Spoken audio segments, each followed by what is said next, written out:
Yeah, it works. Alright.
Time to find out who's the winner, indeed. Alright, so everyone. Is the music a bit loud? I expect it to be. I never get it right the first time. Yeah, that feels a little better.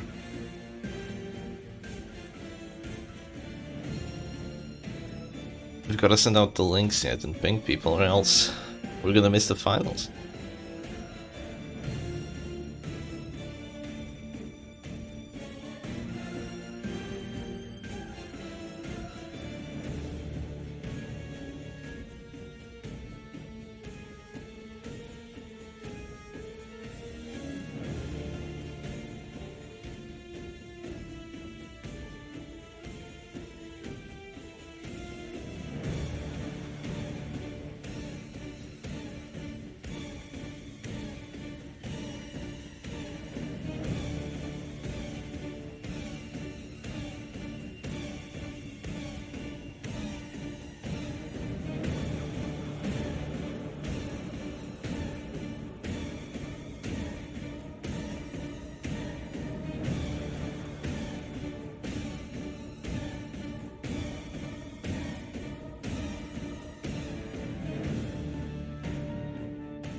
Hello, Carolo. Music is fine. Alright, sweet. Okay then. Alright, Mr. D, you can go ahead and get ready whenever you're connected to your opponent. Alright then. I think I should look at the brackets.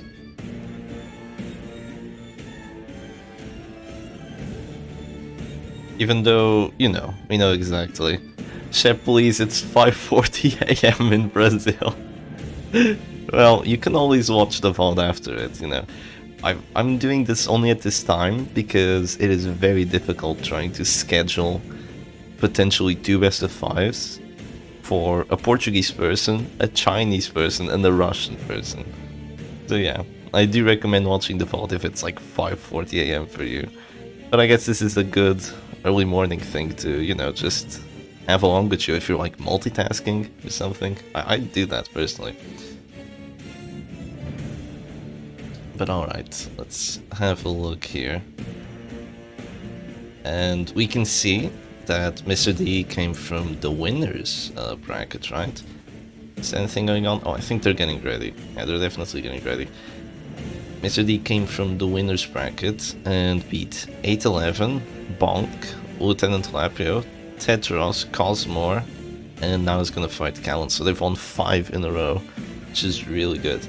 They lost 4 matches out of those, so some of these best of 3s were quite close, if I remember correctly. And then there was this best of 5 as well. So yeah, let's see if the players are getting ready. Shep, please. Yeah, the Americans won't be able to watch either, because, you know, it's probably like 3 AM for them. Oh god, they've started already. So I do have to say that I don't believe we have sound. So we're just gonna have to do with the Butcher Circus music. I'm gonna put some Butcher Circus music in the background, and here we go. Alright. So it looks like Mr. D is starting off immediately with mod skins, so that's gonna be fun. Let me just get the music going. 1 second. Are we gonna see Curse anime skins? Yes, we most definitely are. Alright. Alright, this is it. This is actually it. Let's go. First match. So, Mr. D is playing the Winter Bliss DOT team, and we can see a very angry Shieldbreaker there. Oh my god, the skin mods. Oh, Jesus. Yeah, and then there's a Flatulent with, which is a girl, and has eyes, so that's a bit unsettling. And there's also a Jester girl, I think. I'm not entirely sure. We have a Minecraft Crusader, which I can't even comment on the gameplay, this is just too funny. But I think the gameplay is not too funny for Mr. D though, because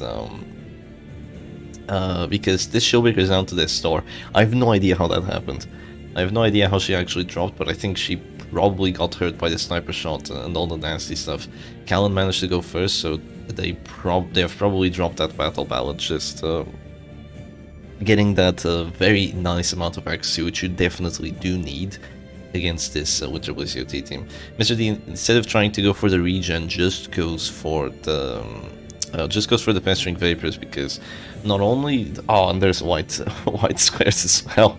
Not only is the regen probably not gonna work because Dirk Sam is a 60% death blow. If Callan did really want to, they could just drop a harvest and then it would still be a 50% death blow chance. It would also hurt these Jester, and it would counter the regen, so just going Festering Vapors with your Materia Pestis might be the play here, but I will say this is really a rough matchup for D, because there's a Jester to Finale, these Flatulent, and there's also a Higher Man to kind of counter the Antiquarian. Also, the Antiquarian also has a nice skin with that I think Cultist mask or something. I'm not entirely sure. Yeah, I do think the Jester here has enough damage, but oh, that is really smart.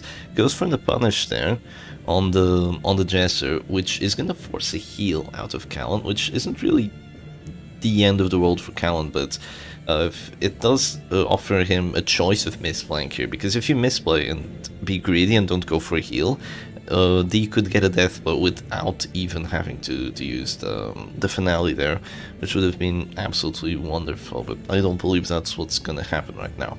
So there goes Holy Lance with a crit too. Oh jeez, that Crusader has a lot of false accuracy. I think that's oh yeah, we do start early. Nice to see you, Gonzo.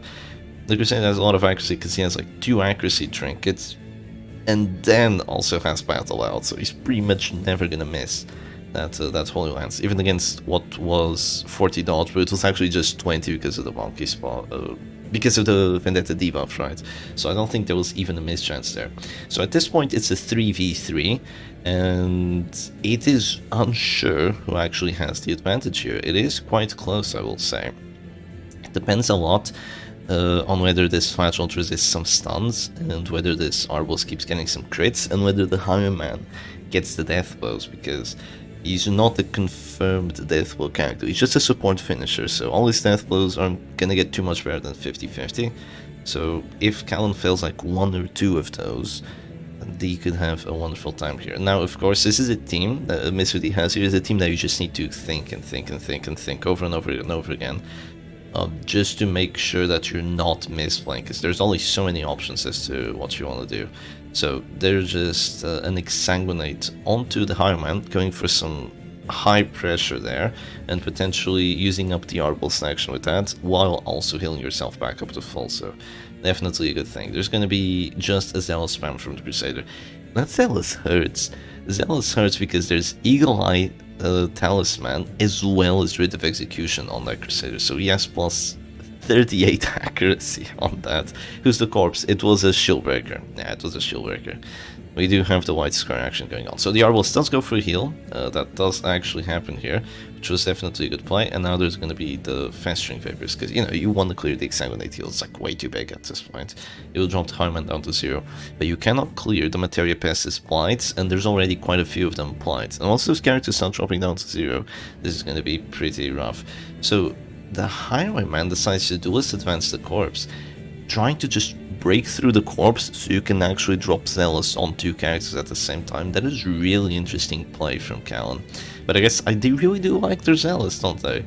Because if you run 2 damage trinkets like that, it's gonna be hurting like crazy. It's like plus 20% damage on an ability that's only minus 20%, minus 30% damage mod. And with a Crusader, which has decently high base damage, like one of the highest base damages actually. So yeah. Now the Jester gets to act and drops a Dirk Stab on the Crusader. Also, I do apologize for the quality not being great, but this is literally the best we can get. The game wasn't working any other way, and our Chinese opponent cannot stream, sadly, so this has to be it. So there's this Alistair, finally clears the Shieldbreaker corpse, and now that Crusader doesn't look too healthy, let's be honest. But there's still 2 healing characters from Callan, so they might be able to heal each other kind of permanently here, but considering that he still has 3 characters, it is going to be rough. Things are really heating up. They really are. So Crusader and Arbalist are already dropping down to 0. I think Harman's going to drop down to 0 after that. The Flagellant drops down to 0 now. So it's so weird seeing a Flagellant girl skin. I don't even know what to say. But yeah, that Crusader doesn't really have stuns, too many stuns, so you shouldn't really be too scared to be at an amount of HP like this, because if it just drop you down to 0, you're probably not going to be with a stun, because the stun chance is garbage. So you could maybe risk something here, maybe. But who do you really want to hit at this point? You don't really want to hit anyone. You go for a Redeem and get a crit heal on that for 30. Also, did you see that Redeem sprite right there? Yeah, I'm glad it was a little fast because of some bizarre reason. I think it's because of the FPS. Yeah, Gonzo saw the Redeem sprite. It was way too funny. Is there going to be a Harvest here? It's Harvest straight into Repulse, and it's Vendetta Repulse, so it is scary. It is a scary Repulse to Harvest into, but at the same time, it would make the Highman go down to 0, it would make the Arbalist go down to 0 as well, and there goes the Repulse. He just tries doing it quickly to kind of... You know how people like hurt themselves and then they try to walk off the pain? I think that was kind of the same reasoning behind it. So didn't get a bleed on the Highman, which really sucks here. Because now he's not dropping down to 0. But here comes Rejuvenating Vapors. Definitely the smart play to go for here, just in case one of your characters drops down to 0, you can regen them back up to a decent HP amount. But right now, the heals from Callan are quite annoying to deal with, and we're not quite at Affliction level. So actually killing these characters is going to be easier said than done, but now that the Harman has moved forward, you can drop Harvest with Wild Abandon here, and the Arbalist Crusader duo is definitely dropping down to this every single round. Now, D1 does have one advantage, which is the fact that the Flagellant has Reign of Sorrows, so despite your Arbalist being in position 3, if you're greedy now and go for an action that isn't a heal, the Flagellant could just get the death blow. Pushes the Jester away, which is interesting, going for that bullet instead of the sniper shot. The idea behind that is probably to hurt the Flagellant a little bit, but I don't think that's a good idea, honestly, because he still has a Redeem heal. I think he has gone Exsanguinate once and Redeem once, so I'm not entirely sure if I agree with that, but the 25% death blow chance does not get a death blow, so not all is over for Callan here. Now the Harman only has point blank shot in position 1, so there's no reach onto the Jester apart from the Arbalist. That's the only character that can actually reach the Jester, but there's just going to be a Harvest spam to just regen yourself out of this, so I believe. Now we might witness a Crusader heal, but the Arbals could start refusing in case the Affliction does pull through here. But there's just going to be a stunning blow. There's actually there is stuns on this on this Crusader, but I think this is really rough because now there's going to be Reign of Sorrows, which is a 40. Surely enough, the 40 does come through and get a death blow, and things are looking grim for Callan here. They're looking absolutely grim, and that is a surrender. So that is going to be match number 1 for Mr. D. That is massive. That is absolutely massive. And look at that, just in perfect time with the music. So we do have bans, and bans could change a lot of things going into this second match, but I will say Mr. D has an absolute advantage right now. Callan must be feeling hopeless because not only do they have to win 3 matches out of the following set, they also have to win the second best of 5. So you're already at quite a disadvantage, but you know, you do come from the losers bracket, so we have to see a massive turnaround here, which would be really fun to see as well. So let's see what Callan's gonna magic out here. Are they gonna ban Tiger Finger? That is the question. Mr. D doesn't really play Tiger Finger, but there could also be a Tiger Finger ban. I don't know. Okay, let's see. What is the ban going to be? What is Callan going to ban? Is a question we all want to know. Callan says, wait just a minute. They're thinking. They have to think.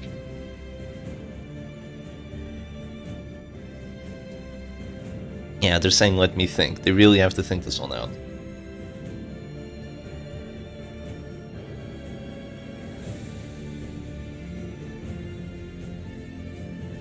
What would you ban, unironically? I mean, Flashbond is an idea, right? Flashbond's definitely one of the characters that gets banned the most, because he can be a pain to deal with. But at the same time, then you won't be able to play Flashbond yourself. Yeah, Mr. D went for a team to counter Immortals and won anyway. You know, the Winter Bliss DOT is a solid team. It just struggles a bit against way too much stress way too fast. So fast stress teams will make it have a hard time, as well as kind of stuff like Halo Comp or WD in case you are quite accurate and you get lucky with the RNG. Yeah, the Winter Bliss DOT is a solid DOT team, probably the best DOT team, right?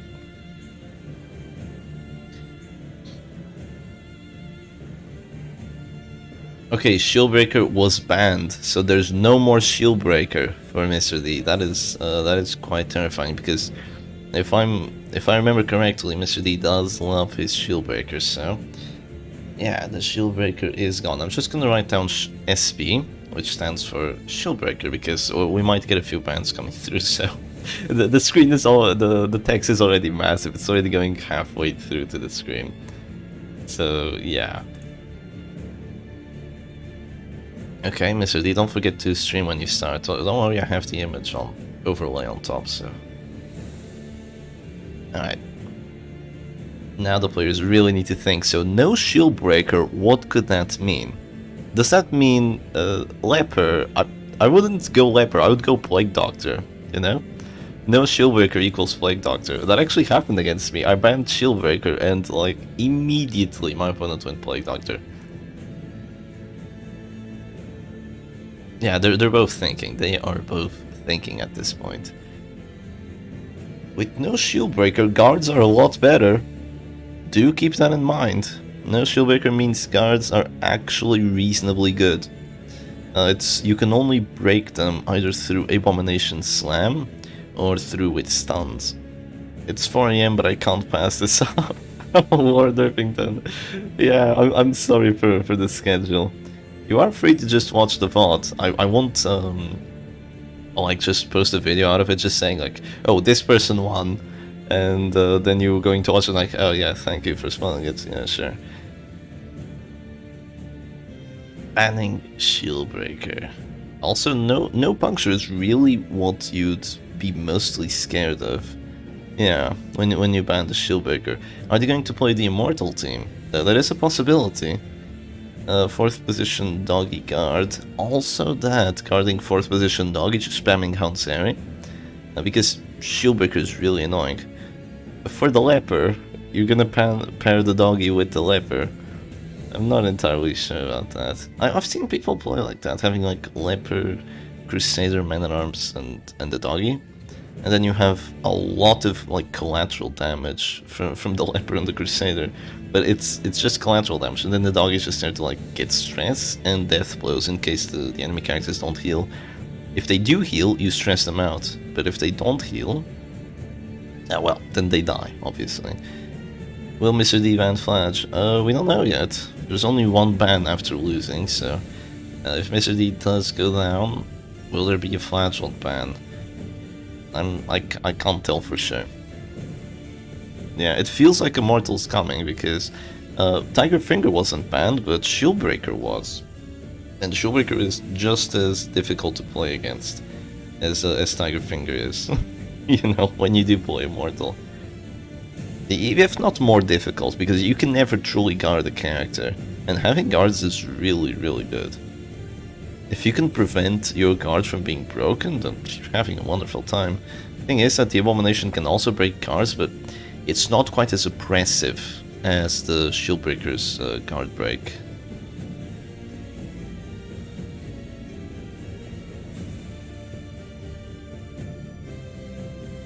Not only because it only reaches into positions 1 and 2, instead of literally from every single position into every single position, but also you're only gonna transform twice, so eventually you will run out of your slams. Okay, we do have a stream coming. I always get a little bit stressed out when I see that the players aren't streaming. So yeah, we do have the stream coming through, and we'll go into it once the match does actually start.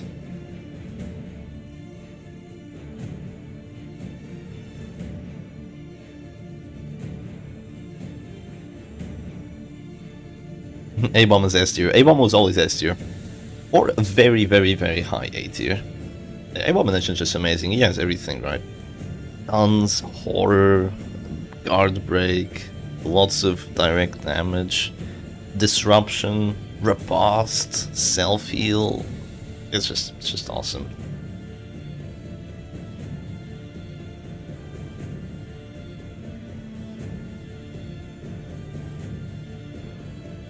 Callan banned Shield Break. Not Shield Breaker, Shield Break. I don't think you're gonna ban Shield Break as like the debuff. So that would kind of ban Shield Breaker, Shield Breaker's Puncture, and the Slam at the same time.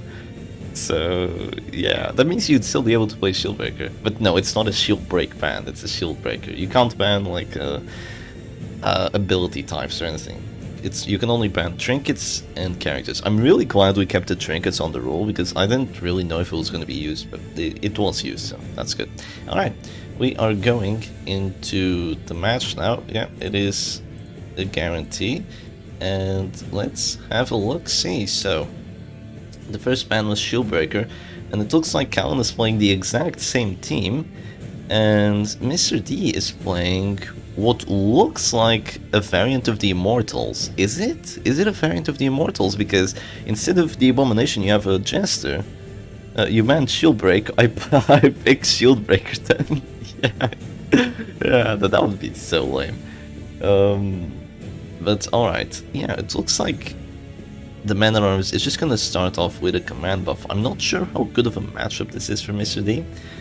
Because that damage team is quite scary. It does have quite a lot of damage output from the Crusader and, you know, all the other characters. Surprised by the immediate duelist advance instead of just dropping the battle belt. I didn't really feel like there was too much need to do that. But that is interesting that he actually goes command into Harvest instead of going like battle ballad into Bellow, because typically you'd go for the permanent heal, right? Oh, look at this, just solo, round 1. What is going on here? Chester's just going aggressive. The aggressiveness from Callan's side is unbelievable. We do have a Pharaoh Man-at-Arms, yeah, the Dark Souls 2 skin. He does look quite dapper, doesn't he? It's gonna be Rain of Sorrows now. Also applies a lot of DOT. The Crusader does resist this bleed, but he already got hit by a really strong bleed from that Harvest crit, so it's not awesome. And look at this, the Jester just keeps dodging. That is so brutal that he actually just keeps dodging here. We have Emmy Kodiak in the back. That might be Mr. D's crush at school. I'm not entirely sure who that is. And the aim shot gets a crit for 20 at the same time. Like, this is just insane. Is there gonna be another miss? No, this time the sniper shot does indeed hit. The Jester shouldn't have enough to finale. It does 9 to 16. The crit chance is quite nice because of the solo, but it would have to do 14 damage on the 9 to 16. So the chance of that actually succeeding isn't too great. I think a guard here is a perfectly fine play because it gives you protection. So the man-at-arms is going to be tanky. Oh my god, move back! Move back instead of guarding! Oh, that is insane that you'd go for that. Yeah. I thought just the guard here, you know, keep your Jester fine. They barely have any stuns. Their stun chance is 10%. So you just guard, keep your Jester perfectly safe. The Musketeer is kind of safe in the back too. And your Flagellant is a Flagellant, so they shouldn't drop that quickly. But, oh god, here comes the finale. It does just enough. Oh, Jesus. That was insane. The damage rolls, they were 9 to 16. That was just one solo. Went for the 9 to 16. Got a 15 roll on it. And that is goodbye Jester. And I think this might be over for Mr. D. Like, the Crusader's at 0 HP, the Jester's at 0 HP, but now you no longer have a Jester and you have to deal with two healing characters. This is so unfortunate and so preventable at the same time. Just knowing that there could have just been a guard instead of a move back there. The odds were definitely in Mr. D's favor, but not anymore. Okay, there's a Vendetta onto the Musketeers, so that Highman is buffing up. And yeah, just brutal. Absolutely brutal that actually happened. Now the Arbalest just heals herself, and yeah, at this point you can kind of play passively. Because Mr. D's team just isn't too threatening. The only threat that it really has now is that Rain of Sorrows and the Punish at the same time. Of course there's Bellow debuffs, but the Man-at-Arms face is kind of masked, so maybe it won't do quite so well. Waifu skins. Yeah, there's waifu skins here. Look at that flagellant waifu for you. No, she's mine, sorry. Taken. Alright. The Highman is probably gonna drop a Duelist Advance, and this is gonna be quite a slugfest to actually try killing these characters, but it is gonna be even more of a slugfest trying to afflict Callan's characters at this point. I feel like D would have won if he just played Immortals. I feel like he would have won if he had the Immortals, because the Abomination here would have been vastly better than the Jester. The Jester definitely had a purpose, which was getting an advantage early, but since you didn't get an advantage, now you're in a rough spot. Because you could have an Abomination here just spamming Beast File. I've had similar effect to that Harvest too. And, but yeah, I mean, you'd have a different Flagellant, of course. You wouldn't have this Rain of Sorrow spam, which is really helping you out though. But one thing is that the Jester didn't drop Battle Ballad. Instead of witnessing a Battle Ballad round 1, we just witnessed Command into Harvest, which was definitely a really aggressive play. But sadly, it didn't pay off. So you already see heals coming through from the Crusader from dropping down to 0, so there's 2 Death Sword debuffs applied. That is quite nice for Mr. D here. And the Dark Stab doesn't really hurt all that much, because of the prot and the debuffs and the stress that's being dealt. So the Jester does go Afflicted now, and okay, this doesn't look quite as terrible. We see that Affliction Sprite there, quite a nice Affliction Sprite I'll say, and he does go Hopeless. He or she goes Hopeless? I don't know. The Jester waifu goes Hopeless, and the Flagellant waifu goes to Death's Door, and gets pushed to the back as well, to position 2, so now she can actually get hit by Sniper Shot.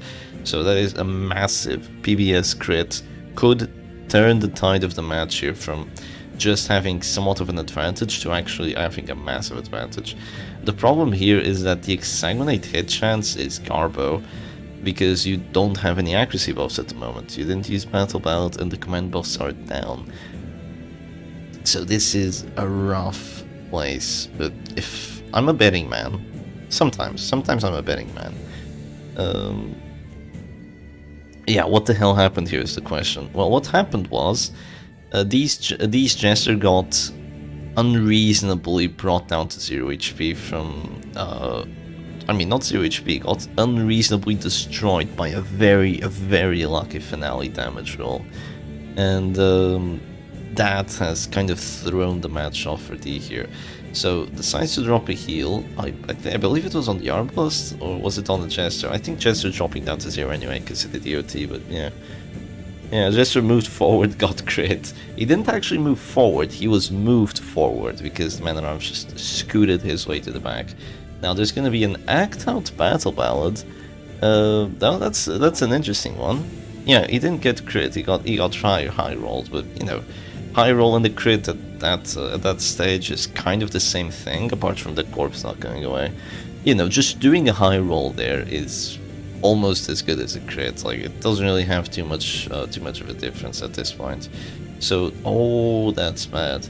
The flash roll does drop down to 0 HP here. We finally see Mr. D making use of the guard. Should have used that a lot early, because with Numbing Incense, considering that Crusader doesn't have a single stun drink, it's like, you gotta make use of that card. There's no pulls from Callan, there's no stuns, no pulls.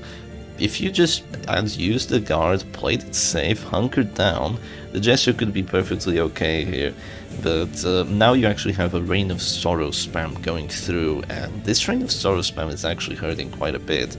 And if Callan doesn't address the situation, things aren't going to get any better soon. So the Zealots is going to be able to do some pressure here, but is it going to be quick enough? Because the Jester just dying to the stress.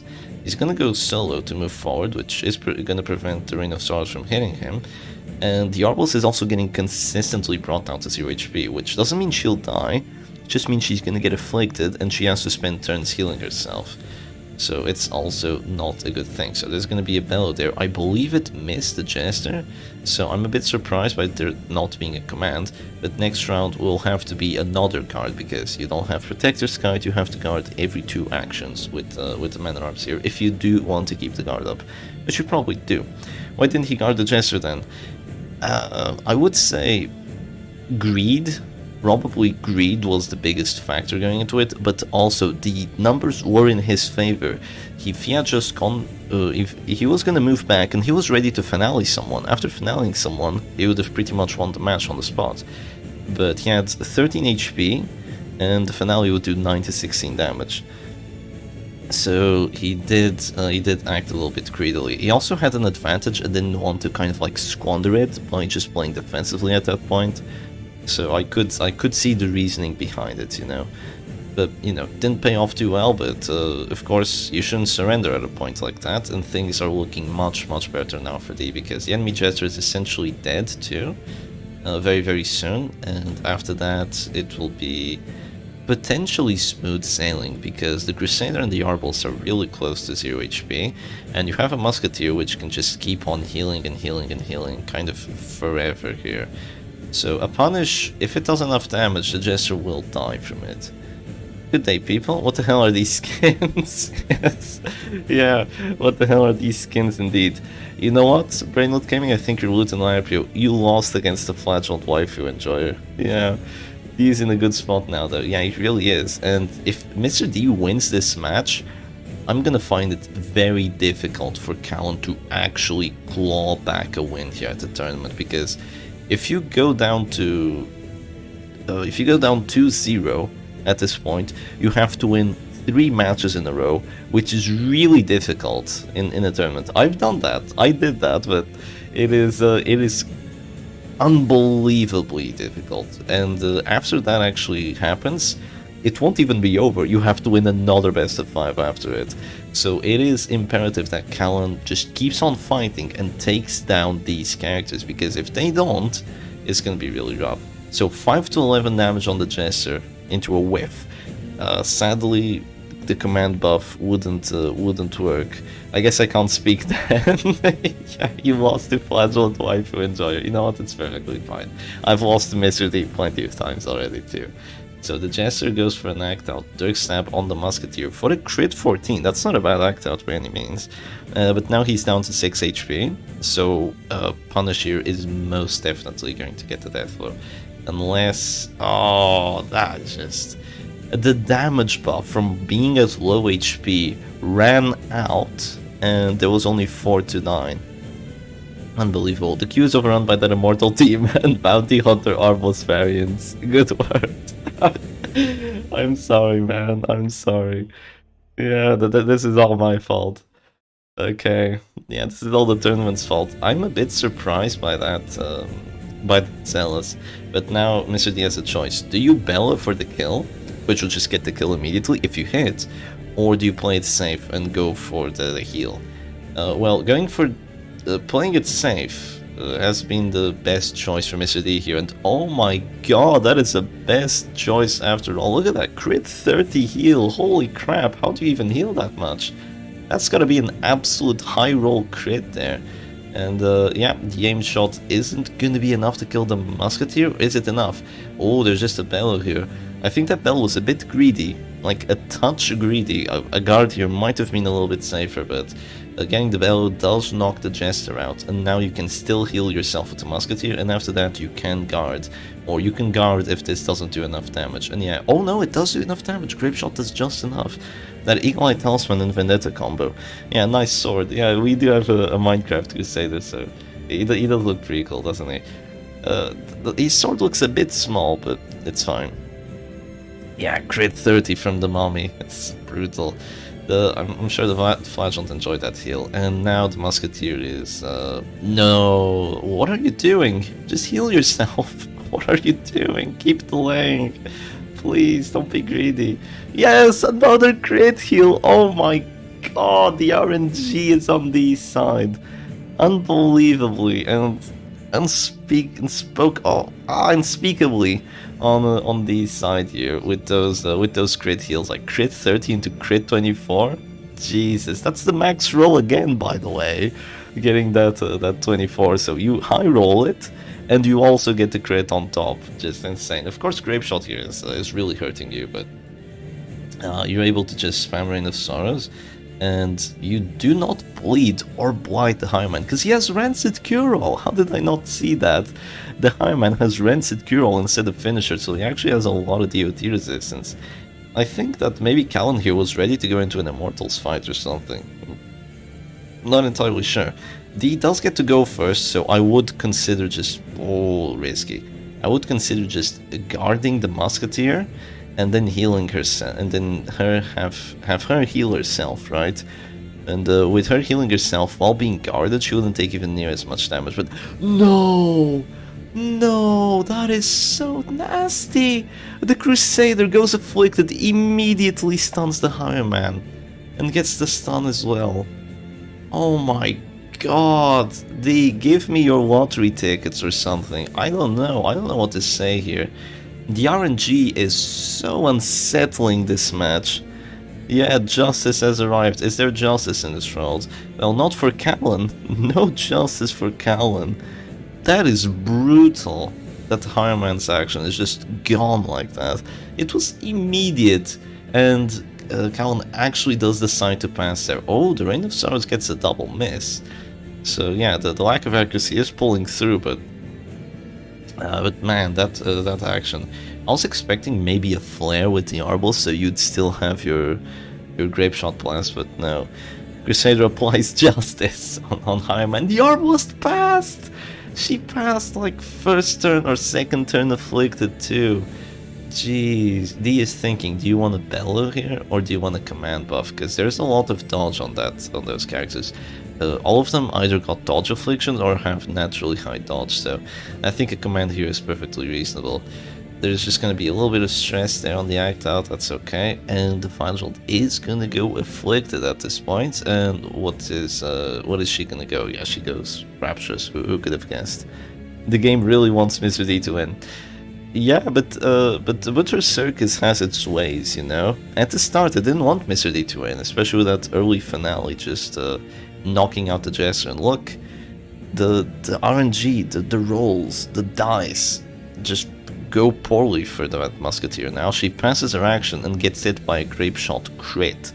So you can see that things can turn in like 2 actions, and the situation could look entirely different from one person.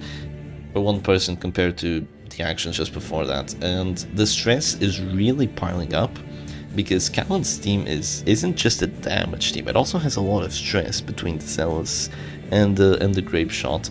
And now that Musketeer might be going down soon. Flagellant hits herself, which is relatively okay here, and goes for a heal on the Musketeer, because we will have heart attacks eventually. Yeah, we will have those heart attacks. That's the first irrational pass so far. And there's gonna be a Zealous. Yeah, the stress, oh, it's piling up. It is piling up, alright. Man-at-Arms does have a numbing instance to counter some of it, but, you know, it's not gonna counter too much. And the Bellow does go down, reducing damage further. How did the Man-at-Arms get marked? Excuse me? How did the Man-at-Arms get marked? Did he mark himself? The Arbalist could make use of it and just sniper shot there. But I think she might not have enough damage because of the Affliction and the Death Door debuff and the Bellows. So yeah, there's just no sniper shot. Because if that sniper shot just hit there and got like a crit 18, Man-at-Arms would be gone. And with the Man-at-Arms gone, I don't actually see Mr. D winning this quite as much as I see, as I saw like a few actions ago. So now there's the Bellow, applies the debuffs to everyone, I believe. So that's really good. Yeah, self-mark, he marked himself. Yeah, the self-mark is actually useful, can you believe it? I think I've seen it being useful like twice, unironically, just twice. So yeah, there goes the Zealous. So this is a team that would actually be able to make use of it quite a bit. The Zealous does cause 1 heart attack there, and if you don't heal, you're in a rough spot. But if you heal, you're also in a rough spot, because then there's just more Grape Shot Blast. Yeah, Grape Shot Blast is just really rough, but the Man-at-Arms says no because the Irrational. If a Man-at-Arms could have used Balls early on, wasn't here to see it. Yes, he definitely could have used Balls early on. Mr. D went first and went for a command buff, instead of going Battle Palette or Bolster or anything else. I'm not sure if Bolster didn't look like the play. You know, that's kind of the thing. We're looking at this with the power of hindsight, because Bolster 100% did not look like the play, if you were looking at it from round 1, because it didn't look like a stress team then, as it's looking like it now. And oh, the Flagellant hits the Man-at-Arms, doesn't kill him, but why did the Arbalist not heal? No, the Arbalist tried healing the Crusader. The Crusader said no to the heal, which was huge. That was absolutely huge. And why is that? Because the Man-at-Arms might die now very soon, but I would go immediately for the kill on the Crusader. If the Crusader is gone, maybe with a buckshot here, if the Crusader goes down, you are essentially winning, because then there's only one more healing character, and she won't be able to heal if she goes to position 2. You might have to sacrifice the Man-at-Arms for it, but that might be a price you'd be willing to pay. So here goes the 40, here goes nothing, and doesn't get the death blow just yet. Oh boy. Oh boy. Yeah, this match is Affliction gaming indeed. Okay, doesn't get the death blow, now there's gonna be a heal there. Oh, crit 20. There is justice in this world, it would seem. And it looks like that Crusader is gonna stay healthy for quite a bit, actually. Yeah, so if Mr. D wants to get the crit heals, then Callan is gonna get him too. Crusader moves back, which means there's gonna be no Zealous, which is really good. But there's a Holy Lance, which just gets the death blow either way. Applies extra stress on both characters, and now this is rough. What do you want to do here? Do you want the Rain of Stars on the Arbalist to take her out, or do you want to go Punish on the Crusader to take him out? Either way, you're getting probably point-blank shot down to 0 HP by the start of next round, so that's rough. He goes for a Punish on the Crusader, so almost kills him with that. And if there's a heal and then there's another Punish crit, the Crusader will go down, if that does happen. But there's probably going to be a point-blank shot here, which probably drops the Flagellant down to 0. Oh, 14, it's not enough. It's not enough. Yeah, we do have white square gaming because the skins aren't rendered properly or too properly. And come on, the buckshot gets the death blow. It wasn't even a confirmed hit chance because of that exotic snuff. the Hireman goes irrational, and now there's still a redeem heal inbound. Unless the Flagellant Act Out hits herself, this is looking really rough. But at the same time, the Hireman is brutal, because with one Grape Shot or two, he might just kill the Musketeer. Look at that, refuses to get moved to the back. My goodness, there's gonna be a punish which misses with 90% hit chance. Misses the Arbalest. Oh my god, why wasn't there a Battle Ballad round 1? Can you imagine missing a 90 there? Because that would have caused a heart attack. There's a crit on the Flash. Almost knocks her out. There's no more redeems available.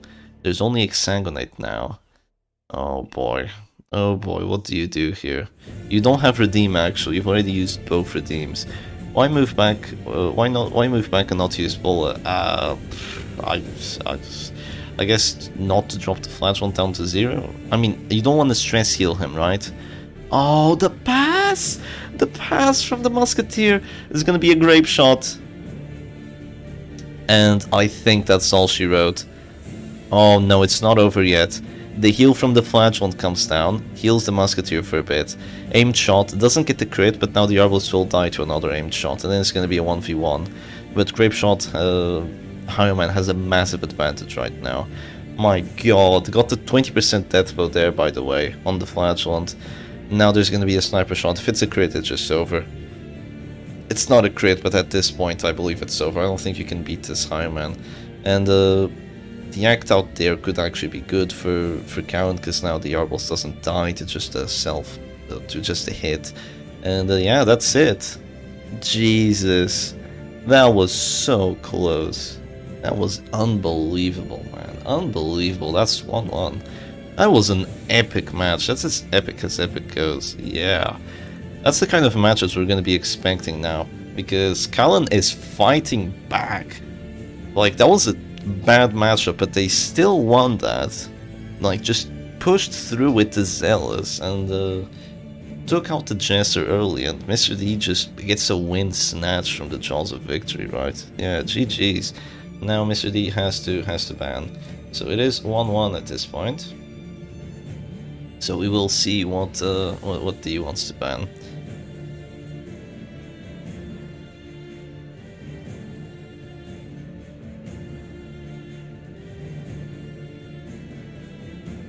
They're probably gonna have to think what they want to ban.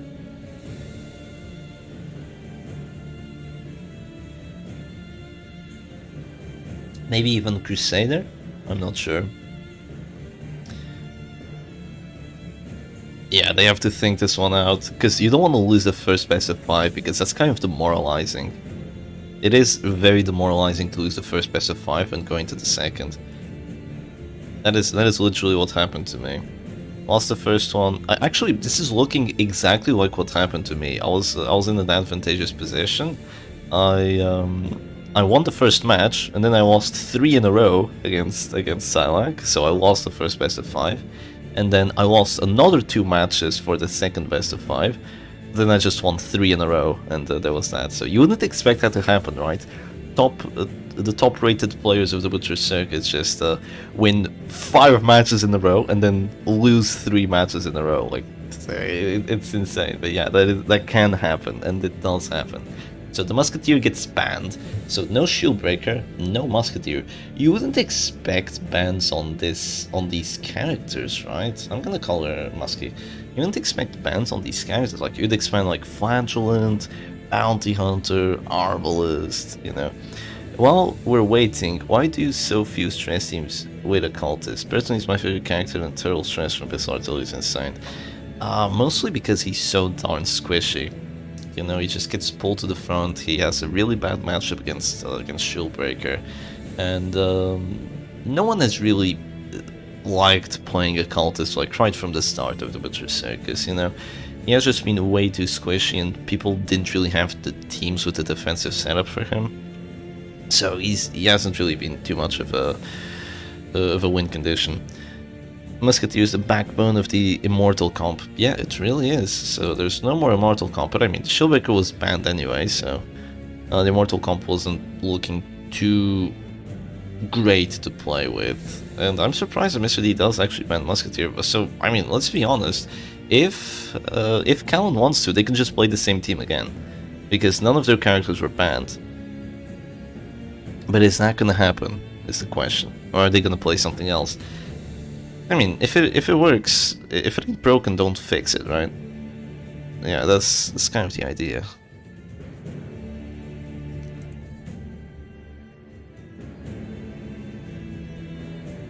Mr. D bans Musketeer. What is Mr. D gonna play?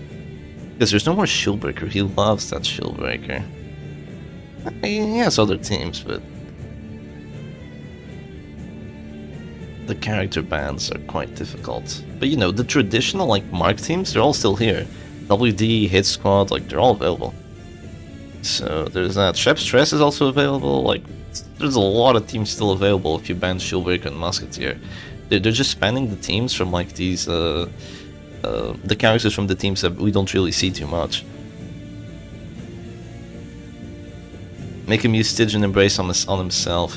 If you could use Stygian Embrace on yourself, Occultist would be unironically, like, I think a little bit overpowered. Yeah.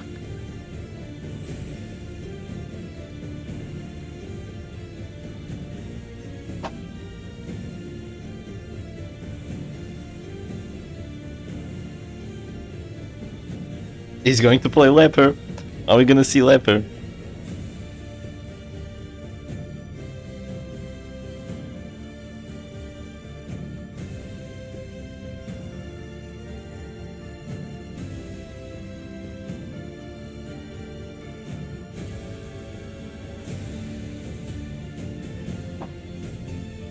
Are we going to see Leper? Oh man. I don't know, there's no Shieldbreaker, so Shieldbreaker is kind of a good pair for Leper.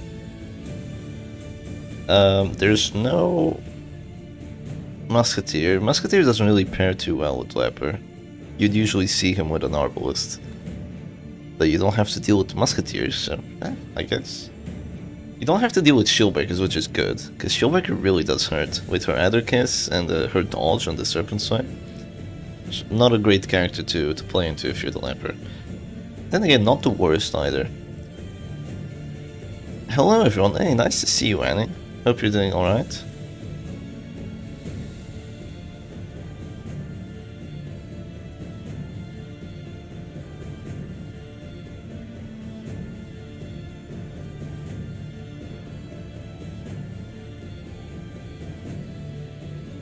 I think we'd all be happy to see Leper.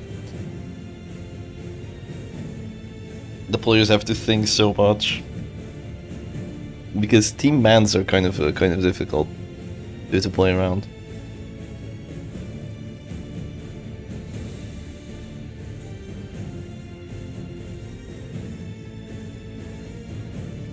They could even be making new teams. Or giving us maybe variations of teams we already know, with slightly different characters. Something I have a tendency to do.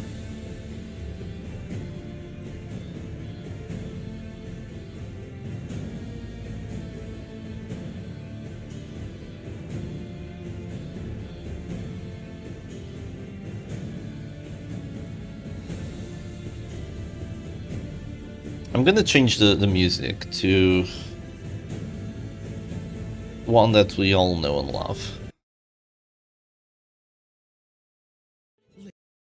So yeah, I'm gonna change it to a Color of Madness song.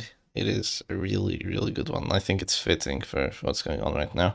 Oh, I think we're getting into the match. Yeah, good timing. Not. Alright, there we go. All things must come. Alright, let's go. Here we go for the match number 3 of this best of 5. And it looks like we're gonna have... Oh, this is an interesting team. This is the Abomination from Bloodborne, I think. And this is the... what do you call it? Shep Stress number 3, right? So instead of having the doggy, you do have that Grave Robber. So it is a solid team. It wasn't banned, so... having no Shieldbreaker does kind of help it out a bit. And it looks like Callan is playing almost exactly the same team, except this time there's a Vestal instead of an Arbalist, so that's a bit surprising. No leopard. Yeah, the A-bomb skin is very funny. Yeah, was that Jester in first position? No, he was in first position because of the slam, right? The slam did go down, or did it? Oh no, this is just a finale team. This is just a goddamn finale team. They're just gonna finale the A-bomb. That is a very early finale if they go for it. Okay, panic darts onto the Crusader. Was that the arrows from Minecraft on the panic darts? You gotta be kidding me. I think that's a Minecraft grave robber actually. But I don't know what Minecraft skin she has. Is she like a villager? I don't know, but the action is being really crazy here because the Jester actually decides to go for a Dirk 7 early finale, drops the Abomination down to 0, and the Vessel goes for a stun. Doesn't get the death blow, thankfully. But yeah, it's not round 1 finale, no. Could have been round 1 finale. Is there going to be a guard? I don't think guarding here is really going to do too much for you. So instead there's just going to be a Bellow to apply more stress. So it looks like we're going to have a very aggressive gameplay style here. That does mean that the Flagellant will likely, the Abomination will likely go down without the finale having to come through, which is really good for Count, because if you get a kill and you still have finale, you are going to be in a good spot. So yeah, there's another one of those panic darts, another one of those funny ones. And the Flagellant did not get stunned, which is really good. The Crusader does actually have double stun now, so Callan is playing more of a stun team this time around, and the Dirk Sam does get the death blow, which was to be expected there. Now here goes the Battle Ballad most likely, but no, there's going to be a punish instead. Does the Crusader go Virtuous? No, he goes Hopeless. That is really good for D, because if that Crusader went Virtuous, we'd be looking at a completely different match. Virtuous Crusader is really difficult to deal with. I will say D doesn't really have a lot of healing this time around, because the Flagellant probably won't be able to use her heals all that much, because, you know, she is she's getting stunned, she's getting kind of pushed around, and doesn't have her claim. So this Flagellant might be going down sometime soon. This is really a fishing team that Callan has here, because you just stun characters, you do a lot of damage to them, and then you just finale. You just have so much freaking pressure. If D had something that could actually withstand the pressures, it would have been amazing, but once again, not making use of that guard, which means that the Flagellant is probably going to die here, which I'm not sure if you can win after that Flagellant dying. Yeah, we do get White Scare. Oh, nice to see you around Self-Row. Phew, I was going to sleep and I realized it's almost Tuesday in China. Already Tuesday in China, yeah. You were going to sleep. Isn't it like 4 AM or something? Oh, jeez. Well, nice to see you around anyway. I hope you have a fun time. And here goes the Vestal action. Probably going to be a stun. Yeah, there's a stun on the Man-at-Arms. Does get it, so it's an 80. Despite the very high stun resistance, it's still an 80% chance. And there's a lot of panic darts being spammed onto that Crusader, and there's a lot of dodge on this Grave Robber, but her team is paralyzed, you know, that's kind of the problem here. Opus doesn't have any act out, so that's good for you, but there is a damage debuff clear onto the Higher Man, which means that an Open Vein or a Wicked Slice might do enough damage at this point. Did the music go down? Oh, what the hell just happened? What? Yes, I am still watching. Excuse me? I put that on like 5 minutes ago. Alright. And yep, there is going to be the finale there. So, a bit surprised, because there was Wicked Slice, which didn't do enough damage, into just finale. So, now it was a bit of a premature finale. Oh, it didn't do enough damage to drop Crusader down to 0. If that had dealt enough to drop him down to 0, we would have a dead Crusader and the Jester, a post-finale Jester, right? Is he still dropping down to 0? Yes, he is, but he's not dying to the horror anymore. So he could actually survive this for a bit.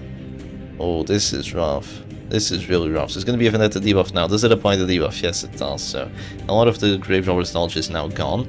The Crusader has an act out pass, so that's amazing for Mr. D here, because now Bell will just kill the Crusader and apply potentially 2 afflictions, and also get the Higher Man closer to afflicted. So this is really heating up as a match. I think that the finale there was kind of rushed, because now the position you're in really sucks. It really sucks being in this position, but I guess you kind of had to do it, because if you didn't, there would just be an exsanguinate and then all your pressure would go away, and the panic darts are just completely destroying your team, because you don't have an answer to this panic darts, you don't have repulse for it, because, you know, you can just hit another character, and you don't have any kind of reach into position for apart from the finale, but you don't have it anymore, right? So now there can be panic darts on whoever character Mr. D chooses here, and the Vestal is definitely a character that you do want to choose, but you could also choose the Jester just to get a knockout earlier, which is also a very good idea. Who do you want to go for? It's going to be the Jester, actually. It does 63 stress with that panic darts, which is an awesome amount. And he is going to go down to a few actions, but there's going to be a stun on the Grave Robber, so, you know, Vestal just so oppressive to play against. She's just going to keep removing actions. The Jester moves back, which is really good here, but I don't think that the Jester has Harvest.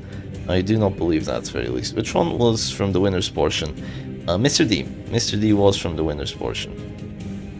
So he just has to win one best of 5, while Callan has to win this one and then the next one. Yeah, Toxin Trickery could clear the debuff. It cannot clear the Vendetta debuff, sadly. Well, sadly for Mr. D, that is. So there's a duelist advance with a crit there, so despite the damage debuffs, it still hurts quite a bit. Vendetta does give you the very nice crit chance. It's gonna be a stun now, and no way! She gets the 5% stun resistance. Did you just see that? Did you actually just see that? She got the 5% stun resistance with her 55% stun res against double stun. She actually got the stun res, can you believe it? Yeah, now she's in a rough place, because do you want to guard? I mean, if you guard, not only are you probably going to get stunned, there's also Dirk Snap through the guard, so it's not going to do anything. You probably want to drop panic darts before you have a chance of dying, because you can really stay alive for a few actions with the Grave Robber, as long as you're lucky. There's also Illumination, so going for a Shadow Fate here doesn't really accomplish too much. There's going to be a panic darts onto the Vessel just to deal a lot of stress onto her, so that is a smart move. But the Man-at-Arms is probably going to have to win this on his own. Yeah, it's a 1v3 right now with a Man-at-Arms. He does have Pit Fighter's Helm, so that's good. One battle debuffs can't be cleared. Yep, that is entirely true. I don't think there's Harvest here, at the very least. Yeah, I do not think that's Harvest. I think that the Jester does have Solo rather than the Harvest, because this is a very aggressive team that Callan plays, but there's going to be a heart attack. But as long as the Vestal or the Jester don't do anything dumb, like using Illumination on the Man-at-Arms for 0 damage, you can kill the Jester. He passes too. And look at this, you have 43 HP, you have Pit Fighter's Helm for 30 prots, and you keep spamming Bellow debuffs. The Highman went, I'm not sure what affliction he got, I actually didn't see. But he has 20 dodge, so it was probably like selfish. I think it was selfish, must have been selfish. Look at that, you have a crit stun for 0 damage, so the Arbals is kind of unable to do damage here. And the Highman passes as well. That is so nasty. Okay, now there's going to be more Bellow debuffs coming down. Yeah, the Highman has to have selfish here, so selfish is minus 10% damage. So his act outs are also helpful here, making that Vestal have a heart attack there, and point blank shot still gets a crit for 14. That's a big amount of HP still. Yeah, there's probably going to be a heal from this Vestal here. She's going to go for that Divine Grace, so she kind of resets her HP. So there have to be a few more Bellow debuffs here, and a few more Bellows to actually get her to heart attack. But there is an act out there, so the act out will make it so you only have to Bellow twice rather than 3 times. Yeah, he did go Selfish. Selfish passes again. Oh jeez, yeah, another pass from that Selfish, and now there's going to be a stun. Does it get the stun? Yes, it does apply the stun. So that is really good for Callan here, because the more stuns you apply, the more actions you can of Bellow you can prevent. It's going to be a Wicked Slice now, does 8 damage. There's no Open Vein, there's only Wicked Slice.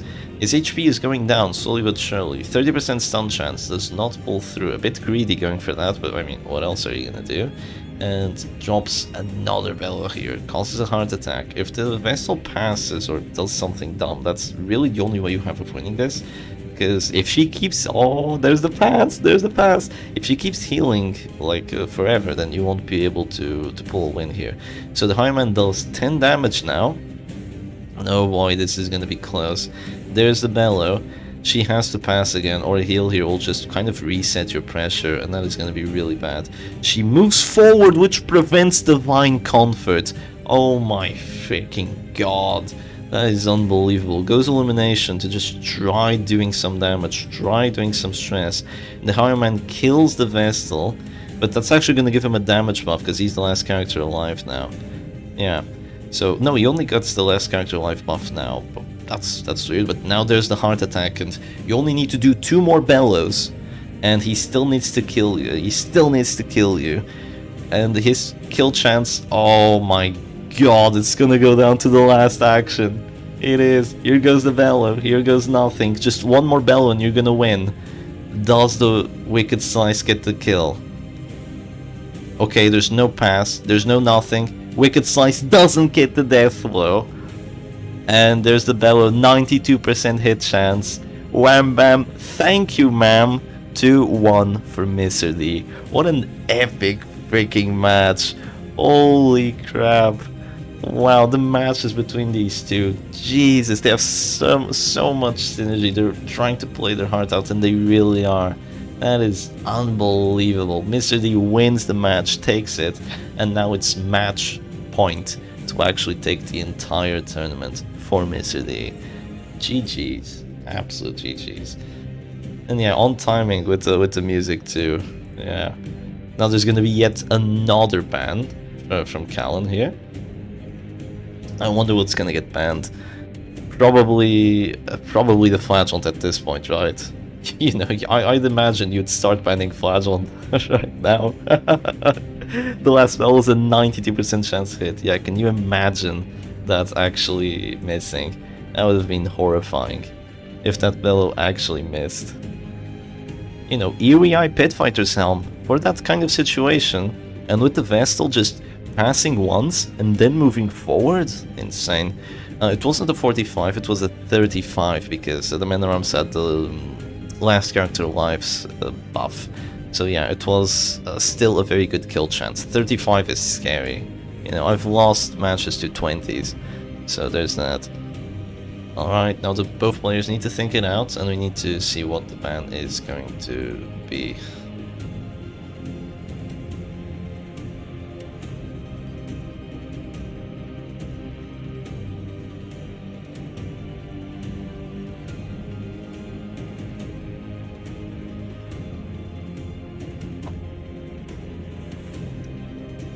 Callan is still thinking, and there's a Flagellant ban. Flagellant ban is confirmed. So there's no more Flagellant, there's no more Shieldbreaker, and there's no more Musketeer. So that is gonna be the ban. So Mr. D cannot play his trusty Flagellant anymore. Trusty Flagellant waifu. He's gonna have to go out of his comfort zone for now.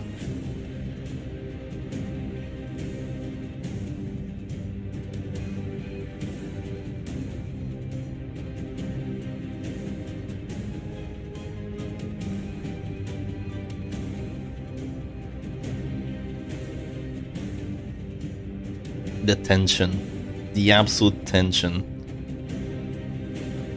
that Callan must be feeling here.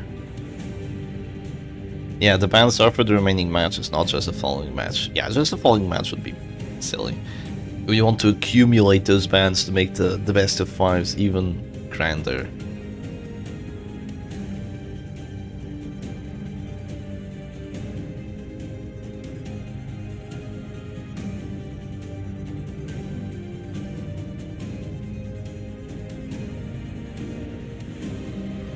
No Flagellant, no Shieldbreaker, no Musketeer. What would you play if these characters are banned? I mean, there's still WD. There's still, well, there's no more Hit Squad, but there's WD, there's Silex Special, so the mark teams are open. You know, there's Bounty Hunter Arbals, like, just completely open, but we haven't seen a single one, which is insane.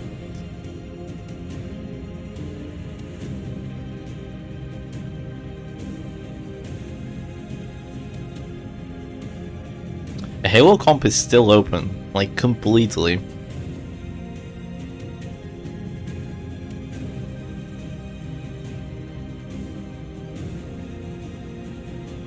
A lot of the stress teams are open as well, apart from the ones that have Flagellant, so...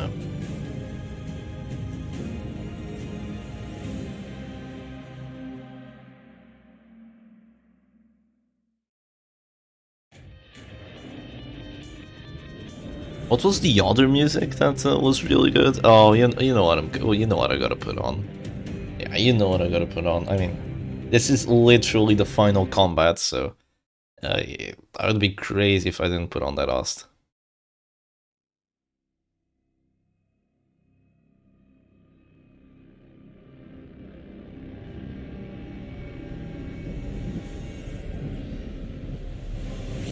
I don't believe the female occultist keeps the mustache. No. Sorry to let you know that.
You passed out for a minute. Oh, Lord Erpington, you're definitely gonna have to watch that match back. It was amazing. Just absolutely amazing. You really need to watch it.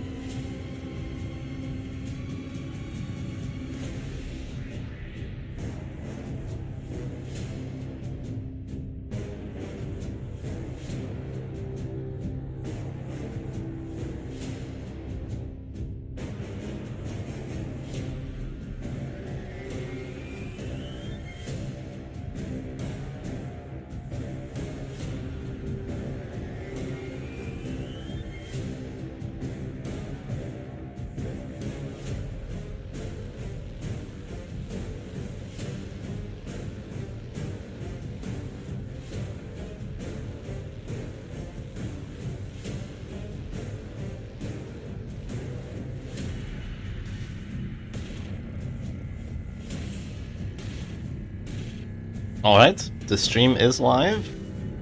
I think Mr. D is about to start playing. Yep, here we go, we're going to the match. Alright, let's do this. So, on to potentially the final match we go, and it looks like Callan finally has a Mark team. We finally have a bit more of a traditional Mark 1 with a Bounty Hunter. So Callan has used Crusader all of these matches. And yeah, it is a double Sun Crusader and also an Occultist for the Mark. Goes for the immediate pull onto the Zone Occultist, and this looks like kind of that protection heavy team with lots of disruption with Occultist Abomination. So it is a decent matchup for Mr. D here, because he does have that Crusader and the Man-at-Arms, which are going to be really difficult to break through. And the Occultist is also a solid character. He could go for pulls. He could have gone for a pull on the Arbalist. I'm a bit surprised that he didn't, but you know, after he had gone for a pull, there would just be Holy Lands and all the nastiness coming after that. So it is still a bit surprising that he doesn't go for it. But there's going to be a sniper shot now. Gets the crit on it, so not even a confirmed hit chance on that, but there is a crit there. And the Occultist could get the death blow here, or the Bounty Hunter could get the death blow by the start of next round, or even the Arbalist if there is a guard coming down. So he really has to think what they want to do right now. Because this Occultist is not in a good spot. He is really not in a good spot. This is kind of the reason why people didn't used to play Occultist all that much. Is because he just gets pulled, shot, and killed. And oh, there's just going to be a move forward. Greedy, very greedy plays by D here to just transform, apply horror, and potentially let his occultist die. Because this is a really occultist death if he does go down. It's going to be a vulnerability hex and gets the, I believe, 35% death throw. The sacrificial Chris does give you death throw chance versus marked. I think it's 10%. And that is no occultist already, so unbelievably early. 3 actions and the occultist is literally dead. It's going to be an immediate zealous encounter though, and gets a really, really nice crit on that occultist. Just necessary to get that crit there if you do still want to win this. Now there's going to be a Holy Lance dropped onto the Abomination, hits for 20, which is the max roll. So that's not good to see. And this is already looking like it's going to go down to just the Man-at-Arms and the Crusader, just trying to tank it out and go insane with those zealots. I do very much like the Crusader skin. I'm not sure what that skin is based on. I think maybe like some Dark Souls 3 or some Elden Ring stuff. I'm not entirely sure. Yeah, 3 early kills on D in a row, man. Yeah, he really needs to start protecting his characters, I feel like, you know? You really gotta start protecting your characters. But there's gonna be a pull here onto the Man-at-Arms, so that is gonna prevent the Abomination from doing his favorite actions. But now the Man-at-Arms has 60% prot and also Battle debuffs. The thing is, the Arbal's got a crit last round, so she's still gonna have plus damage versus marked characters, because, you know, that's perfectly fair and balanced, right? You get crit, so you bring your character down to 0 HP, and even if you didn't, you're gonna bring him down to 0 next round for sure. So yeah, that is really, really broken. The Occultist is already at 81 stress, which is definitely a big amount, and he decides to move back here, so yes. So he isn't quite as acceptable to the Zealots, I believe. That's probably the reasoning behind it. Mr. D is thinking on whether he wants to de-transform or just move forward. He or, you know, just move forward without de-transforming, and ends up just doing that. So probably the best play. The idea behind just moving forward normally would be so now you could de-transform in the Pliby Smile. But yeah, there's still a hit for 19. 19 is still a really solid amount. You might want to consider just guarding again, or not guarding at all. But if you don't guard at all, the Abomination might die. You might be forced to heal him, which... you know, could not happen. It's going to be another Zealous here, get some very nice damage rolls on that, so the Zealous is really hurting at this point, and the Crusader still has a lot of HP, which is great. But the Man-at-Arms losing so much HP at this point is really unsettling, and yeah, that's enough to drop him down to 0. So even with 60%, oh man, Man-at-Arms is going to go down here. He is going to go down to a finish him, and that's 2 kills by round 3, most likely. Yeah, he is going to go down to the finish him here. There's going to be a transformation from the A-bomb, most likely. But at this point, this is the kind of point you want to be after losing 1 character, not 2 characters. Because losing 2 characters here is... oh man, it's rough. What is going to be slammed here? Is it going to be the Crusader or the Bounty Hunter? Surprisingly, it goes for the Bounty Hunter rather than the Crusader, because slamming the Crusader would prevent stuns, but now you're just going to lose one of your actions, and the Abomination is going to die too. Let's keep that in mind. He's probably going to die very soon, because there's going to be a stun, which is going to prevent like Beast Smile, self-heal, all that good stuff. But let's keep in mind that the Occultist is going to be afflicted at this point, and he does decide to move forward here, which is really good for Mr. D. And the Zealous can't miss the Occultist anymore, so it could really take him out. The stab, thankfully, doesn't do enough damage. The battle debuffs that were applied do help out quite a bit there. And there's going to be a Zealous. It is going to get a... oh... Courageous Affliction. Yeah, no. I'm sorry, Mr. D. You lost to a coin flip and a 30%. I don't see D winning this anymore, because Courageous is just brutal. There goes a stun on that Crusader. Now D's team is paralyzed. There's going to be probably a move forward from the a move back, or even a bullet. Yeah, the bullet works perfectly fine here. And the Abomination is going to go down, and then having to face a Courageous Crusader while you only have Zealous and they have stuns, I really don't see this being a victory anymore. So quite an unfortunate match for D, just losing the characters way too early and going second. Because if you had gone first, you know, just guard the Occultist most likely would have kept him alive. Of course, there was also the possibility of stuns, but you could have just gone first with for a slam on the Crusader and then just prevented that entirely. So yeah, there's that. I think that is going to be a GG here because there's just going to be stun after stun. However, there's a stun resist there.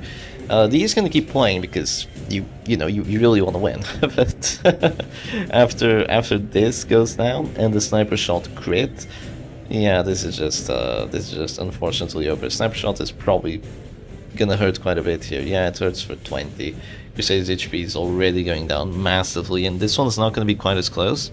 And there's a collect bounty too, so it actually does plus damage. You have won against a courageous Crusader plus vigorous Avon before. Well, probably not under this situation though. So yeah, there's gonna be a Zealous, which does get the kill on the Occultist, and then there's gonna be a surrender from Mr. D. So quite a fast match going on there, and just a team that wasn't played defensively enough, and a team from Callan that was just ready for this offense. So yeah, the corpses are forming a ramp. They were forming a ramp, were they? And we're gonna go for the final match of this best of 5 actually. That is unbelievable. It's actually 2-2, it's neck and neck. And the thing is, even if Callan wins, he has to win another one. But after you go to the other one, you're gonna go to 0-0 again. So it's basically, once you do actually make it to the second one, you kind of just wipe the slate clean, and you just have to do another best of 5, you know? It's not like Mr. D is gonna have any sort of advantage after losing the first best of 5. Your advantage is gone. Alright. So, Mr. D banned Bounty Hunter, so finally the Mark team was played, and immediately it gets banned. So there's gonna be, wow, 4 characters being banned here. So yeah, that's a lot of characters that were banned. So we have no Flagellant, no Bounty Hunter, no Shieldbreaker, no Musketeer. That means definitely a lot of Mark teams are gonna suffer from it, because without Bounty Hunter you lose that reliability of the finisher, you lose that reliability of the come hither and the Mark for Death, and you even lose Caltrops and the uppercut if you do like those. And yeah, the bans will not carry over to the second best of 5, because that would be just an absolute circus, you know. The bans carrying over would be kind of ridiculous. I mean, there could be a total of I guess like 9 characters banned. You could ban half the roster. Yeah. I think having 4 characters banned is more than enough.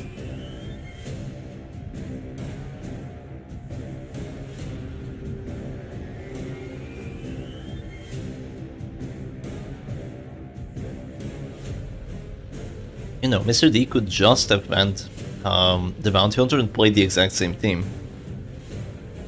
Yeah, there's still Jester and Leper, an Arbalest and Crusader. So, I mean, you can literally still play the Goliath comp. And now you don't have to deal with Bounty Hunter, which is really good. Or Shieldbreaker. So the Goliath comp is looking nice. But, you know, you could also run into a lot of protection, like Crusader Man-at-Arms and just Blork of like Bellows. That would be difficult to break through. Just keep banning till there's only 4 left. Who banned Musketeer and why instead of Bounty Hunter? I think the Musketeer ban was to prevent the Immortal team from ever happening. Because with the Shieldbreaker ban, the Immortal team is actually really, really good. I don't think that Mr. D really plays Leper though. That's kind of the problem.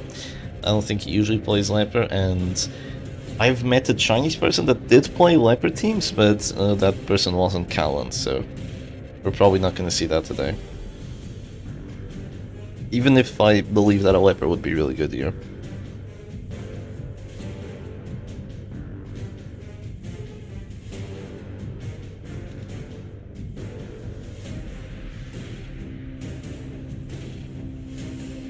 You could have other Immortal teams, but the other Immortal teams aren't quite as competent, I would say. Yeah, you could spam Antiquarian Region, but it's just not Musketeer, you know, with the anti-stress. Just not quite as good.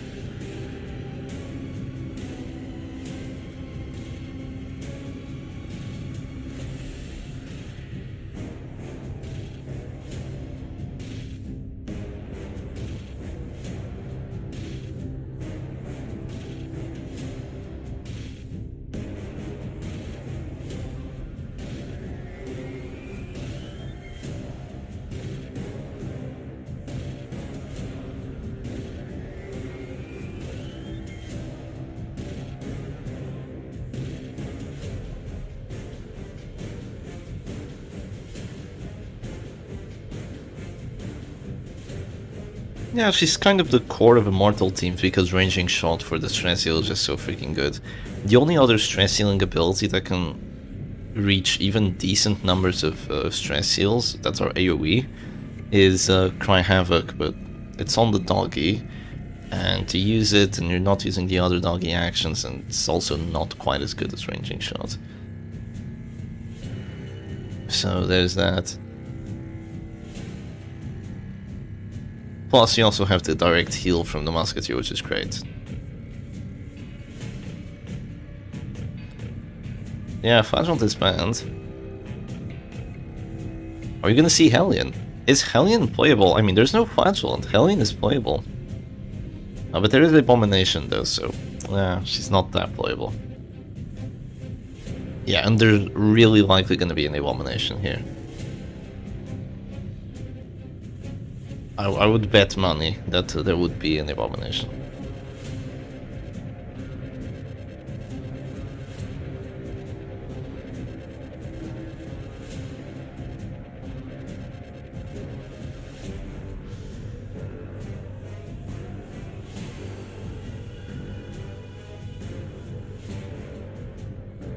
No Shield Breaker, no Bounty Hunter.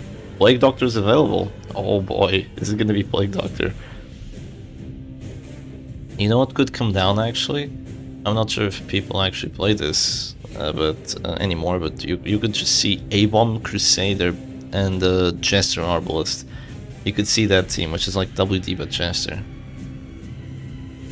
That is a possibility. You know, it's pretty close to the Goliath comp.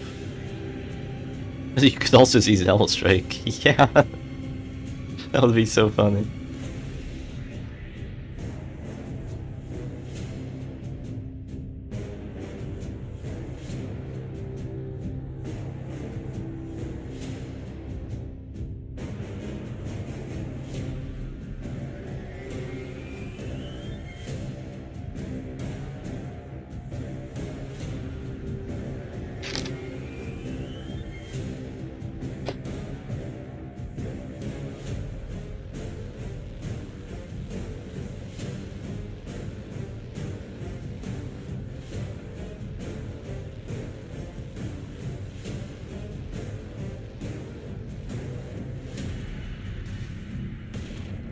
Shouting match team. Yeah, most of the stress characters are still around. It's only Flagellant that got knocked out. But you can make a lot of stress teams without Flagellant, and all those stress teams are going to be really good now because there's no Flagellant, right? Also no Musketeer for clearing stress. So yeah, stress teams are looking really good. No Flagellant, so you don't have to deal with Call of Absolution. No Bounty Hunter, so Mark teams are going to be hindered. And no Musketeer, so, you know, anti-stress isn't really all that good. You know, your opponent is probably going to be playing stress as well, so you have to account for that.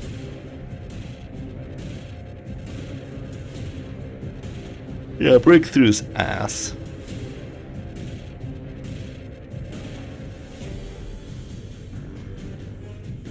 A pistol shot Highwayman with Wicked Slice.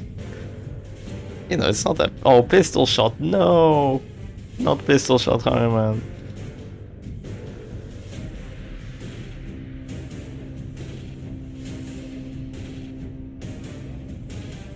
DOT teams are getting really hindered here because without Shieldbreaker or Flagellant, DOT teams just don't really have their core characters.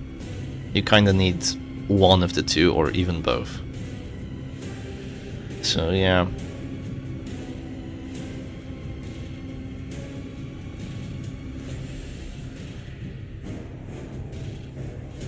We might see someone just go crazy with like new numbing instances and the bolster. Kind of just expecting it. Alright, here we go. Potentially the final match with the final combat music on. And wow, Callan just plays the same team. Or is it the same team? I believe it is.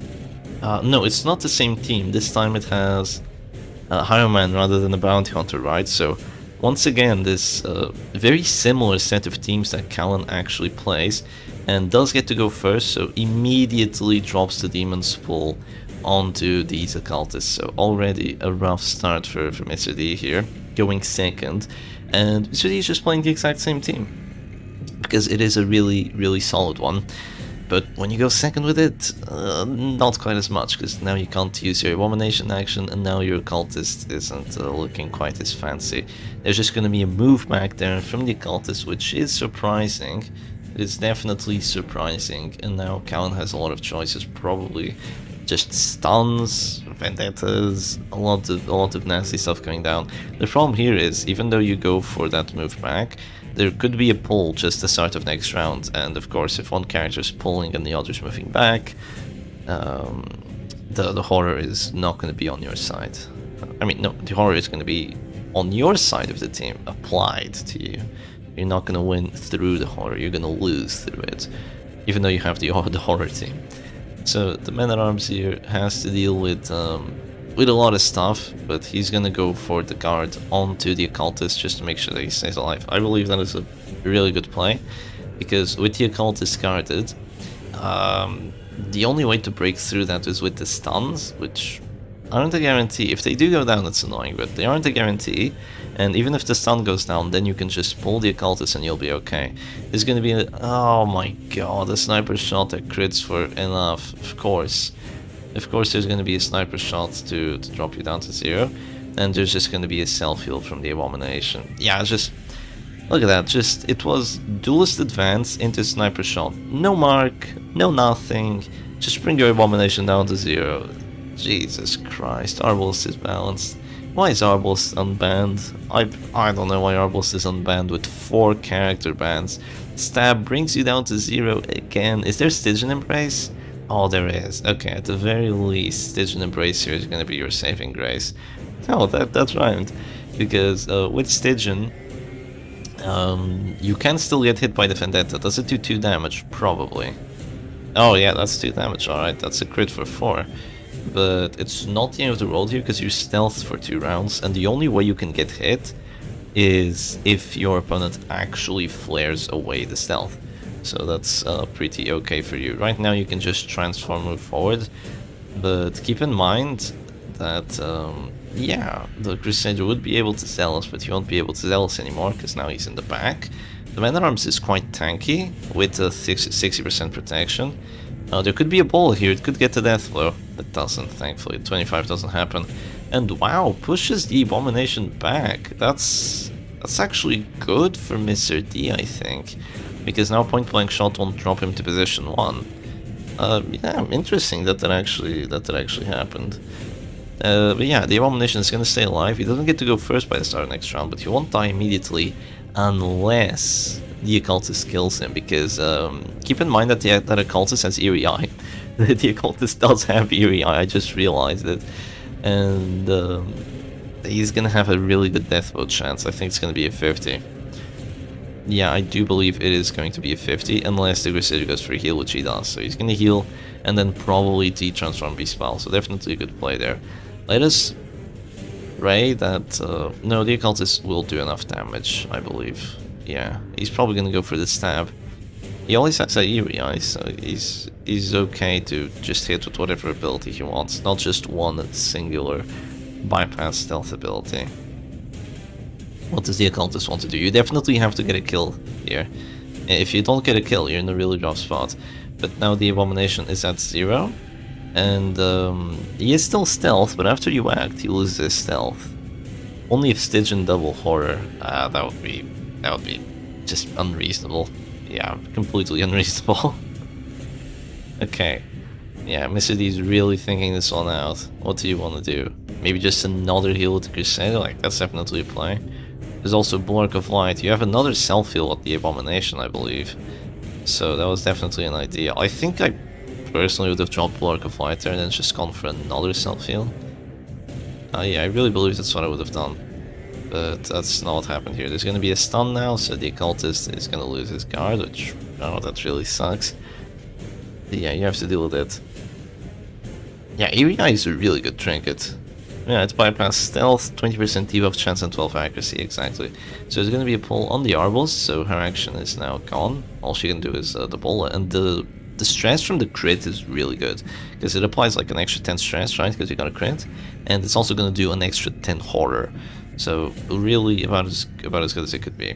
Now there's going to be a bowler here, which moves her back just a nudge, and the Abomination can go for his action at this point if he wishes to, and he is healed, so he's going to be okay, he's going to be out of this, so there's probably going to be a V-Smile, so in case you do want to hit him, you will have to deal with that. Wow, the V-Smile did way more stress than what it normally would be, and also applies quite nice bites. And of course you're gonna have the riposte in case you do try hitting it to you. The Man-at-Arms gets whopped and smacked by that point-blank shot, so he's not feeling quite as healthy anymore.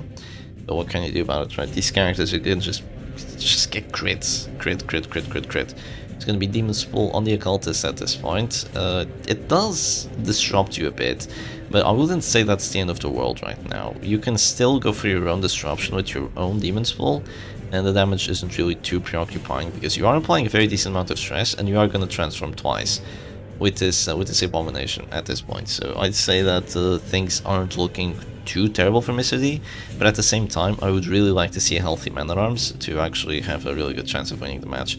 Without a healthy Man-at-Arms, it's going to be a little bit more difficult. Goes for a pull on the Arbals, does get the pull. It's only a 70% chance without getting the crit, so getting it is really nice here. Keep in mind that the Occultist has Monkey Spawn, so Stunning Blow could very well miss. It's going to be a 70% hit chance, because I do believe there's double stun on the Crusader now, instead of just Eagle Eye and Writ of Execution. But yeah, it still hits the stun, sadly for Mr. D here. And now he has some actions to do. I think that no, the Arbals isn't taking quite enough stress, but she will with a Bellow. But instead there's just going to be a guard. Look at this, just defensive action. Defense, Man-at-Arms. Just going to keep everyone alive with those guards, and it is really difficult for Callan to deal with them at this point. Yeah, I will admit that. It's not looking too easy to actually take down these characters, because, you know, they're guarded and they're not even at SR, so they're kind of okay here. Does the Highman actually have Grape Shot? I don't believe he does this match.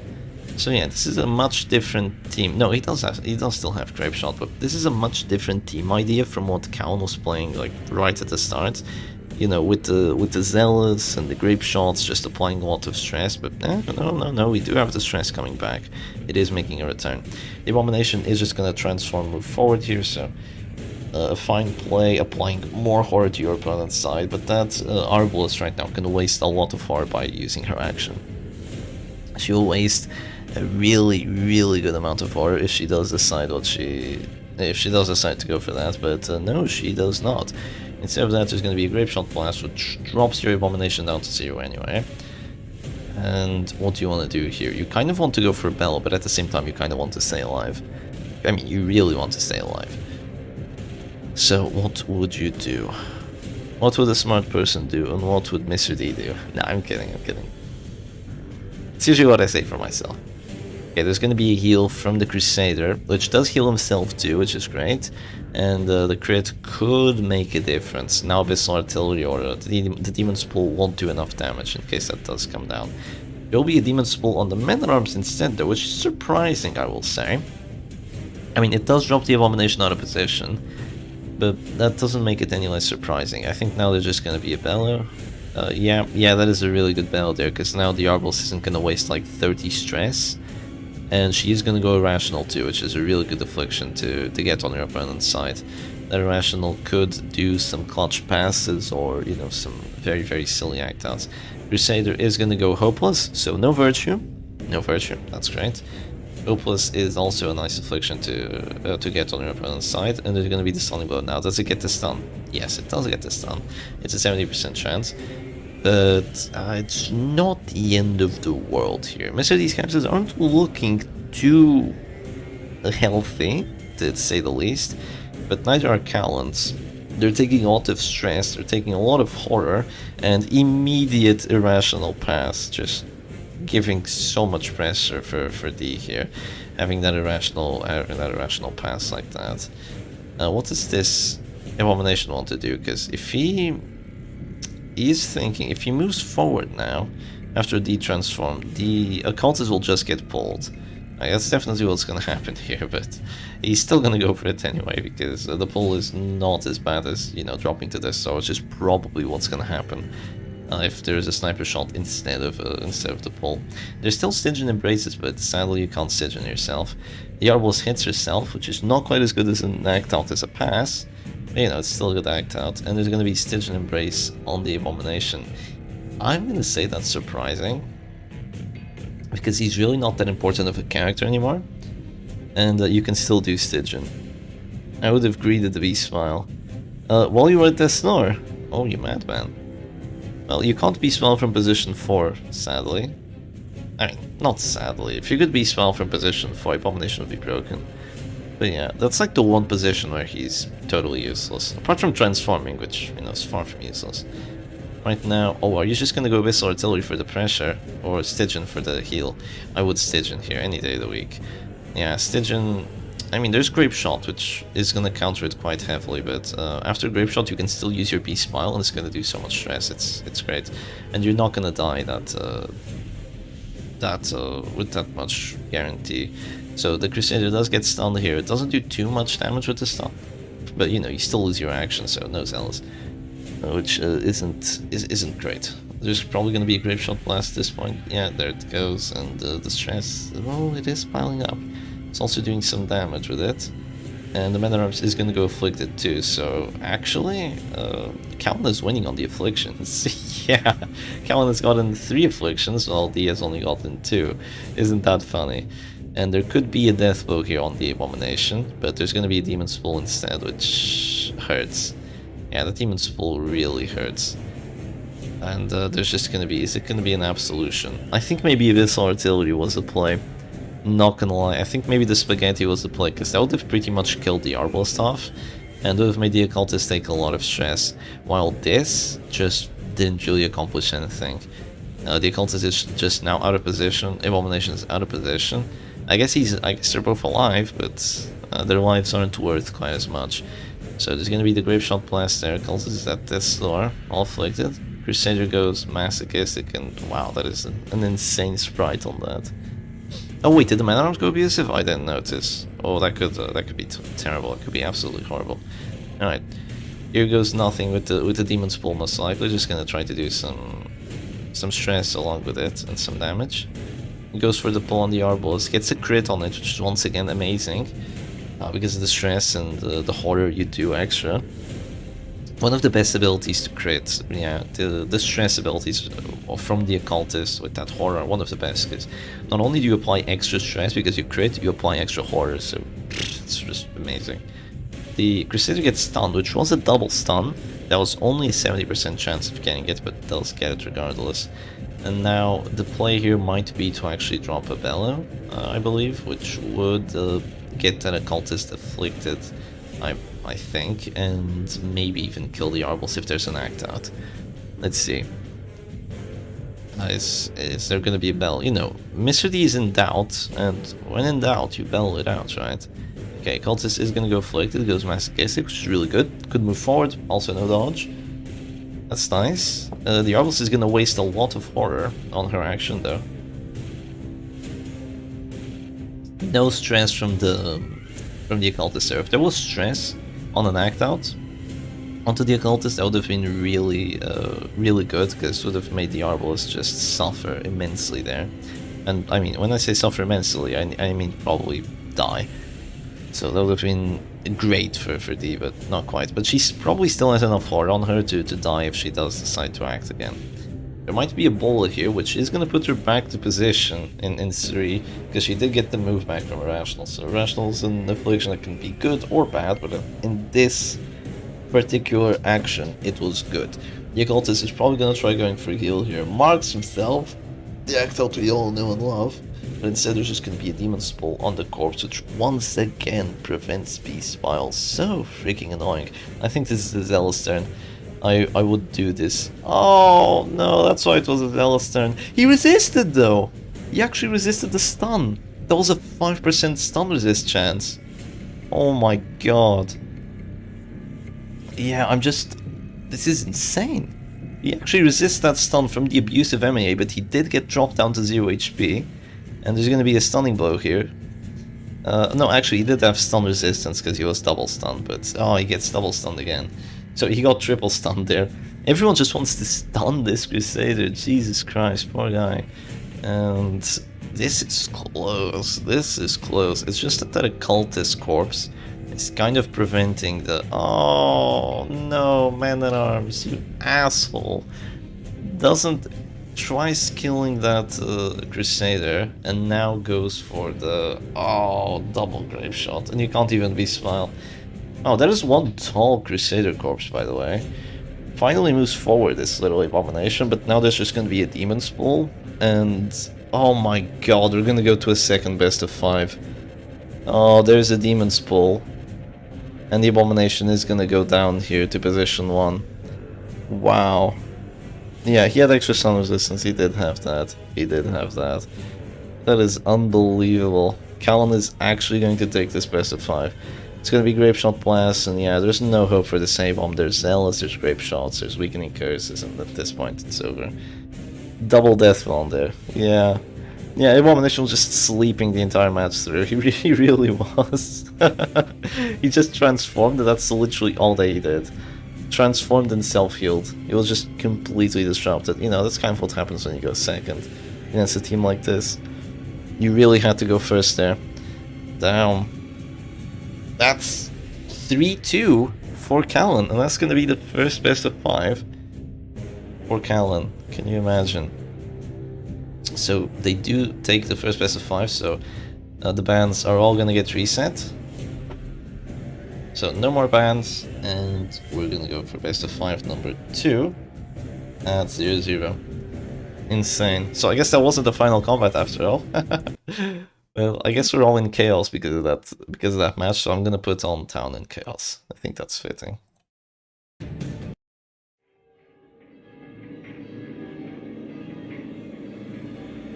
Wow. So yeah, no more bans, so completely reset the situation.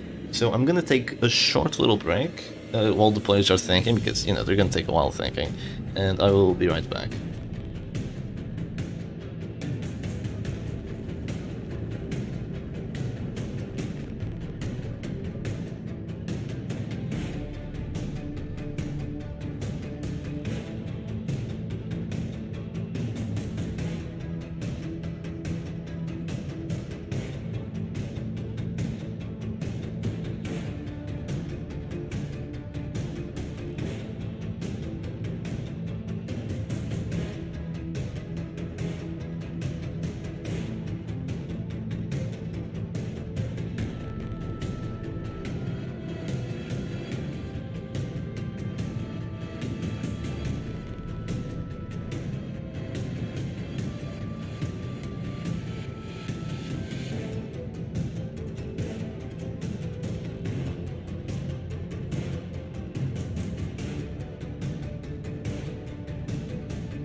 Alright, I make a grand return.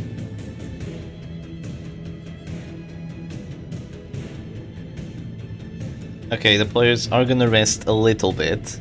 So they're probably gonna take like 5 to 10 minutes just to cool off. You know, I would do that too, because after that set of matches, Jesus Christ, having to do another one? Oh man.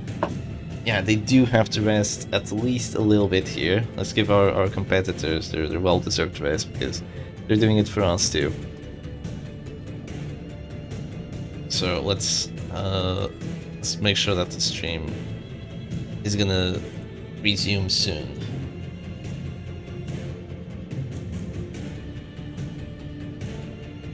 I'm gonna grab myself a snack. I suggest you do so as well. In case you're watching from the US or something, don't fall asleep, or if you do, then turn off the stream and have a look at the matches another time. Anyway, I will return shortly.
You know what? I'm gonna calm the music down a bit.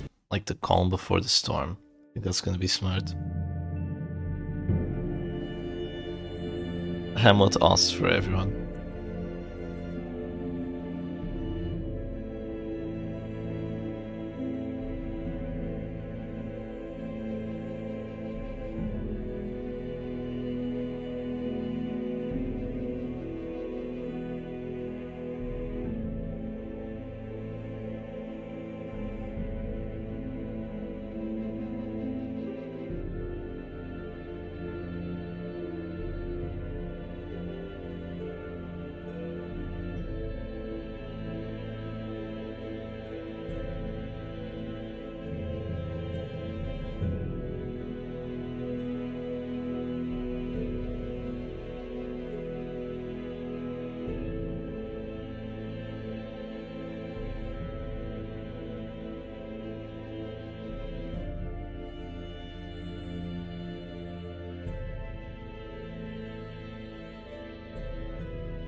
I believe the players are ready. Alright, let's change the odds to... let's change back to Town and Chaos. Town and Chaos is fun. And let's have a look. Let's see what they do. Oh, yeah, wait, just before that, let's put the image back on. Thought you were streaming already.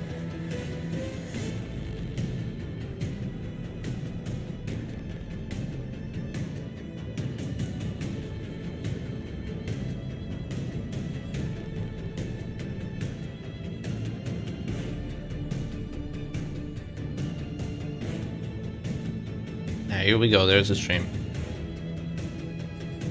Alright, let's do this. On to the first match of the second best of 5. Let's see how this actually goes. I wonder what the players are gonna bring, because now they have all the characters again. And wow, look at that. Mr. D just plays the same team as he started off with, and I think Callan does the exact same. Wow. That's the same team as from the first match that Callan had, right? Well, it's definitely the same team that Mr. D had with this Winter Bliss DOT. This is what it's called. It's the Flagellum Shieldbreaker power couple, and then you have the Jester and Antiquarian backline, which are both really good characters. Jester because you need the accuracy on everyone else, and the Antiquarian because she gets really good kills with the finisher, and because she has regen, which you quite enjoy. So there's gonna be battle battles from both sides. Both sides do need that battle belt, so now the abilities are going to be landing quite nicely. And let's see what both players want to do here. Of course, Callan has a team that's more explosive, in terms of damage. There's the piercing quarrel, there's the sniper shot, Highman with the riposte, and of course the Crusader with the stuns. But Mr. D has that Materia Pestis festering vapors, to which you do not have reach onto the backline. The only abilities you have that reach the backline are the riposte, as well as that how do you call it? As well as that finale. So there is a stun going onto the Flagellant. The Flagellant does not appreciate the stun, but the Shield Breaker kind of tags into position too, also damaging the Crusader heavily by dropping that Adder's Kiss, and also prevents the sniper shot from hitting the Flagellant. However, it is hitting the Jester quite hard, so one more ability and Jester is gonna go down to 0, but there isn't a finale just yet. So yeah, no Immortal so far. We're probably not going to see Immortal because both players are very wary of just playing into it and just having a horrible time. So yeah, they don't want to just roll into a match and be like, okay, I've already lost. Count played a lot of Immortal on day 2, and it was Circus, so it was round 32 match or something. Yeah, there was a lot of Immortal, but I don't think we're gonna see that too much today. So there's gonna be potentially Harvest here. I'll know just a solo. That is surprising. Let's keep in mind that Mr. D has one massive advantage, which is the fact that he went first, and the fact that he has regen again, so he can just play it safe with his characters, and he will eventually just stay alive with this Jester. Of course, now, if you don't kill the enemy Jester some way, he will drop a finale on you, or just drop a kill on you by the start of next round, but it won't be right by the start. Since you go first, you will also go first by the start of round 3. Atulus advanced had to be a min-roll. 7 damage. Was it 7 damage? Yeah, 7 damage is a really, really low roll. Now, there is Wicked Slice on that Highman, so we do see a change of abilities for Cal, and instead of using that Creep Shot, has Wicked Slice this time around, or no, not Wicked Slice, Open Vein, which actually counters the regen perfectly there, and now this Jester is in a terrible place, unless he moves forward with Turk Stab, which is personally what I would have done. But I think there's just gonna be a Punisher instead of that. That freaking sprite, man. The Jester gets those funny eyes. Yeah, that's so funny. But now the Jester could suffer here, but no, there's gonna be a heal first instead. The Arbos does have the Medic's full plate rather than the finisher, and now the Dirk Stab hit chance on the Jester is really bad. And decides to go for it, but doesn't get it sadly, and there just isn't enough damage for Mr. D to actually finale the Jester here, like not even close to enough damage. Even if that Dirk Stab hit, it had to hit with like crit to actually have a good chance of killing that Jester. So I will say, this isn't looking great for Mr. D. This is like the kind of team you really don't want to play into when you're playing a team like this, because there's repulse, there's accuracy buffs, there's stuns, and there's arbals for those big heals to also cure your bleeds. So overall, just bad. Even if you get a finale crit here, you will not do enough damage to the Jester. One thing, yeah, there was a crit too. Oh, if only that Dirk Stab hit. Jesus Christ, if that Dirk Stab hit, or even if it was a Dirk Stab on the Crusader, there probably would have been enough damage. Oh, that is so unbelievable. Yeah, if only that Dirk Stab had actually hit the Jester, he would be dead now. Jeez, a 53, It was a 53. Oh well, what can you do about it? Your Jester is kind of tagged out of the match for now. He's still alive, so you have to kill him somehow, either with Vendetta or with Sniper Shot or with Finale. But you're not gonna Finale that. Let's be completely clear here. I do believe that Callan's Jester is dropping down to 0 because Finale does apply Hemlock Blights. Yeah, let's remember that. Finale does apply Hemlock Blights, but the Antiquarian can die right now to a Finale, so... Yeah, if your Antiquarian dies right now, your Jester is gonna die shortly after, and all you have then is a Shield Breaker and a Flashlight. And of course, they're both really good characters, so they can stay alive for a bit, but they can't get kills on their own, not against Crusader and Arbos, so you really cannot let that happen. You really cannot let your Antiquarian die. Now, that is a surprising character to guard on. That's probably just to prevent the stun from coming through or something, but that means that now Dirk Stab... No, actually, Dirk Stab can't get the death blow onto the Jester because it bypasses the guard, right? That's so funny. There's gonna be a Death Star check onto that Jester, so he's already suffered 1 at this point. I guess it's fair to apply 2 dots instead of buffing your bleeds. Yeah, Hemlock Flash used to be so meta back in the day. Hemlock Jester 2. Yeah, we're seeing them now. We are seeing them now. And they are definitely quite strong, but they are being put with their backs up to the wall, because to win this match is not going to be too easy. The Crusader's probably going to heal the Jester, I'll say. But even if they do that at this point, the Jester is at SR now. There is a solo buff, so the dodge on that Jester is really nice. And Mr. D's characters are pretty much completely safe at this point, because the Crusader can't reach into the back, so the Antiquarian and the Jester are completely fine, and the Jester can't kill the Mr. D's Jester because the Dark Stab bypasses the guard, and the only way you can kill is with Finale. Wow! Really? Finale's the Jester at this door. Okay, that is unbelievable. I don't really think that was the play. Like, you know, as good as that looks, like, okay, yeah, you killed the enemy Jester, but as good as that looks, I really don't think that was the play. Because you still had a 55 dodge Jester in the front. You could have very well dodged the Festering Vapors that was about to come. You could have very well dodged the Punish. But now, you just kill a character that really didn't need killing. Because he was kind of expended on his use already. He was not going to regen out of this storm. And now you have no way of actually getting a kill anytime soon against this Antiquarian, against this Shieldbreaker, against this Flagellant. So I don't think that was really the best play. There's going to be an Adder's Kiss there onto the Crusader too, so he's going to be dropping down to 0 for essentially the rest of the match, because with an Adder's Kiss crit, you do 5 Blight for 7 rounds. So it's just, even if you heal yourself, you're going to self-heal for 4, so you're always going to be dropping with your action, which is really, really good here for Mr. D. So the dodge doesn't pull through, but thankfully the Duelist Advance only does 10 damage, partly because of the 15% prot that the Shieldbreaker actually gets. So there's going to be Rain of Sorrows there. The Jester will eventually die to Distress, in case the duty isn't enough to bring him down here. So the Arbalist is going to click. She's probably going to heal someone. Yeah, decides to heal that Jester there. And now there's a problem. Festering Vapors is kind of problematic here, because you have a Highwayman with Eagle Eye Talisman, with Vendetta in position 1, so if you do try going with that Festering Vapors, it is really likely that you actually get dropped to the store immediately, and then the Jester will just kill you with a Dark Stab, which you obviously don't want to see. There might be a solo here, but yeah, there's just going to be a solo. Look at that, doesn't even think too much about it, just drops the solo, and that means that there can be... Yeah, actually the solo here is kind of mandatory, because you no longer have point-blank shot on this Highman to actually have that open thing. So it is funny because this is literally a counter team. So they're kind of hindering their Highman just to have that open vein, just to have a way of countering that that regen. I'm kind of surprised by there being no punish onto the Jester. I feel like to have dropped him down to 0, but there might just be an expose instead or something of the likes. So there's... Oh no, there's only the Vendetta buff now!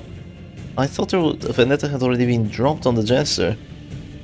I was clueless.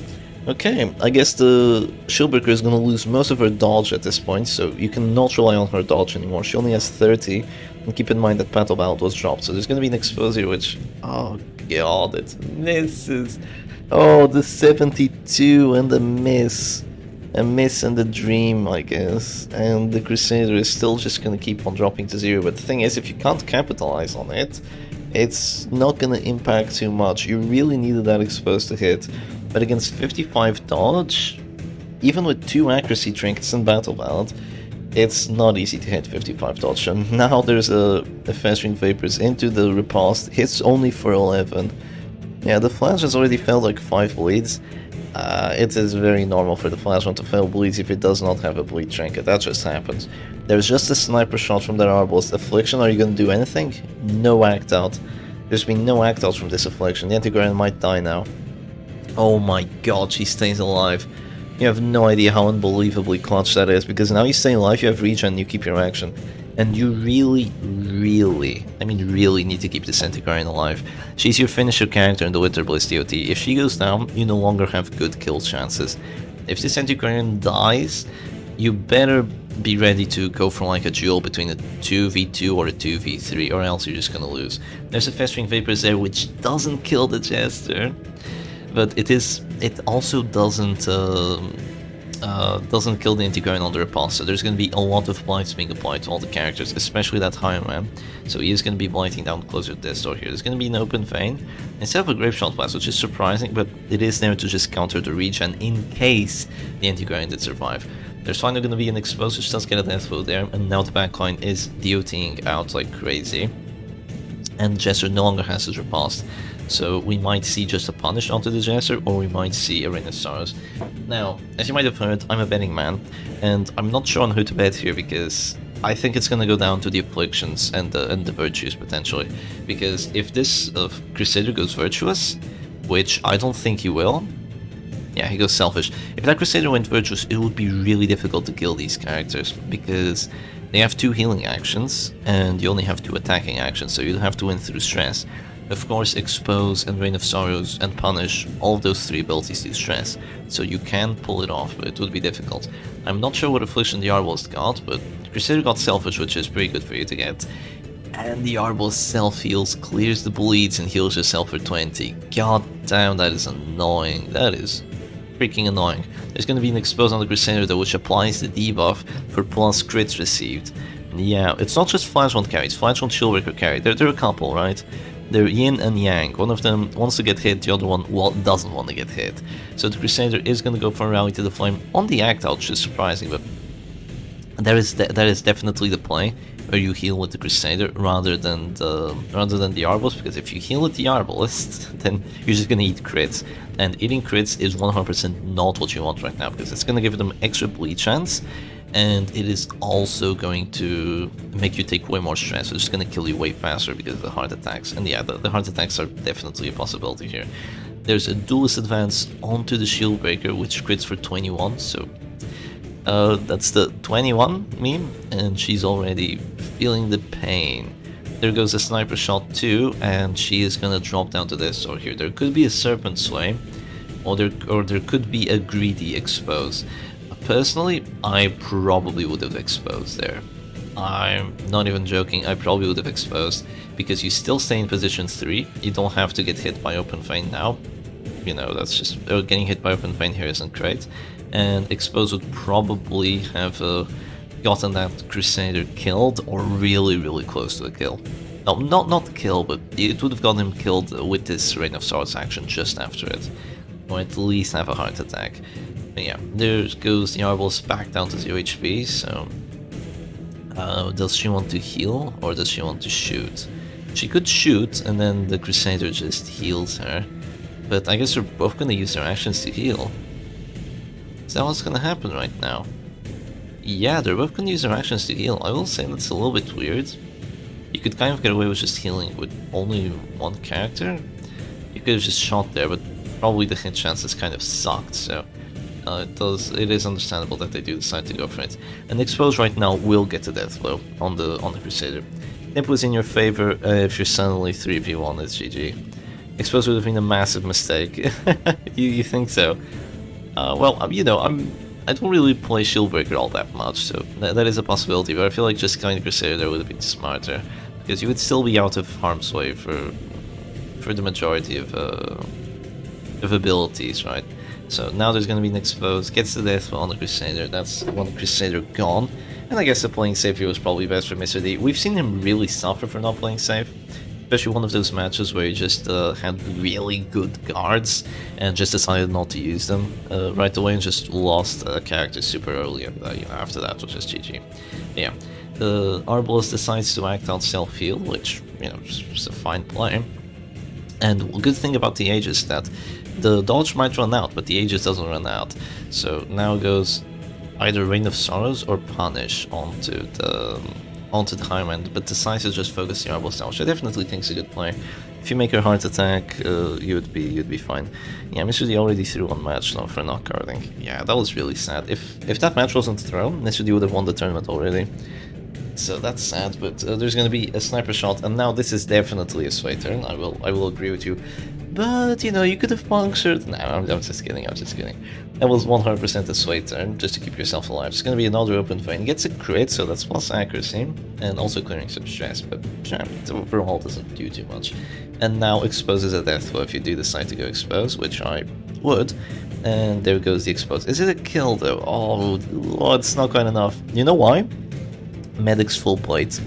Medic's full plate makes it so you take minus 15% stress, that's why it wasn't quite the kill. Now the Owls can actually stay alive, unless she has a very bad act out, but no, she's just gonna heal herself. Medic's full plate, clutching it right there, absolutely clutching it. And yeah, she's gonna stay alive for a bit now. Okay, how do you deal with this now? Because she's just gonna have heart attacks after heart attacks and just gonna keep healing herself, which is rough. The bleed and the bite fail because the High Man has Rancid Cure also. He's ready to deal with this Flagellant. It's gonna be another open vein onto the Shield Breaker. She no longer has any more Serpent Size. And sadly, you cannot use your redeems, because you are not at low enough HP to do such a thing. But the thing here is that I think you're in an okay spot here if you're Mr. D, because even if you lose a Shield Breaker, your Flagellant has a really good thing going. It's going to be just a Ring of Sorrows there. Hopefully the Arbals just act out moves forward or something of the likes. That's kind of your play here. I think that maybe getting rid of the corpse would have been a play too,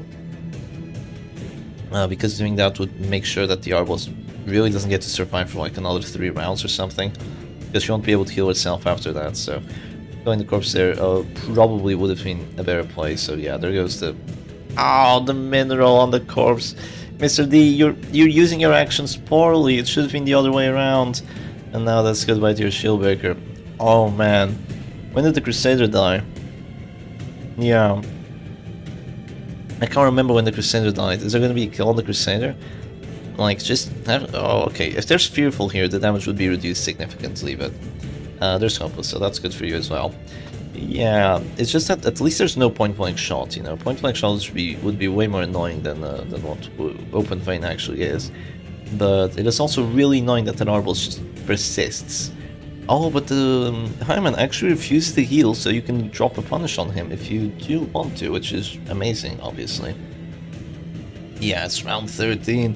That's the unlucky round, right? Yeah, no, I don't really believe that.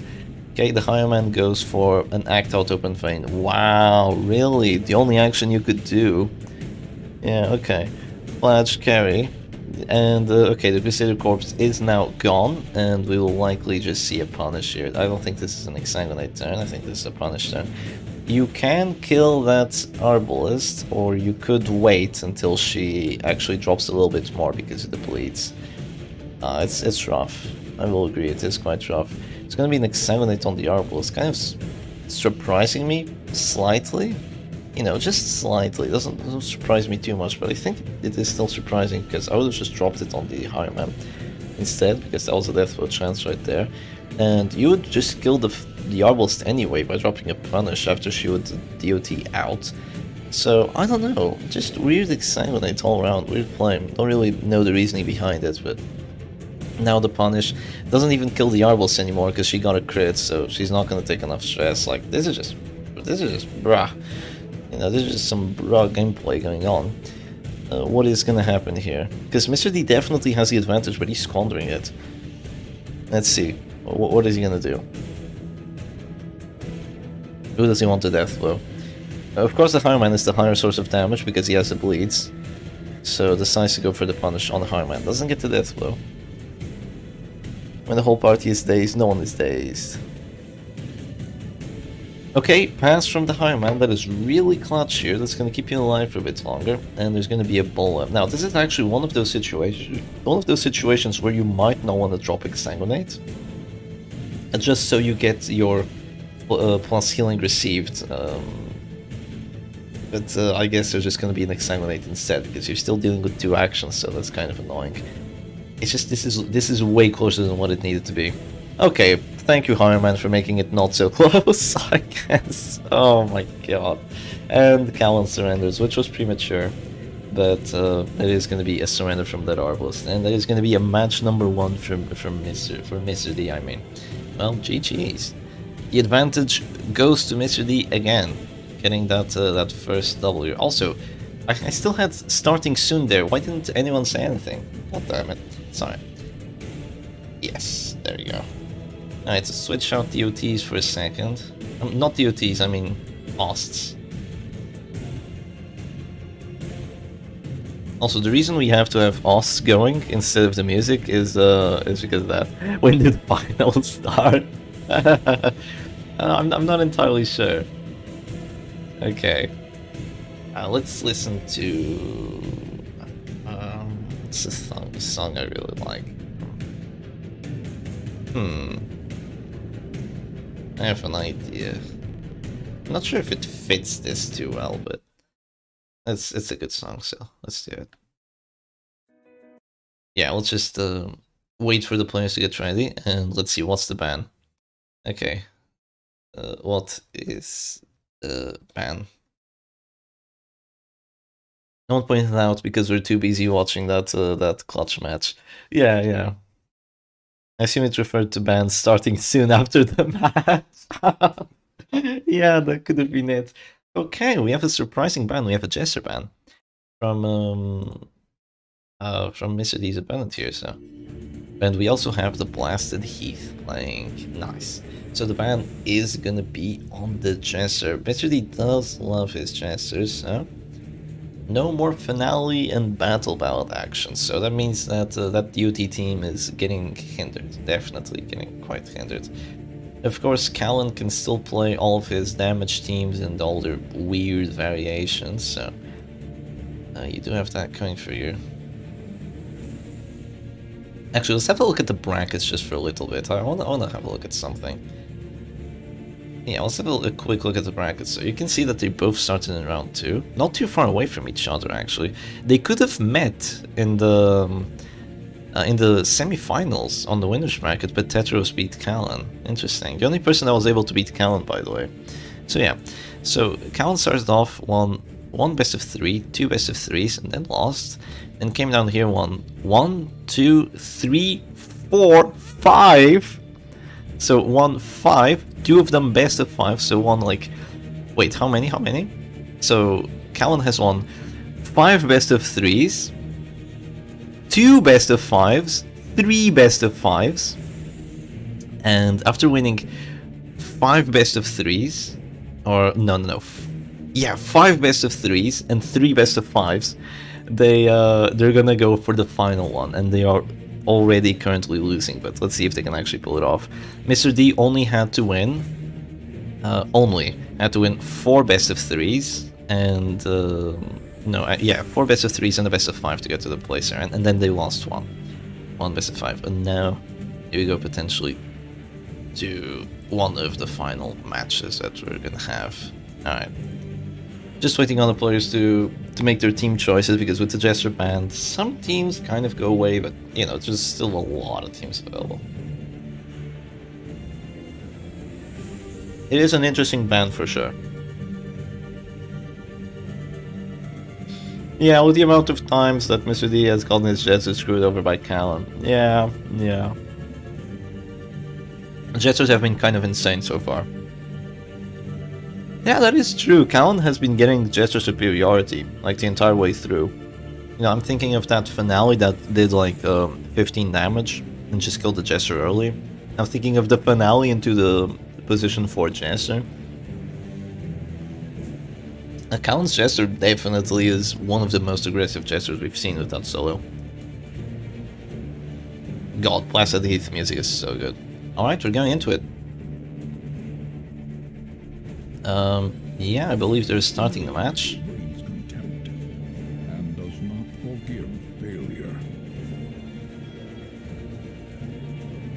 Your stream looks a little weird, Mr. D.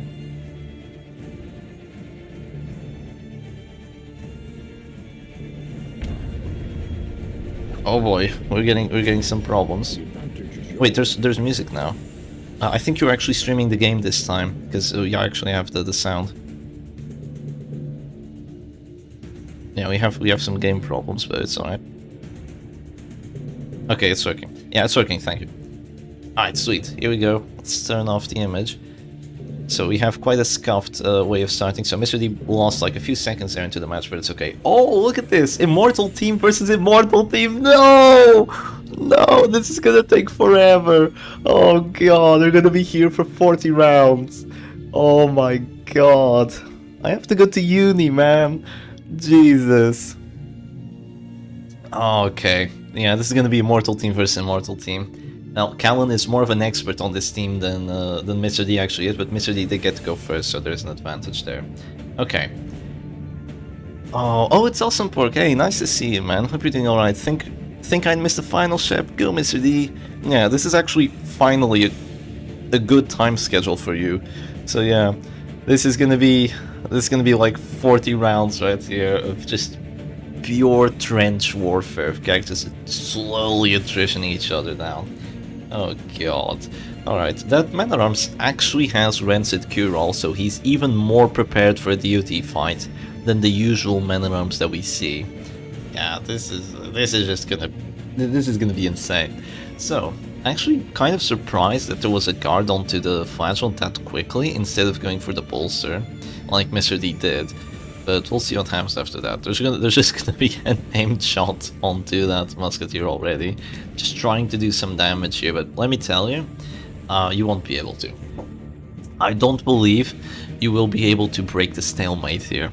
I think this is gonna go down to around 40-41 to see whoever still has the most amount of HP. So we start this match at like 11, I think. No, 11 my time. So we start this match at like the passing of the hour. So let's see just how long it's gonna take. Because I have a feeling this is gonna take freaking ages because no one banned the Immortal Team characters and we just have them fighting each other. This is gonna be a hell of a fight. This is like when you go on the Eternal or Endless Harvest and, you know, you just go for like 200 plus kills. Part of me thinks the winner will be decided by pure RNG. To a certain point, yes. Yeah, to a certain point it's kind of decided by that. As long as they don't mess up. And they have a lot of actions to mess up, because if you think about it, you have 40 turns of 4 actions each and every time, so you have like 160 chances to play poorly. If you look at it that way. Oh, it started at 03. Alright. Okay, got it.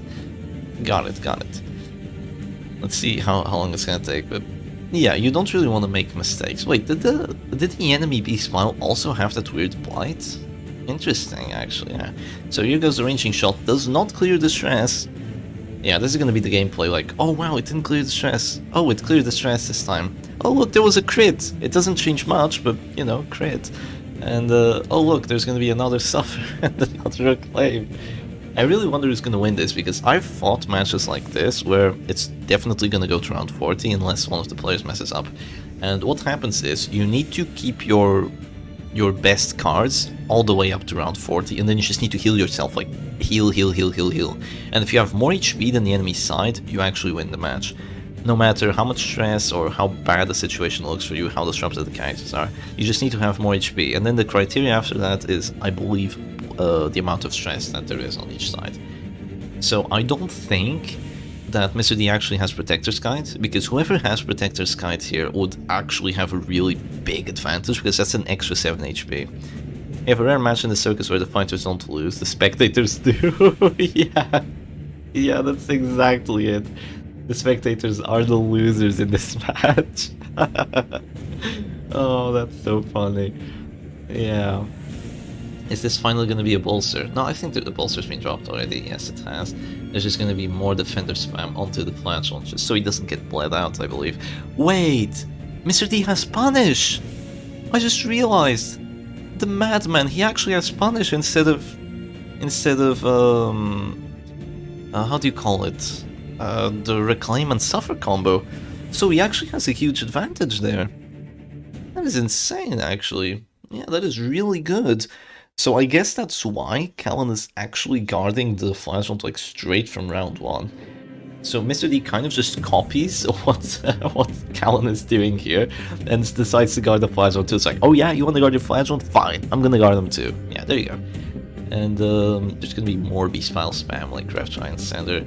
The stress isn't Like, there's no way there's going to be enough stress because these teams are extremely and excruciatingly slow at outputting stress, and ranging shot is just going to clear all of it. As well as, you know, not only is the team slow, both teams have stress clearing and stress prevention. Alright, gonna go to sleep. I can watch the third match in 8 hours. Yeah.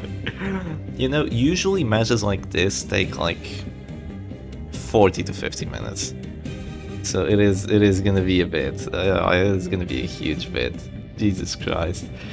Oh, why are they both playing the Immortal team? Do they want to win this bad? God damn it. I'm not joking when I said I have to go to uni. Yeah, I might not have enough time to cast all of it. Imagine they just... Wait, they're saying tie? Mr. D is saying tie, maybe? he sent the message like tie? Can we call it like just a tie? Could you call it a tie? It's not in the rules. Like, we didn't establish anything in the rules, but you know, the players kind of have like their own freedom, I guess. A little bit of freedom that we give them. They could call this a tie and just play something else. I don't know what they want to do. There are no ties. Now, there's no ties in the Butcher's Circus, but they could just decide, you know, like, let's call this a tie. Is Callan gonna say yes? Oh, they just keep on fighting. Yeah, they're gonna keep on fighting. Oh, God. Yeah, you have to heal the flagellant there, even though he's guarded, because if you don't, there could just be a slam and a 20% death blow. If the 20% death blow does go through, it would be GG on the spot. You know, thing is, Mr. D has an advantage, which is a punish. So, maybe. I feel like Final Battle would be fitting also right now, because he's going to be awake long enough to watch the next match. There is no justice, that's what. Oh, should we change to Final Combat? I mean, it's not like we're gonna miss anything, you know, it's just more bile, punish, defender, ranging shot, bile, punish, defender, ranging shot. Just the same action, so I guess let me put on the image for a second, let me change out the Ost. And the funny part is we're not gonna miss anything, you know. Oh my god, this is way too funny. Let me just change on to Final Combat. We're not going to change again, because this is trolling. But we're not covering the match, while we should be. Okay, change it out. And, oh, and yeah, let's go back into it. So let's see, did anything happen? No, I don't think so. I think it's fine. Yeah, there is no victors, only the sleepless. Their music would be the SpongeBob song. Oh, the SpongeBob song, it would actually fit this so well. Oh my man. Wait, there was a slam. There was a slam. We're gonna see some change. Oh, patch up. Okay, there's actually some interesting action going on. So whoever slams here is gonna lose their slam. Let's keep that in mind. So that was, you don't want to use up both your slams, because they are very important for round 40. You can slam and use, you can transform and use slam or rage, which is gonna do way more damage than Beast Smile. Yeah. Use this song. I'm not sure if I want to click that. How can you even post links? Is it because you're a moderator? Or what is this? SpongeBob production music tomfoolery. You know what? That's probably copyrighted, right? I don't know. I don't know. If I can use that or not. If it isn't copyrighted, I'll unironically use it. Why Snuff instead of Numbing Instant Sound Flash? You want to have the move resistance, and you also want more stun resistance. And the Man at Arms and the Abomination need the stress, the minus stress taken more than the flagellant does. Wait, it could be copyright, Scott. Yeah, I won't do it then. Okay, here goes the Manacles. Oh, Manacles instead of E-Spile. Interesting action. I think that's kind of to just slow down this this Abomination here. Like that. That is probably the play that's going to happen. Yeah, this is gonna take ages. Absolute ages. It is funny. Okay, so I think that Mr. D still has Reclaim, just not Suffer. There's Reclaim but no Suffer. That's still really good, you know. Mr. D actually has the Underdog comp, which we haven't seen yet, which is surprising, because Underdog would actually win this match, I believe. Underdog was the one that had Arbalist, Doggy, Bounty Hunter, Flagellant, and it really punches through the protection. And also does some nice bleed, so I think that it would actually be able to punch through the Immortal team, but I guess Mr. D kind of just forgot about it. Total stress immunity. You don't really need it because you have Content of Absolution, which already makes you kind of immune to stress, and then you have Ranging Shot. Like, it's more than enough. It's way more than enough. And if that wasn't enough, you still have Suffer, which is minus 40% stress taken when you use it. Like, you do not need more anti-stress on a Flagellant in a team like this. Of course, if he's just, you know, in a random old casual team, then sure you can run Numbing Instance instead, and you're just gonna have a wonderful time against the stress teams. This will not end. Oh, Flagellant drops at the store, he's gonna have to go for a heal. Oh my! He doesn't heal! But there's no way to punish. Oh, there's no way to punish him. Mr. D sadly does not go first. Unless Callan kind of misclicks to heal? No, it's fine. There's no heal misclicks. It would have been funny, but...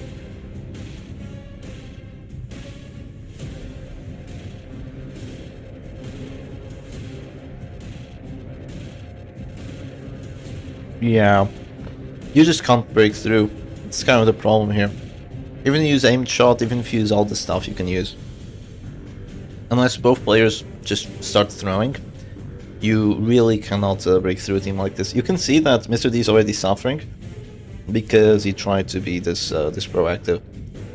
So yeah, he's already losing some pressure, so he's gonna have to spend a few turns doing some tender weapon care. Okay, Flagellant doesn't drop down to 0, he's okay. But your Circus took Rock, Paper, Scissors and Mortal Comp is the is the equivalent of bringing a Riot Shield. Yeah. A Riot Shield, yeah. What would beat a Riot Shield? I guess a gun. You know, there's people that would also bring a gun to Rock, Paper, Scissors. That was a funny one. There was also a well, where everything would just fall into the well, and you'd always win. I don't know. Okay, there's more guards coming down, so the Flagellant's gonna be okay now. And more acclaims going through. Send this to one of them. I need this to end. You need this to end. You know what? I'm gonna ping both of them in the server and see if they want to call this a tie, because honestly, this is just unsettling. This is just unsettling to watch this. But I mean, it's a tournament, you know. It's a tournament, but I'm gonna... it's not in the rules. I can't do it. I can't do it without Salik's approval. Yeah, I'm not sure if Salik is even around. Oh, they're just gonna have to watch this. I mean, we're 8 matches through. We're almost a quarter of the way through. And things might speed up just a bit. Because the players are already getting kind of accustomed to what's going on. You know, this is just gonna be 40 hours of complete slugfest.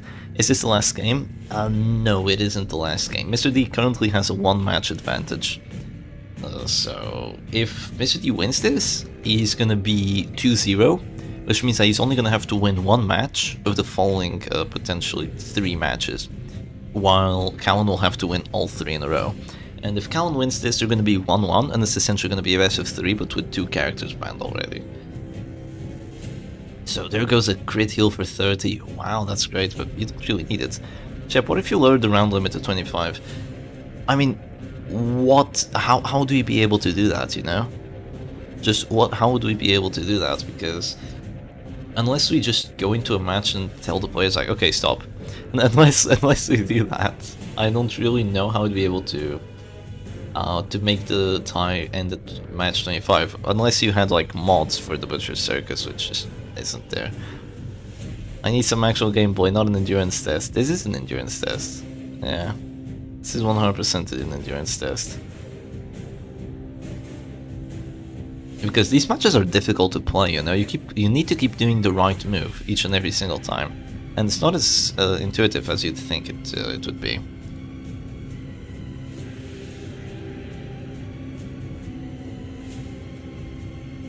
Okay, I see the Flagellant going for more actions. More acclaims. So the thing is, there is Punish, but there's Rancid Cure-All. So Punish into Rancid Cure-All basically means there's no Punish. So yeah, there's that. I think that Callan's team looks a little bit sturdier, actually, because because of that suffer, you know, because you can just clear the DOT rather than having to spam that reclaim, and I think that might actually matter in the long run. So that's why Callan might not be like, okay, sure, let's die, and because he might be seeing a victory in 30 or so rounds. Imagine one of them win because the other person has their internet cut out. Well, if the internet cuts out and one person disconnects, that's not an immediate loss. We just see what the match was looking like and make a decision. What if after round 25 you call a sudden death, first skill wins? That's an idea, but here's the problem. They're not gonna die. There's gonna be 4 characters alive on each side by round 40. So even if you had that, it wouldn't work. So yeah. Though it is a good idea. Yeah. But, you know, we're not gonna do that for this point, because that's not the rules these people signed up to play with. Yeah, some death would still result in a round 41 game. Yeah, it really would. At least there's a round limit, you know, we have to be happy for it. Goddamn round 40 gameplay. Whoever designed the Circus, like, they knew round 40 would be absolutely excruciating to play through. Sudden death is so against the spirit of this game. Yeah, it really is. Characters really fight to the last character standing.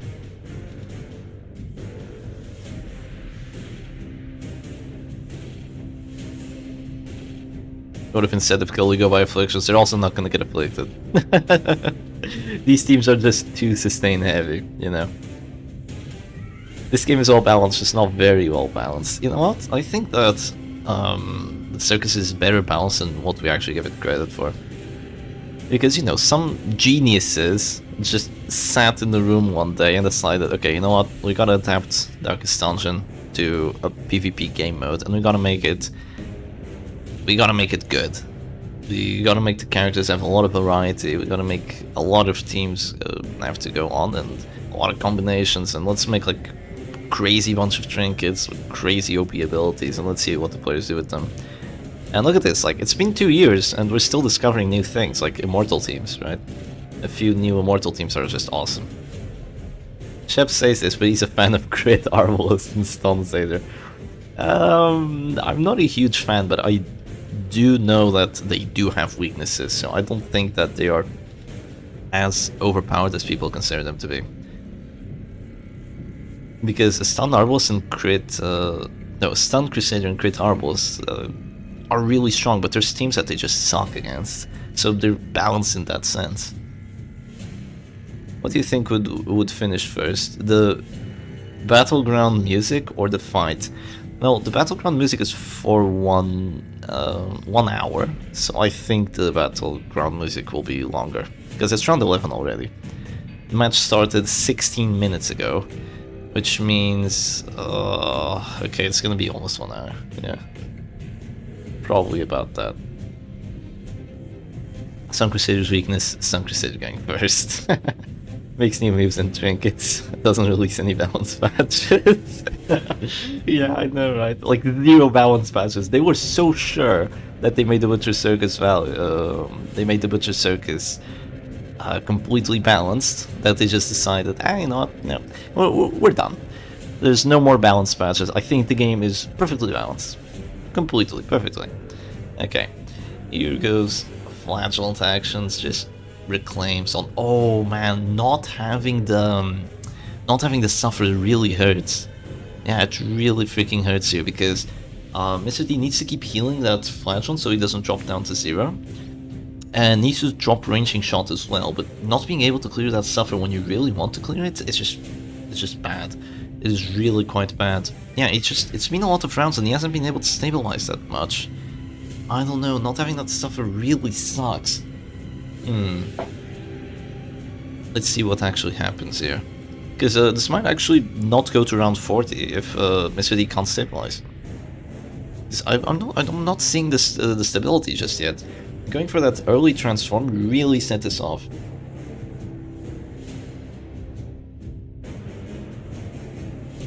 Okay, stuns the Abomination. So does eat a bite for it, but does also prevent more beast piles for the time being.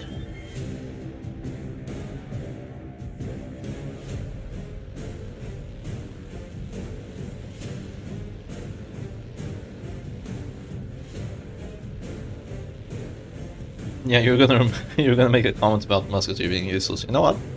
Musketeer, even just replacing the Arbals in the damage teams, she's still really good. I like her. She's not quite as strong, but she's still really quite nice.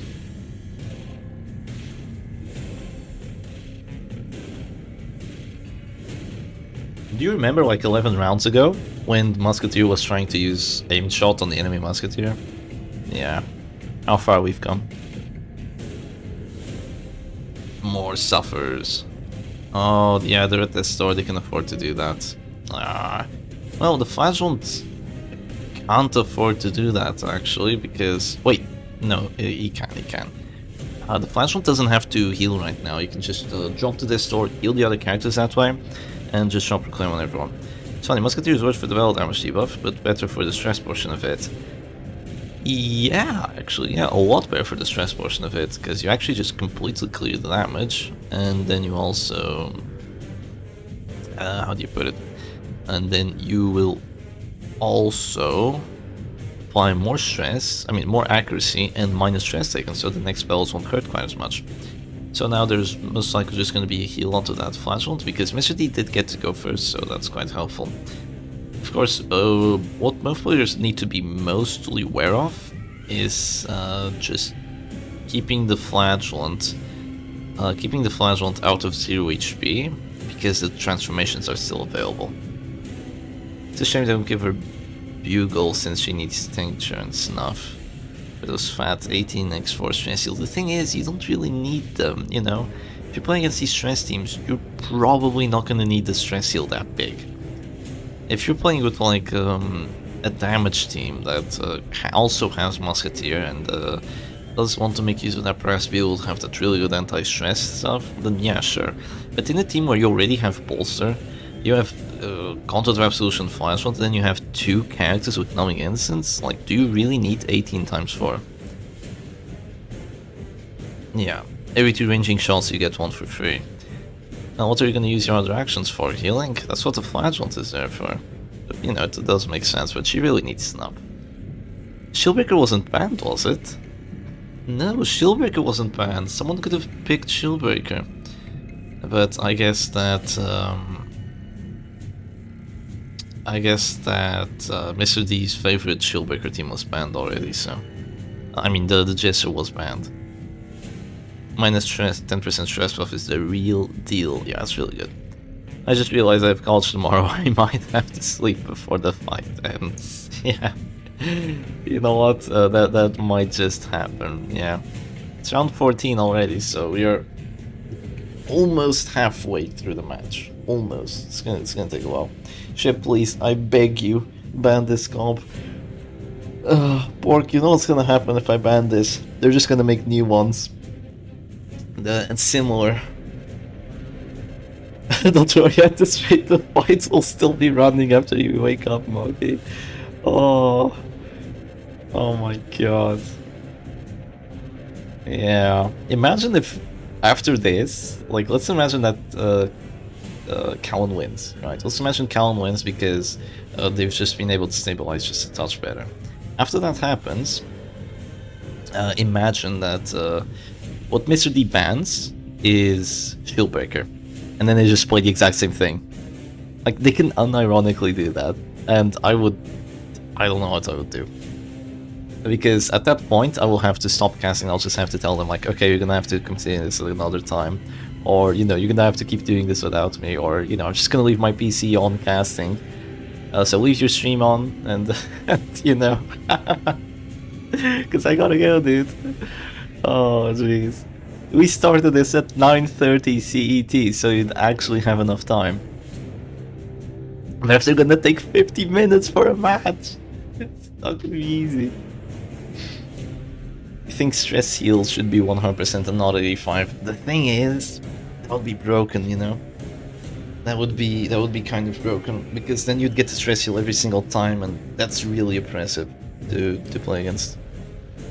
Just give someone perms to cast if you have to leave. Ah, you know what? That's actually not a bad idea. Yeah.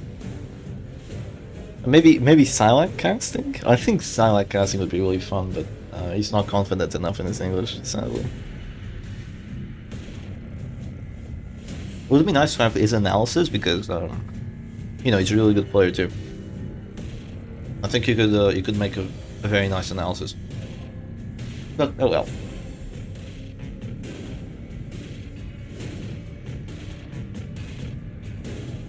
Someone you trust. Are you vouching for yourself, Gonzo? Is that what you're doing right now? Do you want to cast? Yeah, someone named Gonzo. Yeah, yeah.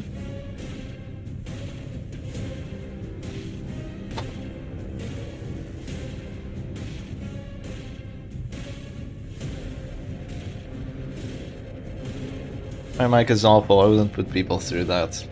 Alright, makes sense. Good excuse.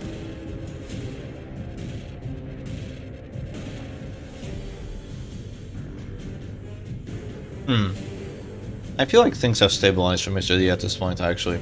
Yeah, Man at Arms is healthy again. The stress isn't too out of control. Actually, the stress is more out of control for Callan. And the Abomination is guarded, and there's going to be more reclaims, and I think the Musketeer can just take a few turns to actually heal that fast one, so I think it's going to be okay.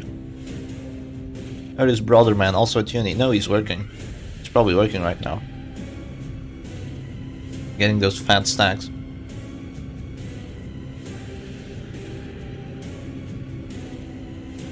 It's a shame he didn't make it to the end of the tournament too. Like, I would have really liked to play against Shaman at the end. But we just didn't make it quite that far, sadly. Next time we'll practice more.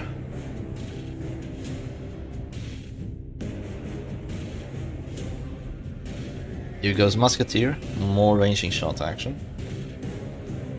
No stress heal though. Wondership can finish a run of Darkest Dungeon before the fight ends. Maybe Shuffle can? I definitely can't, because for one, I don't want to play Darkest Dungeon 2, and secondly, I am so clueless when it comes to Darkest Dungeon 2 meta and all that sort of stuff. I mean, I tried running Incision Plague Doctor, and it failed horribly. It was not fun.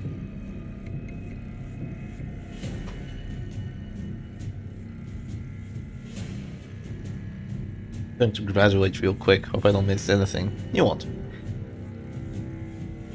Turn 16, just to answer that previous question about Musketeer, man. I'll stream DD2 when it's out on 1.0. Will I though? I don't know. If the game looks more pleasing then. Because right now it just doesn't feel too pleasing to play for me.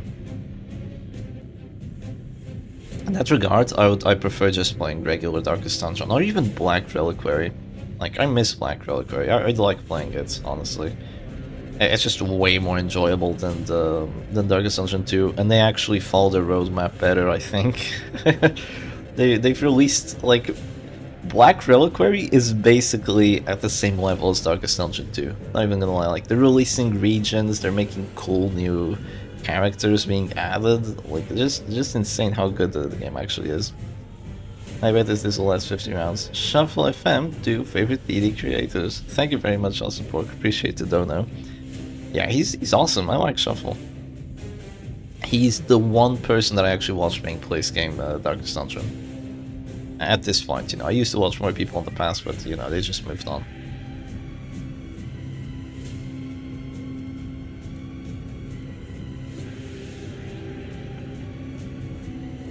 More beast smiles here, coming down. At least you don't have to hear the repetitive sounds of the abilities. I'm tipping you, Chef, so you can keep strong in these trying times. Oh, thank you very much. I'll keep trying. I will keep trying, but it is not too easy. I feel like if he was gonna bring Punish, Spiked Bat would have been a play. If you bring Spiked Bat, you're gonna be weak versus stuns, and you're already kind of suffering against damage teams. Well, I mean, no, you don't really need suffer against damage teams. Well, apart from the mark, right, you kind of want to clear the mark. Yeah, I don't know, I wouldn't, I really wouldn't, because I feel like he's already got a weird matchup, having Punish instead of Suffer. So if you were to bring Spiked Bat on top of that, I just think you'd have a you not have that good of a time. You kind of need that stuff to prevent the stuns and the pushes. I didn't know it ends at a certain round. There's such a weird but Circus never played it. Yeah, that's alright. It ends at round 41, and it's the start of round 41. The final action is actually in round 40, then round 41 just starts. I'm not sure if you actually click a character, or like a character gets clicked automatically, because I've done it before but I can't remember. I'm not entirely sure, but yeah, it's just round 41 and then at the start, like, stalemate, the crowd decides, and bang, someone wins. Yeah, ends before actions. Yeah, definitely ends before all the actions. I'm not sure if you at least like click a character so they take DOT.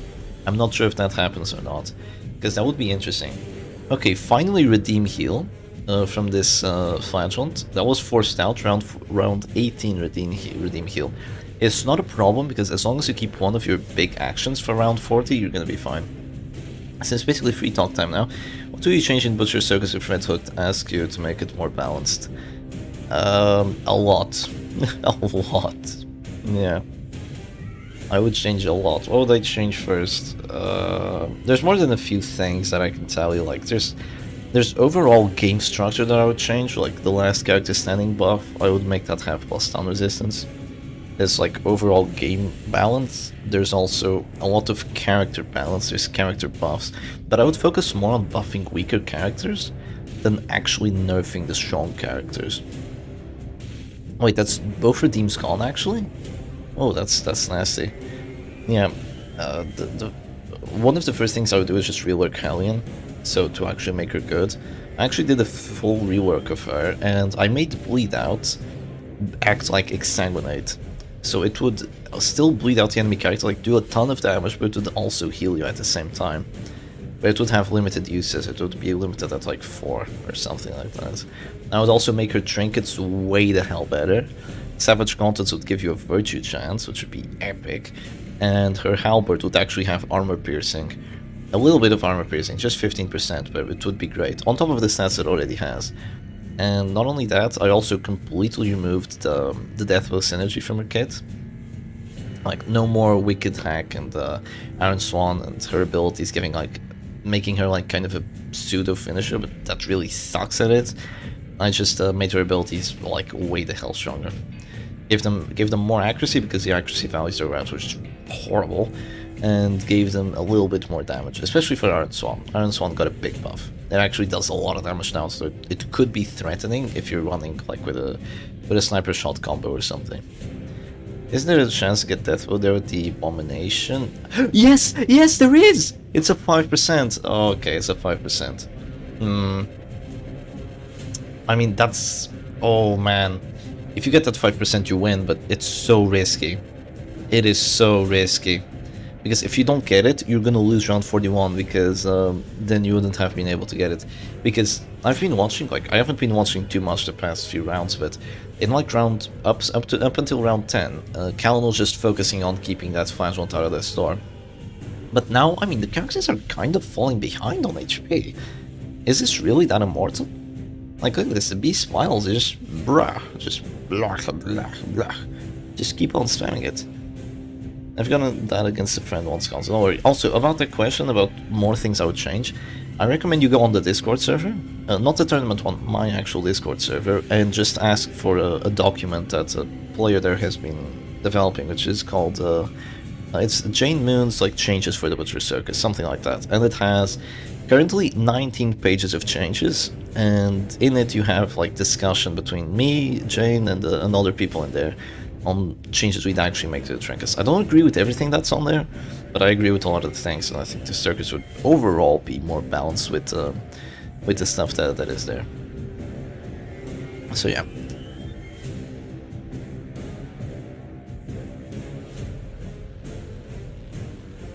No, I wasn't expecting this match to last so long, so you're gonna have to excuse me for a second, because I need to go grab some water, or else I'm just gonna die of dehydration. So this is gonna be the hydrate yourself warning for everyone, so make sure you don't suffer like these characters, and just have some water, enjoy yourself, and you know, in case you're falling asleep, it also helps not to not snooze. So I'll be right back. Don't take too long.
Alright, hello. I've returned, now more hydrated than ever.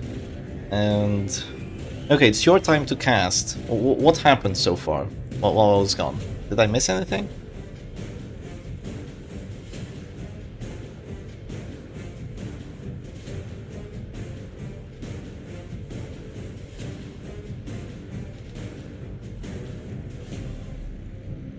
Well, Jester was banned. I'd say the best characters would be having a guard break with a shield breaker. Yeah, shield breaker would be amazing. No redeems happened in your absence. Okay, good to know, I guess. The Abomination still hasn't gone for the 5% Deathblock, so a bit surprising. Because if you get it, it's GG. But if you don't get it, then you're out of transformations, and that's really rough because at the end you won't have a transform rage to just do damage.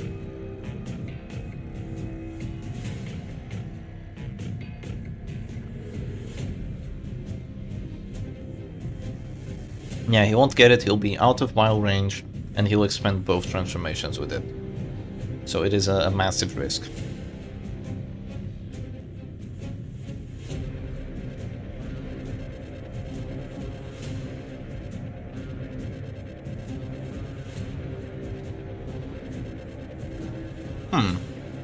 The stress is piling up on the A-bomb though. Enemy A-bomb, that is. No stress heal from Mr. D, sadly. Failing that. And there's gonna be more defenders. Yeah, of course.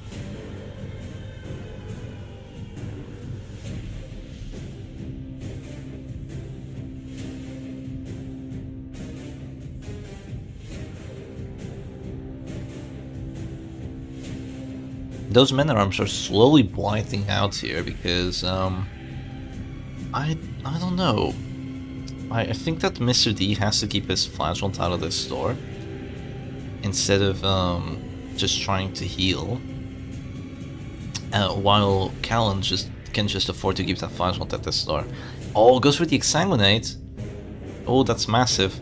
That's gonna force the heal out of Mr. D's flashlight actually.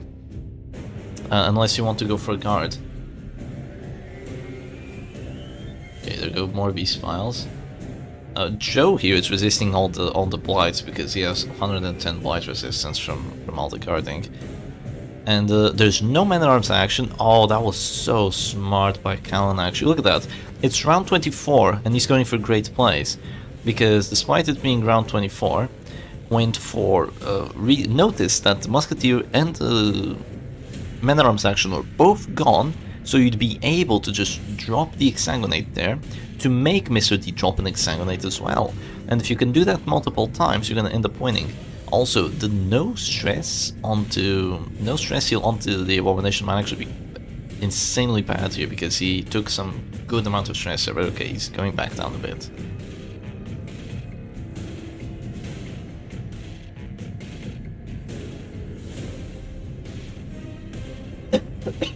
Okay, round 25. Here we go. We're getting close. We're getting closer.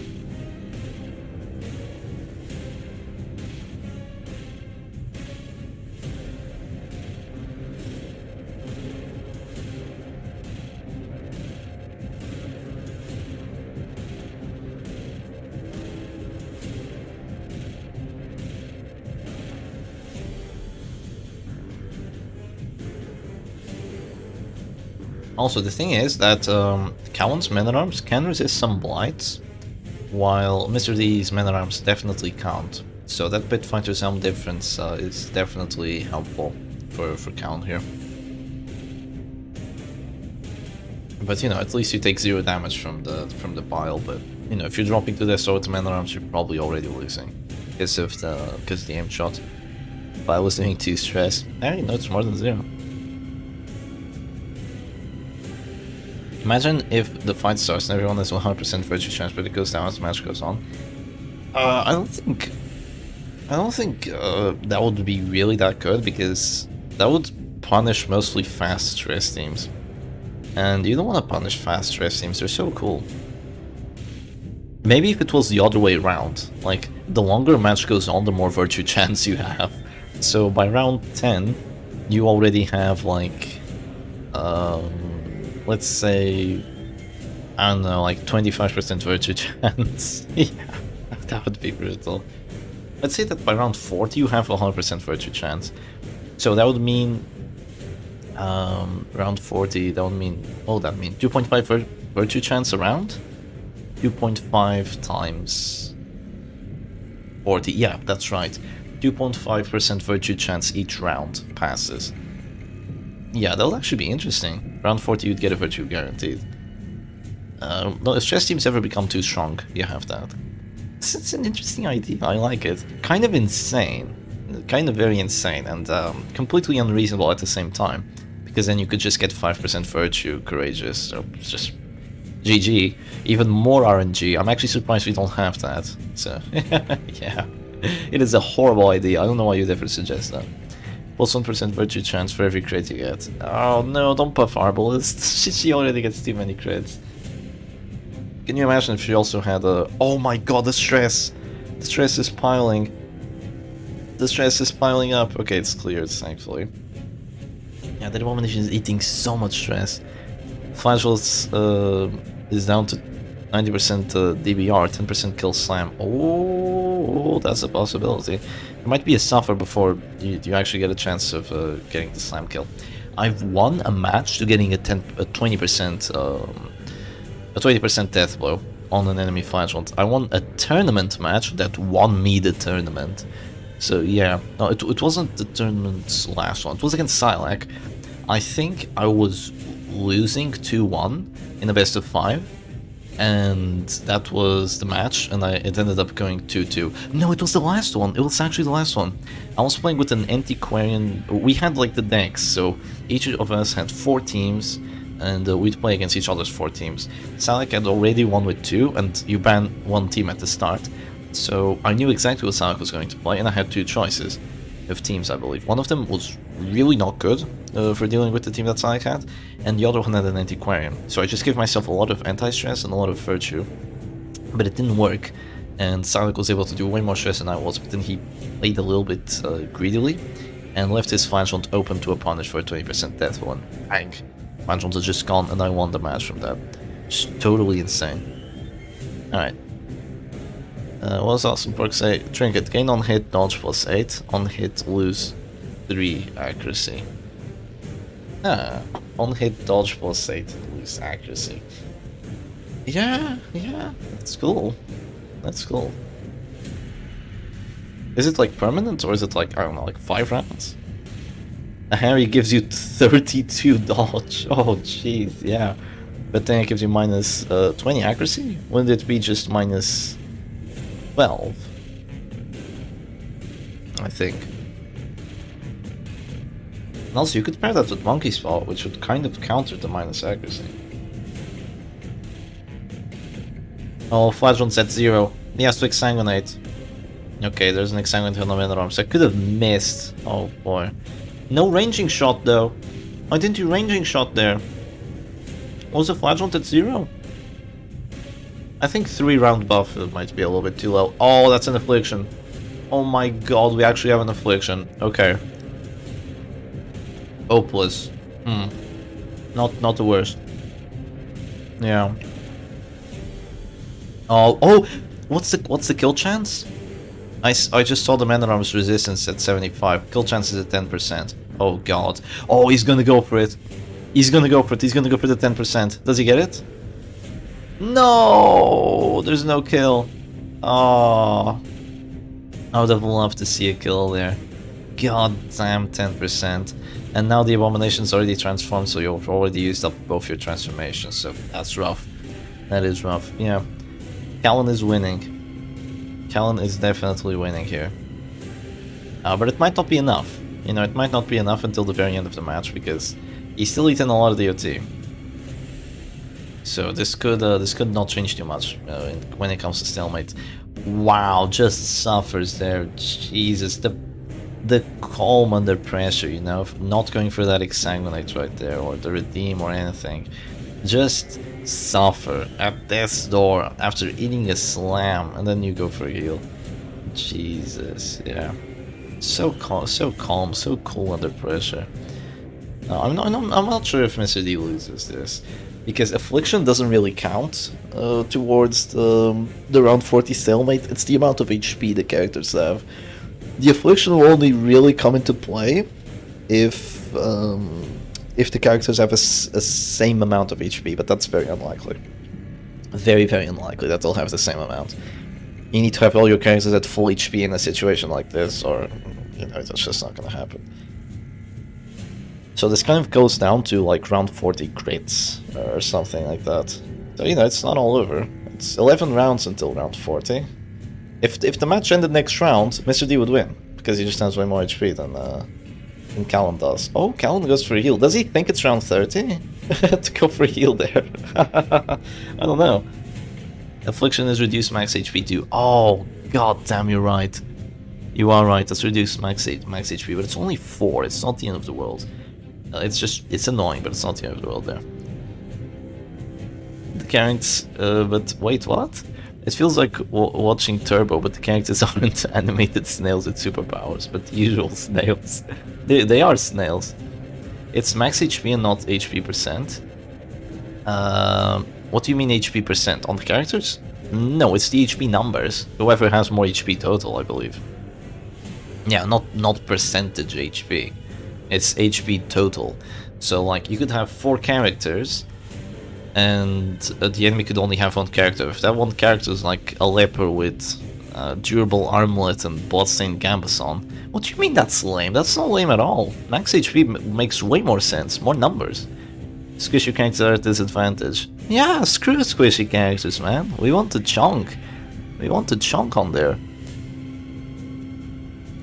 Well, yeah, squishy characters are gonna be indeed at a disadvantage, but in a matchup where it's just, you know, I mean, the thing is, if you are playing with the chunky characters, you need to have a really good team for them, because, like, Crusader can also sustain, but I don't know, I feel like the squishy characters would be able to just break the stalemate before that even happens. Yeah, makes sense that squishy characters are at disadvantage in my opinion. Oh, there's just gonna be a punish there, instead of moving forward or healing or anything like that. Just punishing the Flagellant so he goes down to 0 for sure, I think. Yeah, even if there's a heal, he's gonna drop down to 0. Oh, that's massive. Yeah, that is massive. Maybe he was trying to do enough damage to drop him down to 0 immediately as well. It's definitely an idea. I believe Snail can kill other Snail. The chance may be very slim, but it never equals 0. Oh my god. Yeah, it's the percentage taken off max HP. Yeah, that's what the Affliction does. It's 10% of the max HP. Yeah, bringing squishy characters to around 40 is not a good idea. Yeah, you can't bring them to around 40 because they just won't survive that long, right?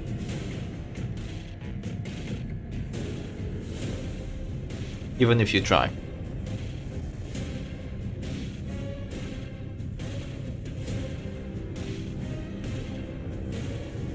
If you think about it, Flatulent is kind of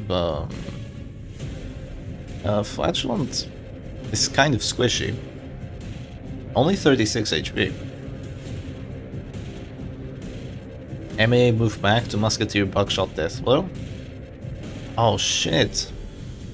You better tell that to Mr. D. Like, just DM him already. Tell him, look, you have Buckshot Deathblow. You go for a Buckshot Deathblow. Do it, do it, do it. Well, let's keep in mind that there's still the Musketeer heal, of course.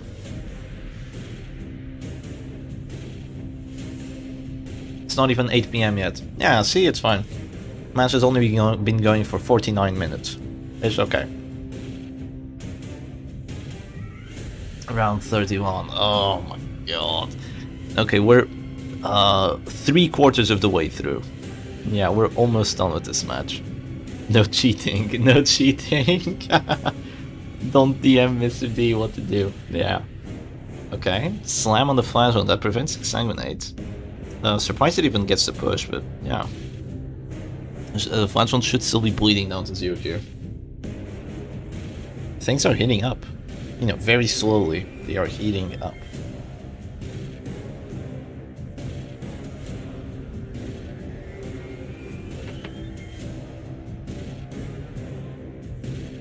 Here comes Manacles. Oh, the stun. Yeah, don't apply the stun there. Impossible to resist with that crit. And I will say, that A-bomb doesn't look too healthy.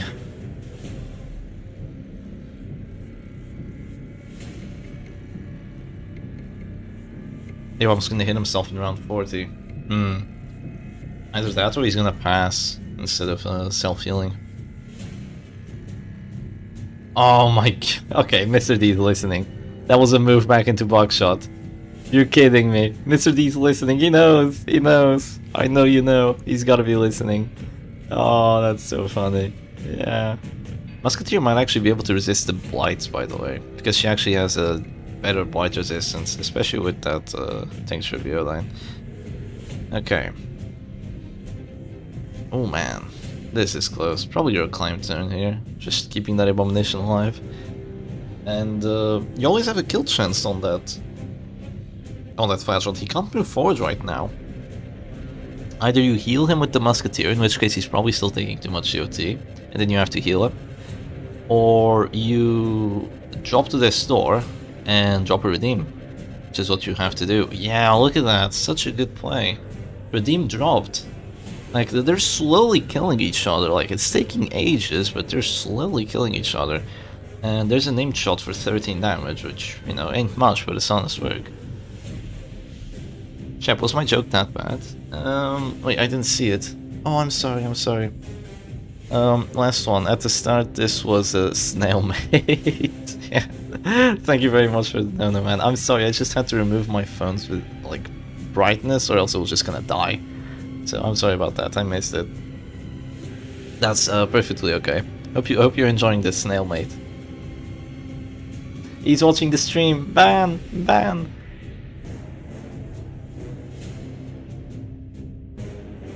Crit redeem on full HP A1. Yeah. Unnecessary crits, my favorite. You go more Bellas. Oh god, they're taking a lot of time to think too.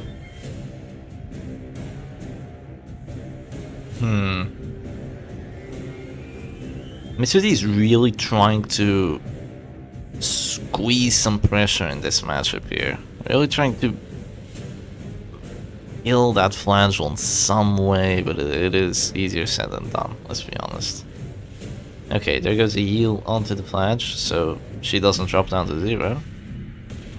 And the A-bomb will... Oh, we have aggression. We have aggression coming through from Callan. Is it going to be a slam on the Abomination? Might do enough damage. He has a crit buff, but I think he also has a ability buff. What's going to happen?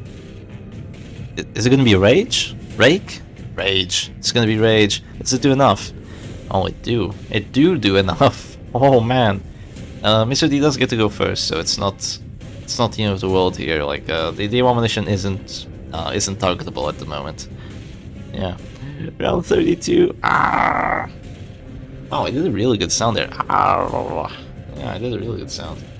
Now the Musketeer is gonna act. She's gonna go for ranging shot. Keep clearing that stress, I guess.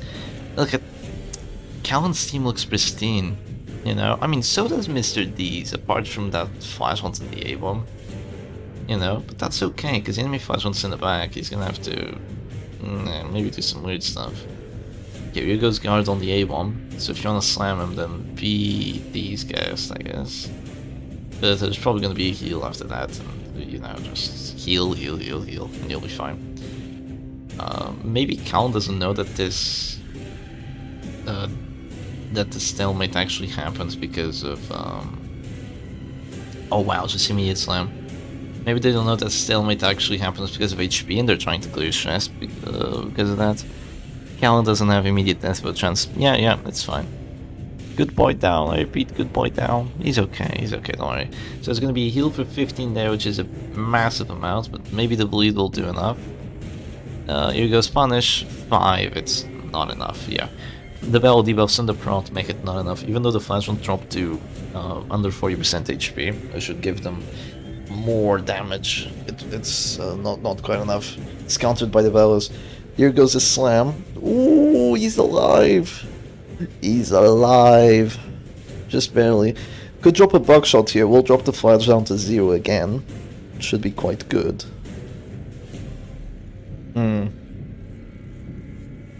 Move forward. Wow, that puts A-bomb in 4. You sure you want to do that? That is surprising. I guess that the Musketeer wants to keep her healing. Because she really has to heal now. You can still win this at the stalemate. You don't have to kill the flashbot. It's just gonna be difficult because you're gonna have -4 HP because of the affliction. Man, can you imagine playing a match like this only to lose? Like, it hurts even more than the other matches, you know? Yeah, okay, Musketeer goes buckshot there. The entire team is back into formation, which is really good for D here. Oh, flashbot doesn't drop to 0. God damn it. It wasn't enough. It was close, but no cigar. Musketeer, why did you heal him so much? Flashbot moves forward, and I guess it's just gonna be the transform bile turn, most likely. Or is it gonna be another slam? No, don't slam again. You have to stabilize. Stability is the move. If you don't, the Abomination is gonna get stunned. And he's gonna keep taking stress, or maybe even a bile. I'm not sure. Probably a bile, actually, to cause blights on the man-at-arms and make things more difficult. Also, was that sound there like sirens? You know, like sirens in the Ost? I don't know. Like the one that goes wow, wow. Oh. That's an interesting sound. I haven't heard that before, or at least I hadn't noticed it. Matching stress gets stress heal at max 58 stress in this match. 58. Well, I can heal 48. The buckshot helps. Musketeer can target flashbot with aimed shot. Yeah. Mr. D is looking at his belt. He's like, could this have helped? Nah, not really. Yeah, Final Combat has sirens. I didn't know. Why does it have sirens? Where are the sirens coming from? The sirens, do you hear them? That's the act out when the characters are irrational. They can say that.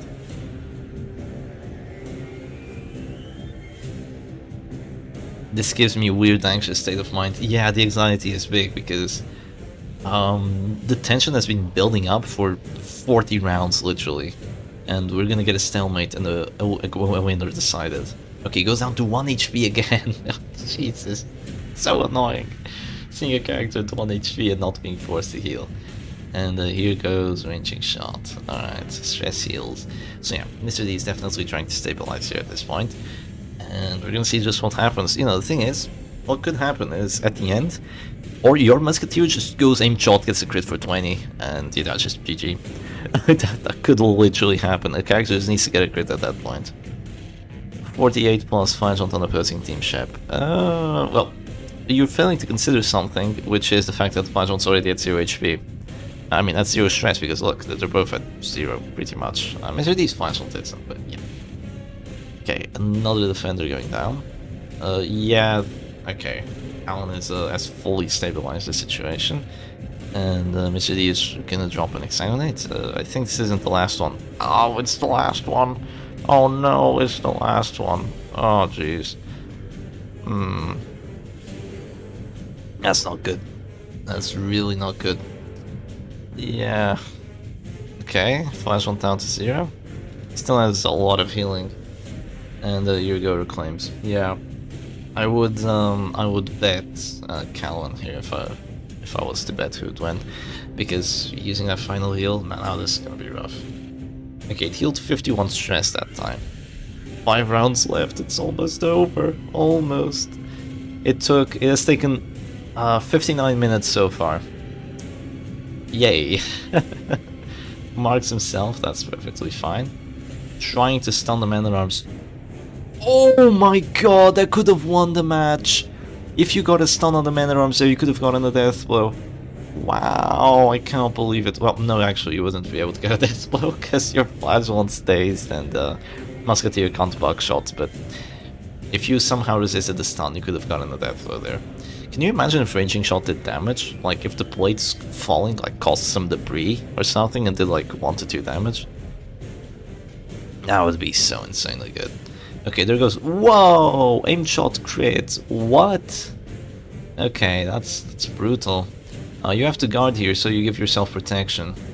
That is the only place so you don't die from the V-Spiles.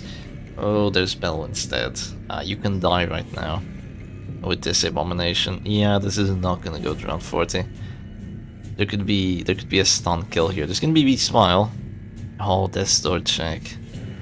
Oh. There's still Absolution. Self-mark value. I know, right? It actually worked. For once.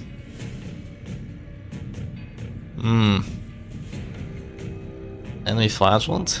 What is he gonna do? Davon's looking at that move. What does he want to do with it? He wants to move back, maybe? Into buckshot? I can't even tell anymore. Is it gonna be reclaimed turn? Oh, this is so close, but... Here you go, Bellows. Yeah, 2 stress on the man-at-arms. Look at that bellow value right there. Moves forward into strength seal, okay. It's a few more matches left, I mean a few more rounds. We have this round 37, then we have 38, 39 and 40, so 37, 38, 39, 40. We don't get round 41 actions, so we have 4 rounds left of actions, which is still a bit. But, you know, comparatively, we are down to the final stretch of the match. Absolute final stretch. This is going to be a hard-fought victory for whoever wins it. Like, really hard-fought. Hardest-fought victory in the tournament, actually. I remember when Mr. D offered the tie. Yeah. Yeah, I think Glad is really happy he didn't take it at this point. Plus, we don't have any rules kind of allowing it, but we don't have any rules preventing it either, so I don't know. They're only allowed to do what we tell them to, so there's that. Is this gonna be a punish turn or a claim turn? Because you do have to punish. You didn't have to punish this entire match. You'd think that Flansmont with punish would actually just be able to do something, but yeah, you also have to use the reclaim every now and then because he's still your healer. Or she's still your healer. Make him break his guards whenever you use his action.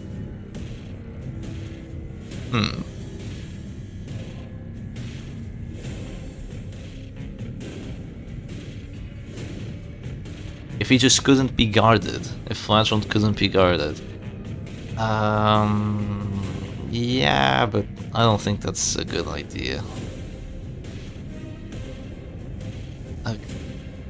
Mr. D's like, why didn't you shoot my A-bomb? Or are you gonna shoot my A-bomb? Or you didn't shoot him, thank you.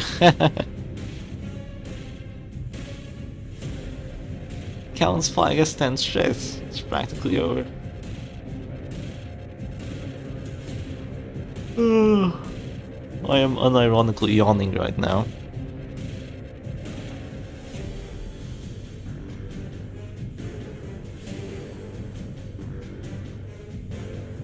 Slam here could hurt. Oh, wait! Callan transformed again! It's only round 38, isn't that a bit premature? Fool's Gauntlet. Give the Can't Be Guarded debuff to Gauntlet of Absolution. Ah, you know what? That's not that bad of an idea, not gonna lie. Wait, what happened there? Why did the Abomination not heal? Ah, it's okay, there's no death blows. Yeah, no death blows gonna be going down.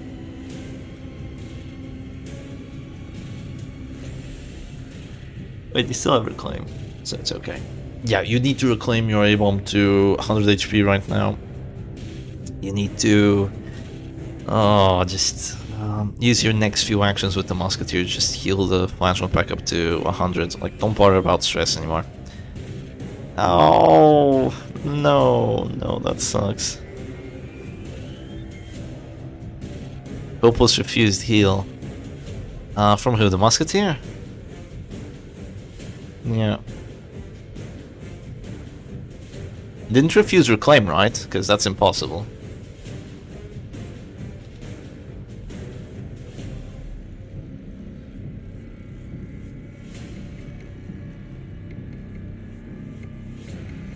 Damn, hopeless. Why are you hopeless?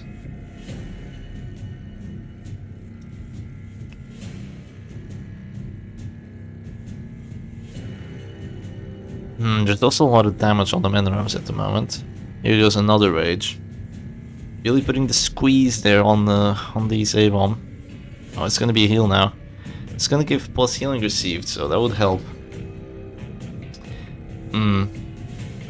What the hell? Round 39? What happened here?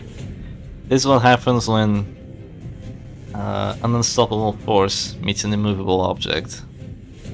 Okay, there goes the Exsanguinate, round 39 Exsanguinate. Could have Exsanguinated round 40. Maybe Callan doesn't know it's actually round 41 that the match ends. I have a feeling that's the case. I have a slight feeling that's the case here.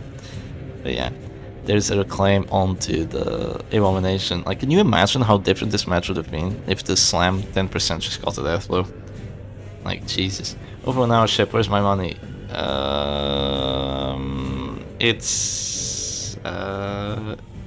It's at the end of the next match, which is going to be 41 rounds. It's going to be even better.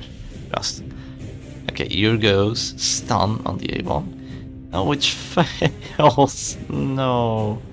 I would have honestly just be-smiled there because you would have dealt some damage to the mana arms. That would have been difficult to deal with. But at the same time, yeah. You're behind on so much HP. It's just, I don't see this working. It's more like it's an immovable object meeting an immovable object. yeah, pretty much. They're like an immortal team meeting an immortal team. Oh wait, that's the name of their teams. Here goes Absolution, clearing just the stress. The stress doesn't matter, it's only the damage. But yeah, now goes the Man at Arms for a guard. Says no because Hopeless is an asshole and just drops it out regardless. You know what would be funny?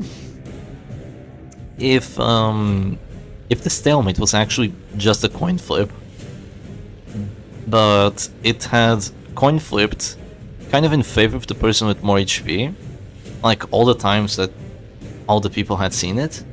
So everyone's just think, oh yeah, whoever has more HP wins, right? But it's actually just a coin flip. Is there a draw system? Yeah, at the start of round 41 the match will end, so there's only 2 more actions remaining, which is going to be a heal on the Flagellant and then probably an Exsanguinate. Or are there no more Exsanguinates left? No, there's a Redeem.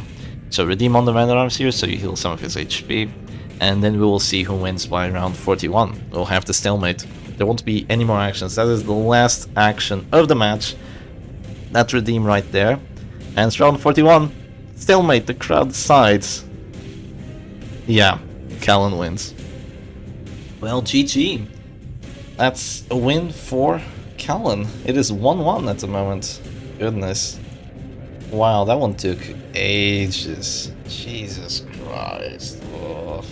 Okay, wait, what did I do? No, it's 1-1. Yeah. That was a slow struggle. GG's. The insanity to actually go through with a match this big. Yeah, that took 1 hour and 7 minutes, I think. My goodness.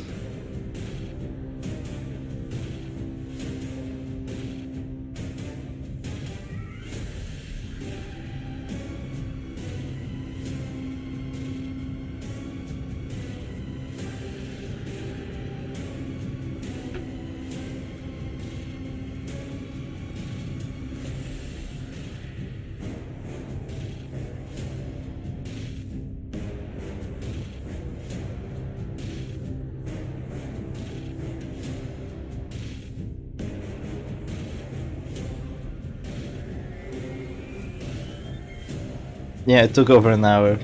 Lightly over an hour. I'm the Van Musketeer.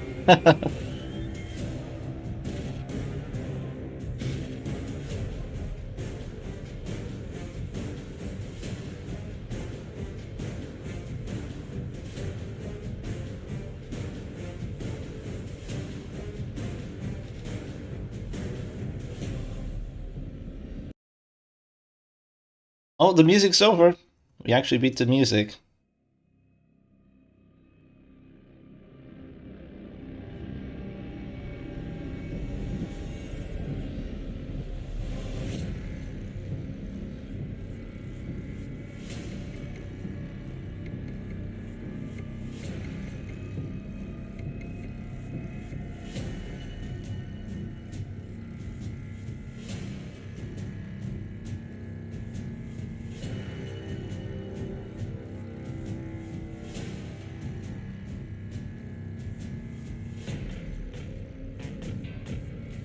Chip rewound the video when no one was paying attention.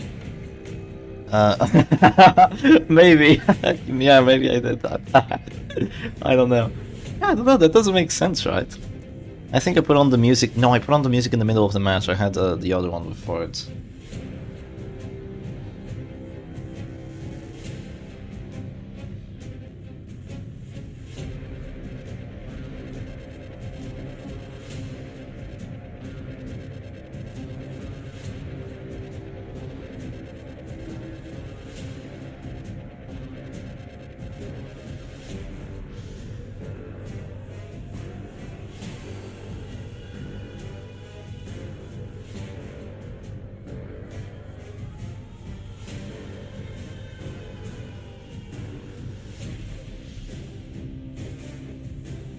Okay, let's wait and see what Mr. D is actually gonna ban.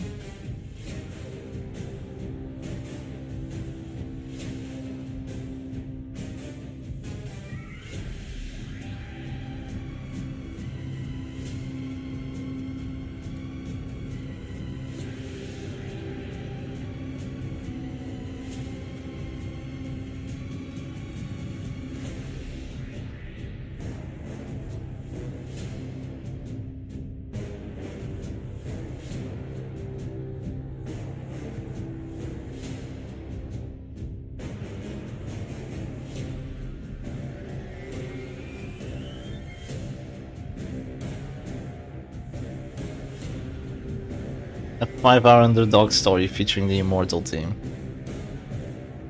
And before they ban Bounty Hunter and discuss into another mirror match with these teams. Oh man. Yeah. Oh. I wouldn't be able to watch it. Funny thing about this image that it has one of the best characters and then two of the worst on the stream. Yeah.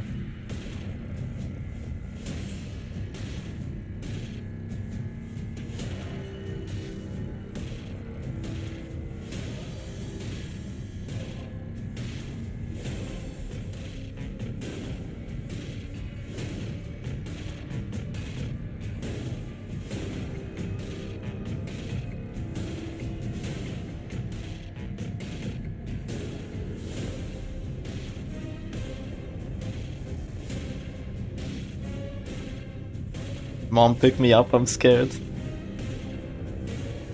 I watched all the tournaments at 2 times speed, helped to save 12 hours of my life.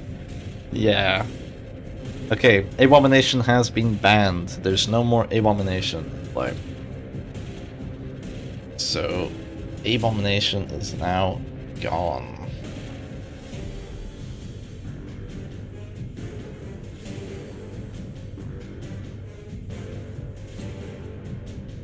Interesting. So Abomination means no Immortal team and also no WD, and the Stress teams kind of suffer quite a bit from it. But a lot of Mark teams are still perfectly fine, as long as they don't have Dresser or A-Bomb.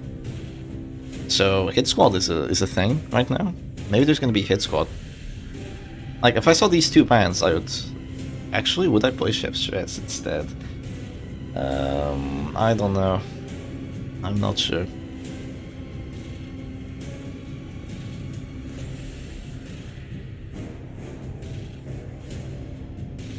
Smite Crusader into Emboldening Vapors and Finisher Hellion. Oh man. Actually, what does A-Bomb do in the Immortal Comp? Stance. In the Immortal Comp stance? If the Immortal Comp stance? I don't know. He's just there to spam Beast Spile, do stress and apply blights as well as being defensive with that. He's kind of like the team's offense, you know?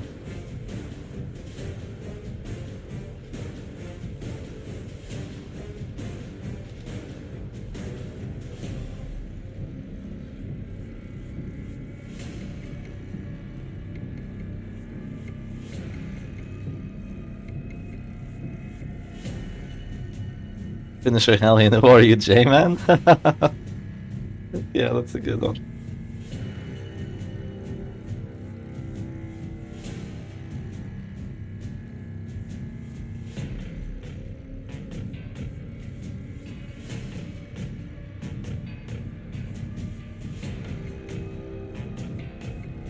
And before we see Immortal Team with Crusader, no!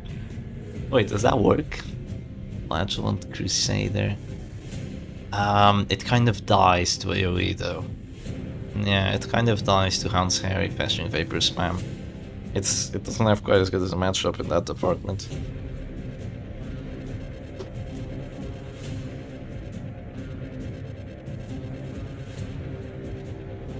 For characters, we actually had this discussion in the server yesterday.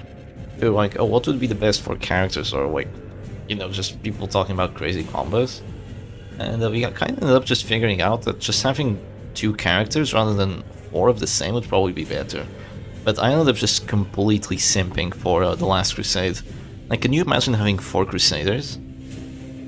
4 Crusaders would be absolutely ridiculous. You would have 4 healers, which heal 2 characters at the same time. You would have 4 Sacred Blades, which give you Virtue Chance. You'd have stuns. You'd have anti-stress if you wanted it to. You'd have actions from every position, including Holy Lance, you know, in the back, which is still really good, but you can just play with them defensively if you want. Like, that would be insane. All High Man Repulse, that is good, but then you have no infinite healing. It's just not very good. Like, if you go against 4 Man at Arms, you lose. If you go against 4 Crusaders, you lose. That's just not gonna work. Just spam Holy Lance. Yeah, and it works even better than the base game because you can actually choose the characters when you actually want to play them.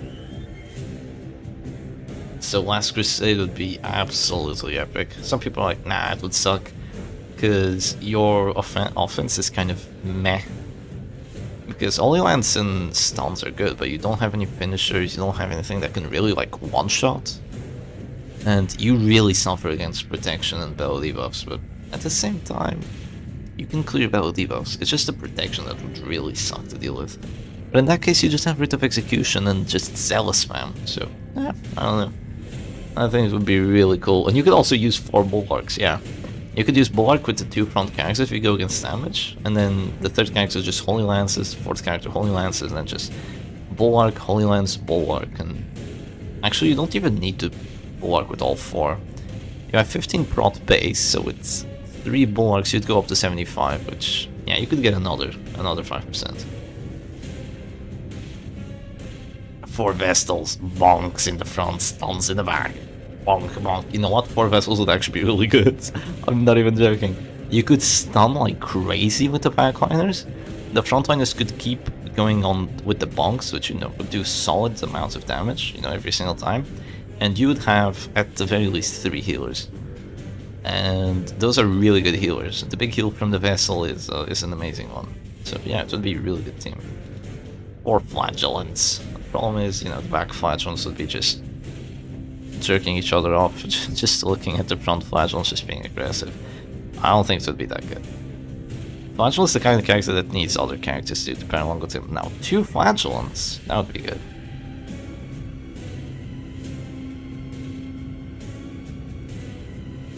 Actually viable bonk vessels, I know, right? It would work.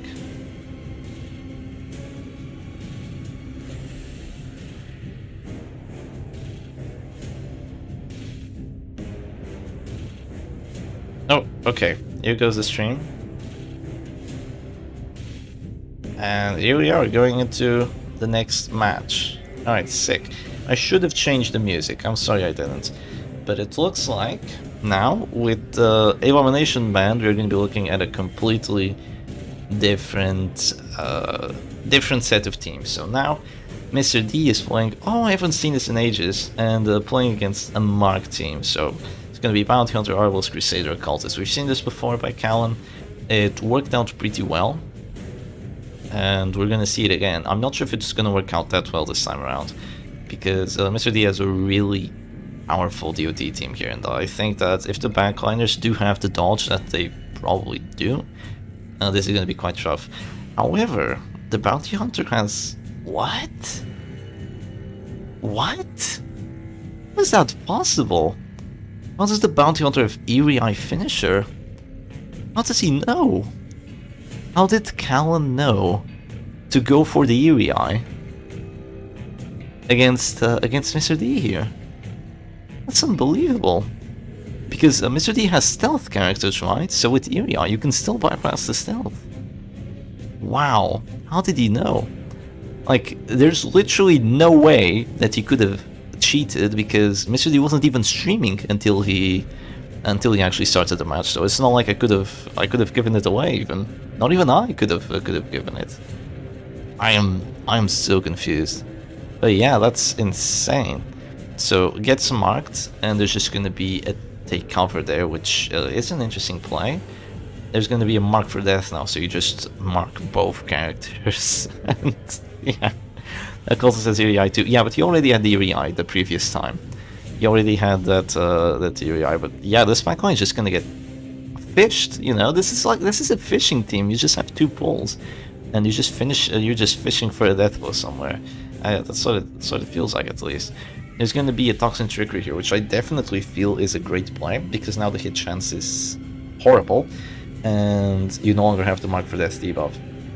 There's going to be a Flare, which is just going to clear the stealth on the on that little Antiquarian. So, let's see, what does Mr. D want to do here? I think just going Bellow and spamming it would be ideal, but at the same time, guarding the Antiquarian would also be a smart play. Or Bolster. Bolster is going to give them dodge, which they really like. Yeah. Time to immediately kill Bounty Hunter. You need to kill the Bounty Hunter here. He's the finisher character. You do need to take him out. At the same time, you're going to do the maximum amount of stress possible. So, in the perfect world, Mr. D would have gone Festering Vapors on everyone, Rain of Sorrows, Panic Darts on the Bounty Hunter, and Bellow. But of course, instead of that, he got stunned, had to Bolster, had to Toxin Trickery, and had to take cover. So, no offensive actions used out of the 4. Mr. D is a man of culture with that flashback mod. Yeah, he really is. It's a nice skin. I do like it, actually. I'm getting quite used to it. I might take it. I don't know. Hopefully I don't get demonetized. Nah, cool. Mr. D is down tremendous. Nah, he really isn't. He really isn't. Respect to the weep skin. I respect it. Here goes take cover. Yeah, there it goes. Oh, Antiquarian only has 20 dodge. Did she get hit by a vulnerability hex? Yeah, she must have. It's gonna be a wow. Come hither to position 2 with the Eerie Eye. Yeah, that's just insane, man. That's just insane. Here comes Panic Darts now with the Minecraft arrows. The thing is, you might get these pulls, but as long as you don't get the death blow, it's okay. because now there could just be a guard, and you can't shoot a stealth character with the Arbalist, you know, unless you also had the freaking Eerie Eye on the Arbalist, but you already have 2 Eerie Eyes, so you can only have 2. It's funny how people are using this, these kind of like meh trinkets, or things that you'd think would be meh, a little bit more than usual. Actually, Callan went first. Oh man, that's not an antiquarian already. There's a decent amount of DOT on the Occultist, but a lot of it can be cleared by simply using a heal. But then there's still Panic Darts. So there's that. No Zealous Death Blow. Yeah. Well, should pull again. No, not November. Most got most people down bad. Yeah, that is true. That is true. We're like 3 weeks in. 3 weeks and gotta drink more water. Okay, there goes another pass from the Flash, so she's only been able to act once, which, you know, that's fun. Stone Crusader does do that to you. There goes a pull which misses, which is absolutely awesome for Mr. D, because that pull has a really good chance of just killing you. Or, you know, just pulling you, because the accuracy on that is insane, but oh god, the sniper shot gets a crit. There's 68 dodge, man. How do you get a crit on that? Oh, Jesus. Okay. Yeah, no guard because... no guard because the sniper shot would still hit, most likely. So instead there's gonna be a Panic Darts on the Arbalist. Just do some stress to her and take it from there. At this point, the Grave Robber has to get a lot of dodges. Let's see, there's going to be a vulnerability hex. There's one dodge, that's really good. Because not only does it dodge the ability, there's also going to be no debuff on that dodge she has.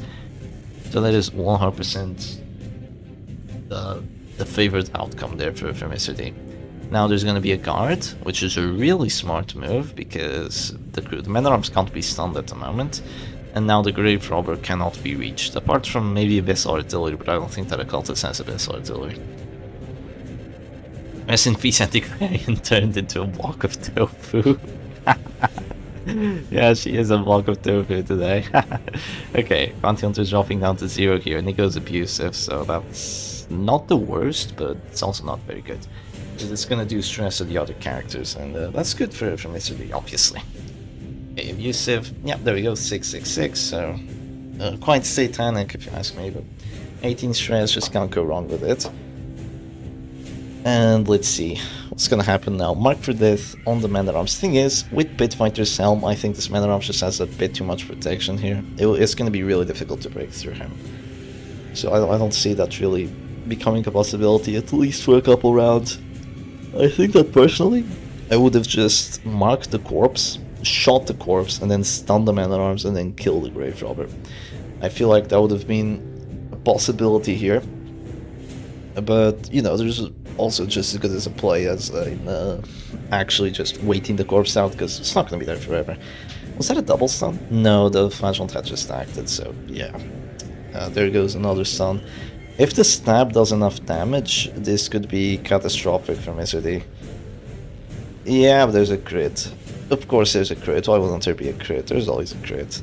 Now you have to guard the Flashbomb unless you want him to die, obviously. But, you know, at the very least, the Grave Robber does go out of this door, because because the Flashbomb dropped down to 0, so there was a heal there. So, you know, there's that. Seems like the stream is a little laggy. Yeah, his stream is completely screwed. It's not just a little laggy.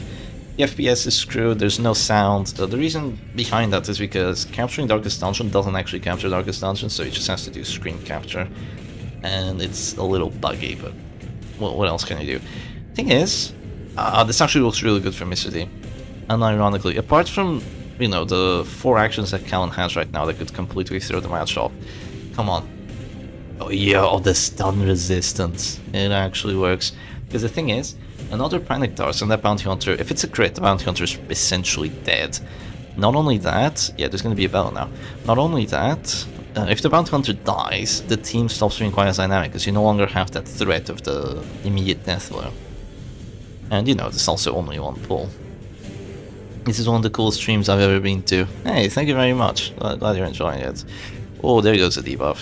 Yeah, alright, the Grave Robber's gonna have 48 dodge now, so her defense is not looking quite as solid anymore. These if they had Flash, you should have a guard. Fits the character to try to get hurt intentionally. Yeah, that would make sense, but he doesn't really guard characters, he just hurts himself. He guards other characters instead by like just healing them, by giving them his blood or something like that, I don't know, like bleeding for them. It's kind of like what he does. There goes a come hither, it does do enough damage, but with a bellow, this bounty hunter will die, and then it's gonna be difficult to kill the Grave Robber, but at the same time, the play here isn't Shadow Fade. If you Shadow Fade, there's come hither. The play here might be to just bellow and pray that sniper shot doesn't get a death blow. Oh, extra stress on 2 characters from the bounty hunter dying. Go Selfish. If Selfish is a pass here, I think this is GG. GG win for Mr. D, because bounty hunter down is massive. Absolutely massive.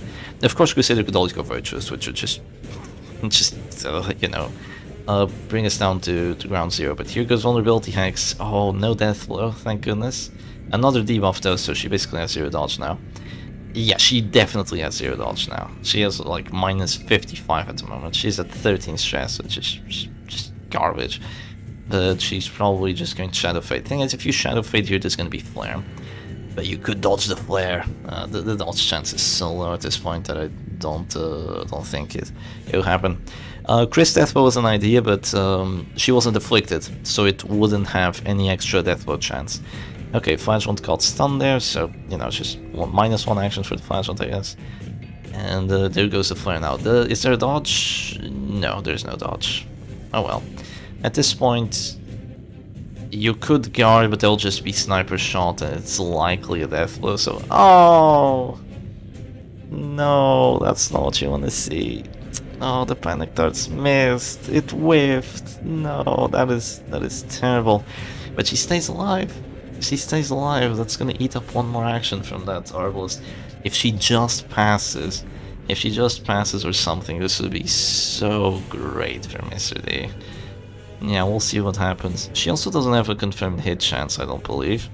Not unless she goes last. Okay, a bit of stress. It's not a confirmed death blow. Oh, it goes through though. It does go through. Okay. Here comes Reign of Sorrow's action now, so that's gonna cause 1 affliction. Oh, if there was just 1 panic dart on that Arbalist, this would be so good. But now it's actually really rough. Yeah, it would be so amazing if she was panic darted. There's gonna be a stun on the Men-at-Arms instead of the Flashhunt actually, and gets the stun too, god damn. Oh, this is definitely Reign of Sorrow's turn, while you still have your action.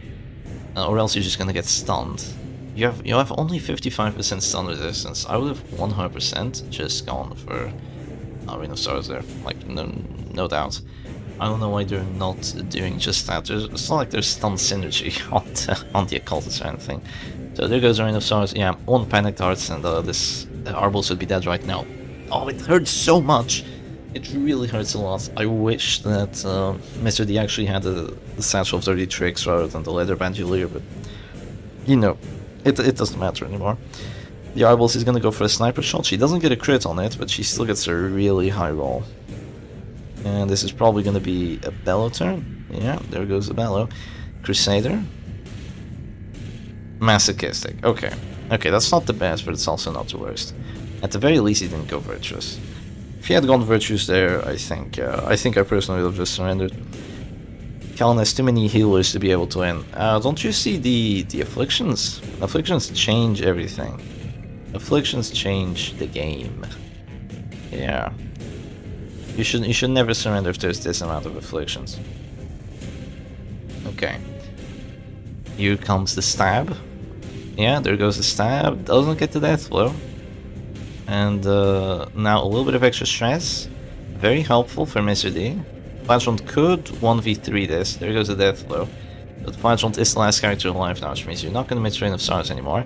And you get a crit on it, which is not enough to kill the Arbalist. It's so close though.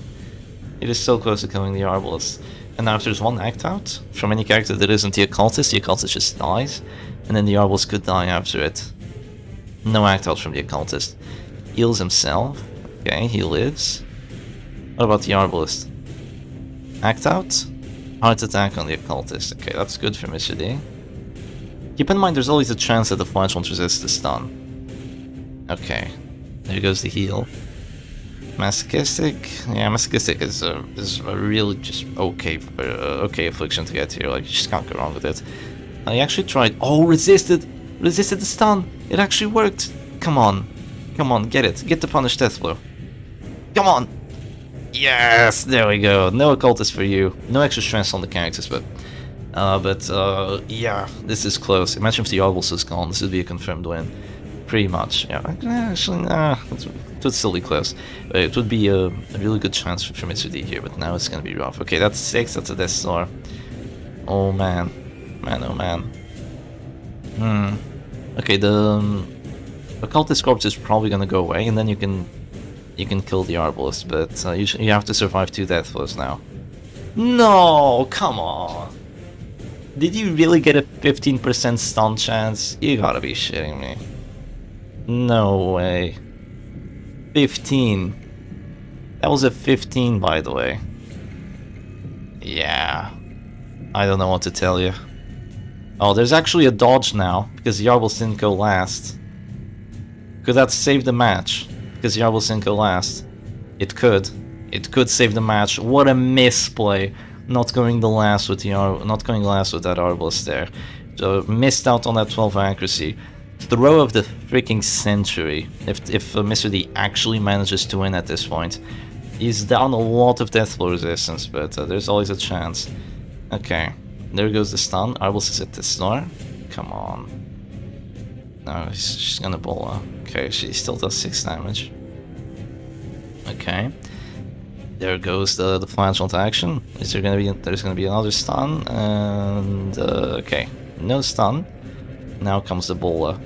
I think you have to punish for the death blow here, but oh, you're already down to such a low death blow resistance. Man. Exsanguinate for the death blow, doesn't get it. Oh, and she got a crit too, so the punish wouldn't have even dealt enough stress. Oh man. Yeah, he survived 4 death blows. But I don't really see this being a win for the flagellant, sadly. It's just too little too much. And Masochistic is like a perfectly okay affliction. Like, who gives a crap about Masochistic? It's just the dodge doesn't matter because you had 0 dodge anyway, and hitting himself only deals like 3 HP, so who cares? And he doesn't even have any bad act outs, no passes. Like, just move forward, be good. Marks himself. Oh no. Anyway, and there goes the stun. Oh, the miss. The miss. Okay, another exsanguinate action. Minus healing skills there. Gets the death blow this time around. Only heals for 15. Oh, if only. Oh, come on. You need to get some stun resistances now. You need some stun resistances. Okay, here we go. It's the last stretch of the match. 8 damage on the stun. That's quite a bit, not gonna lie. Yeah, less character standing buff. Okay. Final 1v1. Flagellant versus Crusader. There goes another stunning blow. Doesn't do enough damage this time, but no! Oh, the stuns! The freaking stuns! Oh, they're so annoying. Oh, there's another stun coming. Okay, this time it doesn't stun, but with this death blow resistance. Oh, crit 15 with the punish! Oh my god. It applies the bleed too. You need to survive a lot of death blows here. Not gonna lie. Okay. Oh, she lives. Another crit punish. Oh, that's not a crit punish. No, it's gonna be so close. He actually resists the bleed this time around. One more punish and you win. But you have to be so lucky. Oh. Oh man. That was too much for my heart. Oh man. GG. Too much, man. Too much. My god. Look, the characters are making a ramp. Wow. That is just unsettling. It's 2-1. It's 2-1 for Cowan. Cowan is at match point. Oh my god, I can't believe it, dude. I cannot believe it. Wow. Actually won that, yeah. 2-1 for Callan. I'm gonna change Oz. I don't think this one's working out too well for Mr. D. I'll change to this one. I actually like this one quite a bit. Give it just a second. It's a DD2 Ost.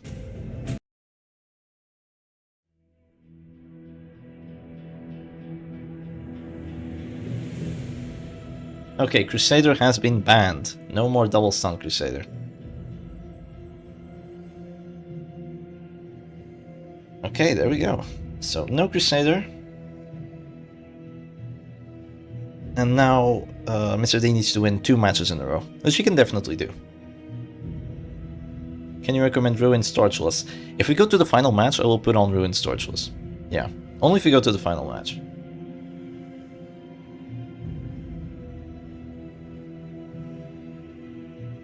Wait, we've been playing for 4 hours. Holy shit. We have actually been playing for 4 hours, I can't believe it. They've been playing for 4 hours of Butcher Circus. Is it not over? No, Mr. D, it's not over. It isn't. Do you know what's gonna happen now that Crusader was banned? They're gonna play a Mortal team with Doggy. Or with Hireman. Hireman could work, actually. Oh, jeez. So which teams are left? Anything, like, every team is left. You just can't pick those characters that are banned. You can't pick... which characters are banned? No Jester, no Abomination, no Crusader. So there's still Flagellant, there's still Musketeer, there's still Shieldbreaker, there's still Arbalest, there's still Bounty Hunter. Yeah, there's still a lot of good characters. I'll be right back, give me just a second. Hit Squad is completely unbanned at the moment, apart from Crusader. No Crusader, but you can play around it.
Alright, I have returned.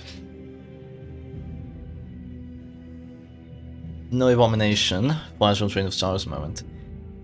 Yeah, No Abomin's really good actually for Reign of Sorrows. But you know, we just saw that this match and it worked out well, but not well enough.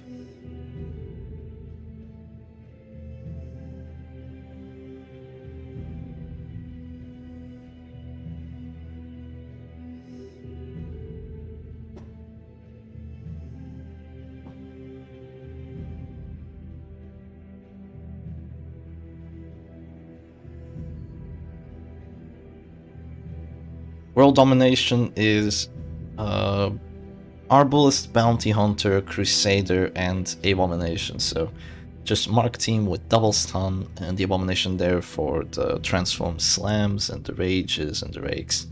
So you got a lot of damage in the back line and you also got a lot of disruption in the front line. So it's really solid.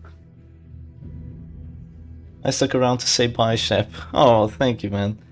Have a good one if you're going to bed already, or just having dinner or whatever.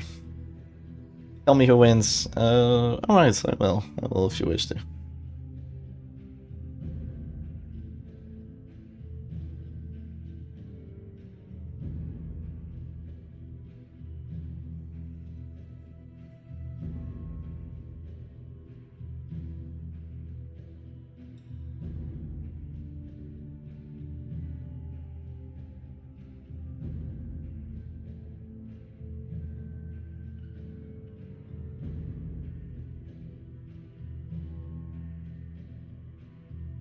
What do we think Callan will play? Honestly, with Crusader Band,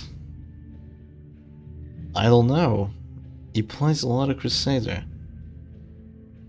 I don't know, he's got so many variations of the same freaking team, but he plays Crusader all the time. It's either Crusader or Immortals team, so we might be seeing Callan out of his comfort zone here, actually. Yeah, we might see him out of his comfort zone at the moment.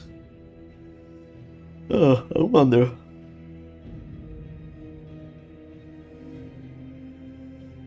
Ban Musketeer Men at Arms. You also have to ban Jester for that. I think banning Jester and Men at Arms is kind of mandatory if you want to run a dodge team and be successful with it. Unless you get a counter pick. In which case, you could have just counter picked with something else. Oh, you have to get really lucky to counter pick like that. Dang dodge teams.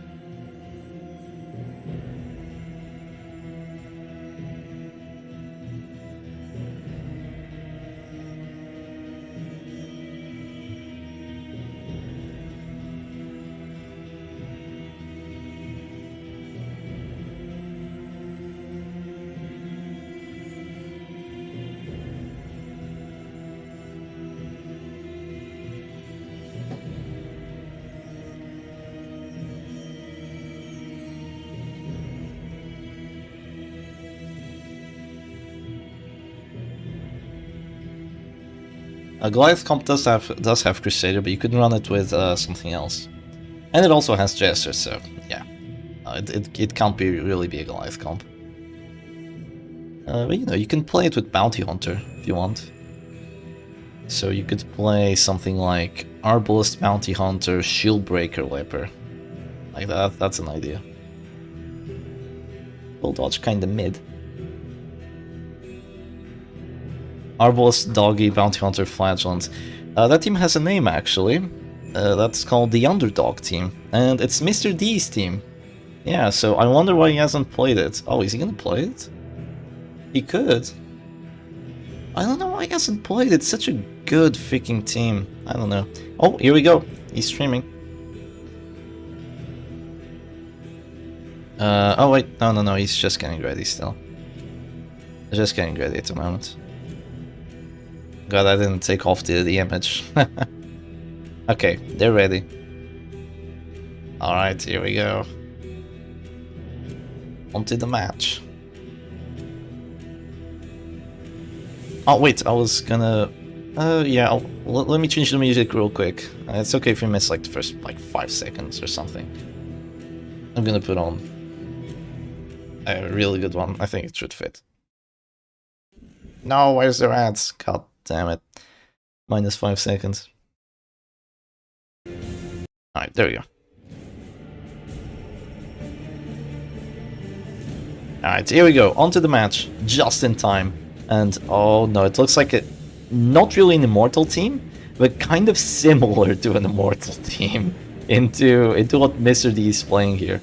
Which is also not really an Immortal team, but I see a lot of defense. Defense. Both people playing Highwaymans. Wow. Okay, that is nice. That is really nice. Okay, so it's gonna be just an immediate duelist advance to prevent either Grape Shot or Hound's Harry, and it's gonna be countered by the command to just get some accuracy going into the reclaim onto that Highwayman. So I'm not sure why people haven't banned Flagellant yet. Like, it's just so annoying to play against. I guess they want to be annoying playing with him, And I suppose that could be what's going on here. So there goes the bleed onto that Man-at-Arms. This is still going to be Hound's Harry. There's a command buff, so it does make sense to harry here, but the offense isn't that amazing because there's Bolster, there's a Content of Absolution, and there's maybe Anti-Stress, maybe not. Oh wow, aim shot miss. Holy moly, how do you miss an aim shot on there? Thank goodness for going second, right? Yeah, I guess. Well, you kind of want to hit the character with the most amount of dodge here, or the character that's gonna dodge the most, so I guess you just go for the man-at-arms so you don't have to consistently spam that command buff, I suppose. Interesting, I think I would have gone for the Musketeer instead, but there's that. So there goes the Vendetta onto Mr. D's doggy, and now command doesn't really feel that good. But at the same time, keep in mind that there's no Reign of Sorrows, and if there's a guard, as well as Bolster, as well as Reclaim, the doggy will not die to that riposte. It's gonna hurt, but he will not die to that riposte, and he can spam Hound's Harry indefinitely. And indefinitely is definitely the word we want here. I wonder if Mr. D is going to be able to pull that off. Now, this Flatwand actually has Eerie Eye this time around, which is very interesting to say the least, but I guess the idea behind it is that, you know, there's no stuns because there's no Crusader, no A-bomb, so you don't really have to worry about Snuff. You know, there's still Vestal, but you don't really have to worry about Snuff that much. So you just do that and give yourself accuracy and potential anti-stealth at the end of the match, which would be clutch, but yeah, I guess Callan just likes going for those Eerie Eyes. You know, they're solid trinkets. Alright, there's a Hound's Harry gets hit by riposte. Thankfully no crit, because crit there would have probably brought the doggy down to, not 0, but close to 0. A turn with no heals as a rule could be cool, wonder what would be the meta. I don't know. What number of Shep Stress is this? This is Shep Stress number, I guess, like, probably like 15 or something. Probably like 15, yeah. No, actually, no, it's probably more in the 30s. It's probably more in the 30s in terms of Shep Stress. Probably like Shep Stress 30 or something. So there goes Grapeshot Blast, and I will say, the offense is 100% on Mitch D's side here, like, between Grapeshot and this Hound's Harry, as well as that Grapeshot having goddamn, what do you call that? Powder Flask Grim Bandana? Like, that's just insane. Now, I'm surprised the Man-at-Arms still has Numbing Incense, considering Callan hasn't played Vestal once in this entire tournament. Wait, no, he has. Yeah, sorry, my bad. He has played Vestal. Shep, what are you doing? You silly goose. He has played Vestal before, and I remember that because he actually failed like a 5% stun chance. So yeah, it does make sense to still have Numbing Incense. Alright. So even though you're eating the riposte, you still have regen to drop yourself out of him, so it's not the end of the world here. But you are not guarded at the moment, so you cannot really play that risk. You can go Duelist Advance on the enemy Man-at-Arms, so that's quite nice. And get yourself a riposte too, so if the enemy Iron Man does decide to go Grapeshot, you can hit them pretty hard. Of course, Powder Flask won't count towards it, but it's understandable. This is going to be a punish turn. I don't think that Flatwand is really caring too much about getting hit with a riposte, especially if punish does enough damage. Yeah, it does do enough damage, so the riposte only hits for 12. And that is a High Man at 0 HP, and in a position to get Death Blowed here. Ooh, that's rough. That is rough. Musketeer is absolutely removing the stress. Yes, but look at the DOT and the overall damage. Whoa, crit heal for 12. Look, it heals you just enough to stay out of that store. Wow. Okay. And so if the Musketeer does heal the stress, you won't be healing or killing Mr. D's characters, so yeah. She is going to be healing the stress, though. She is definitely going to be doing that. Interesting. But the DOT should add up to enough, I believe. Yeah, I do believe so, at least. And it should add up enough to the point where Callan is gonna suffer a lot from it and just gonna have to keep characters at this store and take risks with them. At least I believe so. Shame he has no Reign of Sorrows. Yeah, Reign of Sorrows would have been really helpful, but the thing is, wow. Thing is, without Reign of Sorrows, you would not have a healer in your team. Oh, you really need Reclaim here. Because Callan has the Musketeer, so he still has a healer. Mr. D doesn't. All he has is that Reclaim. Unless you're talking about Callan having Reign of Sorrows, in which case, yeah, that would be great. How many crits in 2 turns? Uncountable. I mean, you're looking at Higher Mans with with Grim Bandana and Vendetta buffs and AoE abilities, like, it's just gonna be crits left, right, and center. Okay, I'm surprised by the move back twice, because I think Grape Shot now comes unopposed, which is pretty bad here for Mr. D. I wonder if he's gonna see the guard. You know, you could always guard into Hansari. Guarding the Hireman here, huh? I don't really know about that, Chief. I don't know, Chief. And we're calling him Chief because, you know, he is the Chief, ironically. So the Flash one doesn't have to heal immediately. He can wait it out because there's no more doggy action. And yeah, definitely a smart play by Cowan there. Mr. D probably should have waited out the doggy action, especially considering he has Reclaim on him. But maybe it was at this storyline, just I didn't see it too well. Yeah, here goes a Bellow, and yeah, Grape Shot's gonna come on the post. Fails 3 Bellow debuffs, but the characters do have quite decent Bellow debuff resistances, so it does make somewhat sense. Vendetta here does not get a Death Store, and Flagellant is gonna drop here, which is probably gonna get met with a redeem on someone. Who's getting redeemed here is the question. I guess it's gonna have to be that doggy. He's gonna be redeemed back up to a reasonable amount of HP, after which he can keep spamming those Harrys. There's gonna be a heal from the Flagellant now, unless you wanna just go oof to a Hound Harry potentially. It's a 20, but you know, it's definitely there. Okay, there goes the redeem onto the Man-at-Arms. And it does make sense that Callan does actually have to punish now, because the team that he's playing isn't quite as defensive.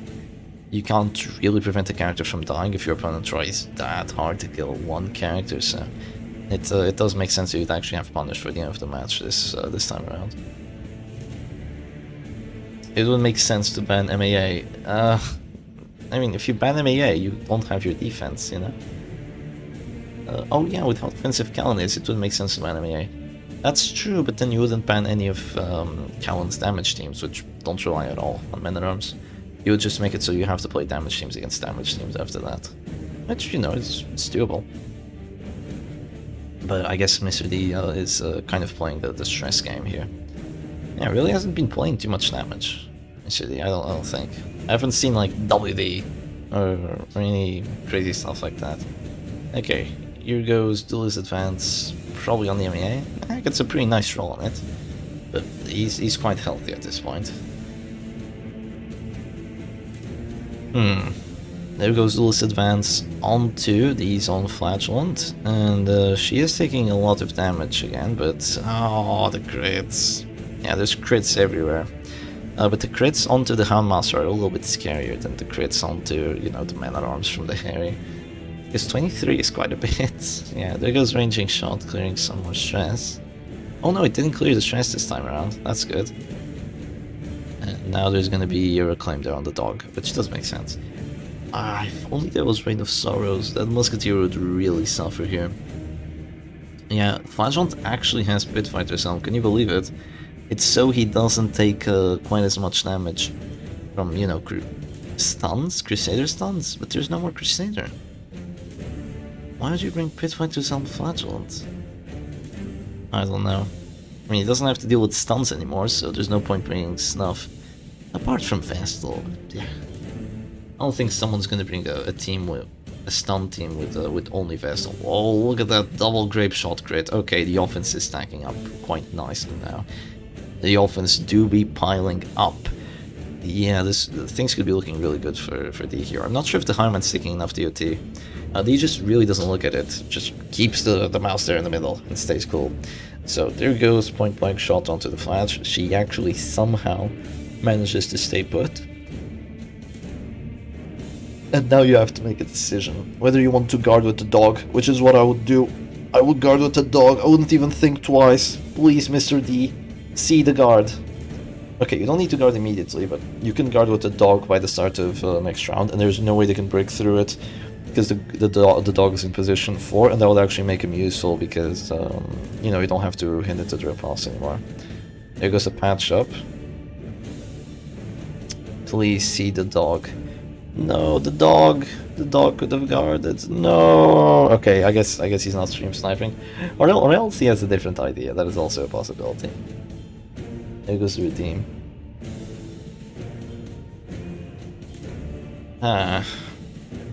Okay. Flash probably gonna just punish. Yeah, just keep on punishing the Flash. You really need to. You really need to start using those doggy actions. At this point, you just go Hans Harry anyway. But there goes the Harry, another crit. All stays alive just barely. Missed one of the characters though. The command buff wasn't quite enough. I see. But yeah, the DOT is stacking up, and so is the stress. Actually, the stress is also stacking up quite a bit. The Musketeer has to keep dropping ranging shot, or else there will be some afflictions on her side of the match.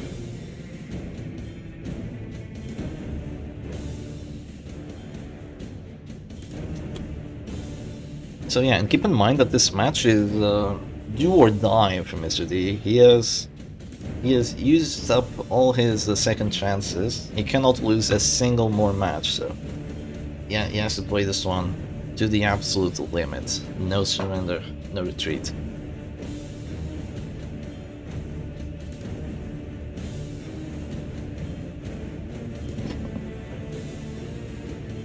Duelist advance, does it do enough damage? No, not quite.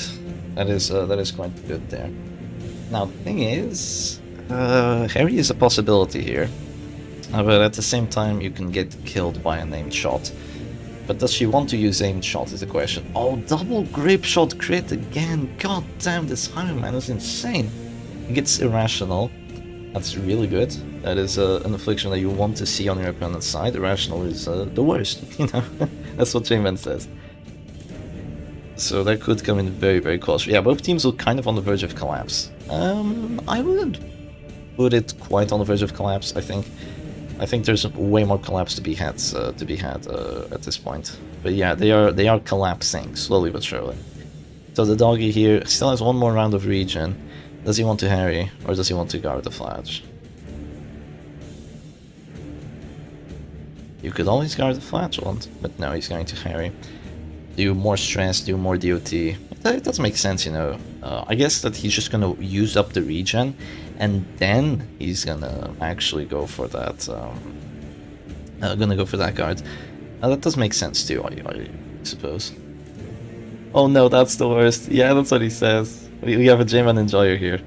Okay, there's a crit heal on there. That's really nice. There's plus accuracy, so exsanguinate's a confirmed hit chance.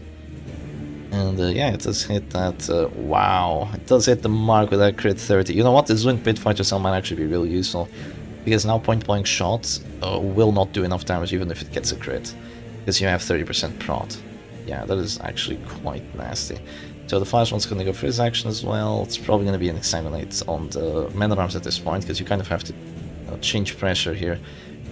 Because just keep on hitting into this Flash one isn't really gonna do too much. Flash one's already expanded so much that hitting the Man-at-Arms now is better. Aimed shot on Dog. Well, he's still alive. He had the regen, but that is definitely a possibility. She can put him down. I mean, at least attempt to. There's a lot of bleed on this Man-at-Arms now. He's gonna be ticking down to 0. There's no bleed resistance on this side, so he never had a chance of... Well, no, he definitely had a chance of resisting it, it just wasn't very likely. When did that Flash won't get a crit? Oh. Was there a crit exsanguinate and I didn't see it? I don't know. Yeah, point-blank shots only does 10 damage here, but does open up the Flash one to aimed shot, but puts the Man-at-Arms safe from aimed shot, so it is a blessing in disguise, potentially. Now, that Grape Shot drops the Iron Man down to 0, so there's probably gonna have to be a heal to counter it. Which is an action that the Musketeer isn't doing anything else, so that's overall good for you. And Irrational says no, which means you have Hounsarian Punish to potentially kill him. That is really good, because once the Iron Man goes, Callan's team just falls apart. I think the doggy here just becomes way too powerful. He kind of just goes Super Saiyan after the Iron Man dies. So Callan just decides to go for some counter pressure by going for the... Wow. Wow. With a crit too. Yeah, GG's. No, this doggy just absolutely wrecked house. This doggy here just critting, killing, slaying it. Good job, doggy. Never disappoints.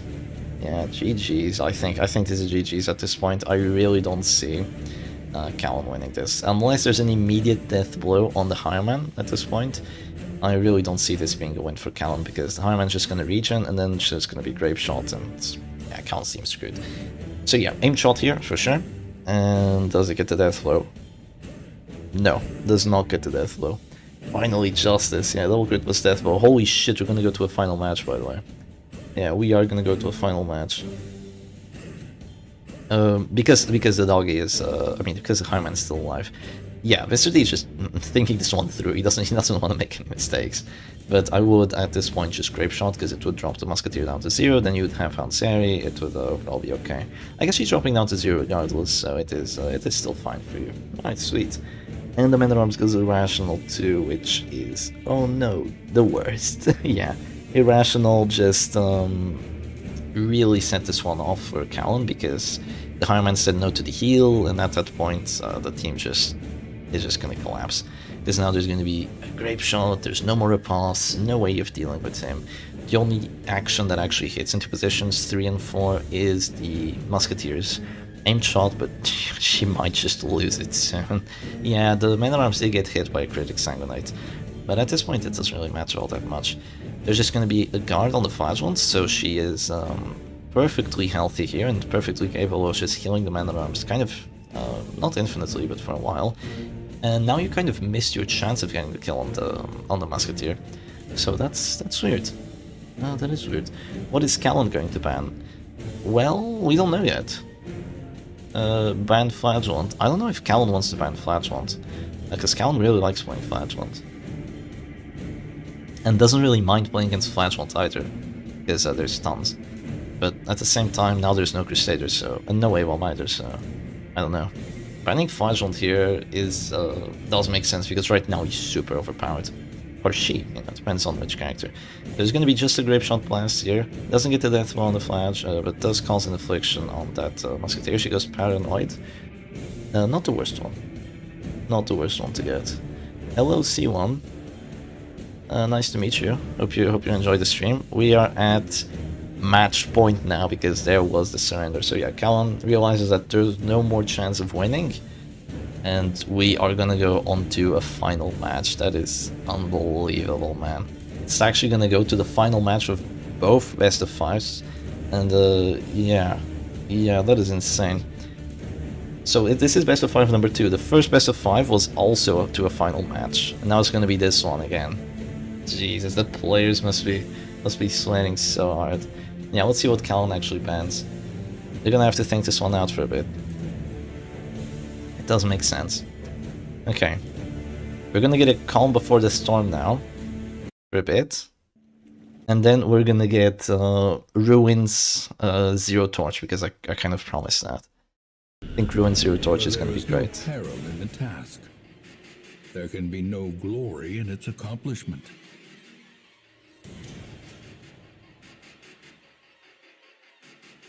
Warren's ambush theme for the finale. I think someone already suggested Ruins Torchless. I think Ruins Torchless would be better. Like, Ruins Torchless is really that one with the meme from Omni, right? How do you get different backgrounds? Is that modding or editing? Editing? Like, it's not video editing. It's not really modding either. It's just changing things in the game files. It'd be fun to play Butcher Circus in the Nightmares. Oh, I've done that before. I've done that with the Shieldbreaker Nightmare, yeah. I thought that this also would sound a lot better than what it actually does. It's just the defeat lost. It really doesn't sound all that good. But yeah, not sure if anyone has seen the meme from Omni. Wait, let me show the Omni video. Hopefully he won't, like, demonetize me for this. That would be quite annoying. Let me search Omnipresent Ruins Torchless. Hopefully the video shows up. No, it doesn't. Wait, maybe if I write Ruins at 3 AM. Because I remember a video that he uploaded sometime. Oh, it doesn't show up. Omni, are you there? Could you link the video, maybe? Yeah, I really don't see it. Oh, you know what? I'm just gonna have to search for it. Screw it. I really want to see that that cute little video. I'll show it to you too, of course. Yes, your neighbor plays Torchless at 3 a.m. I found it. I found it. It's this one.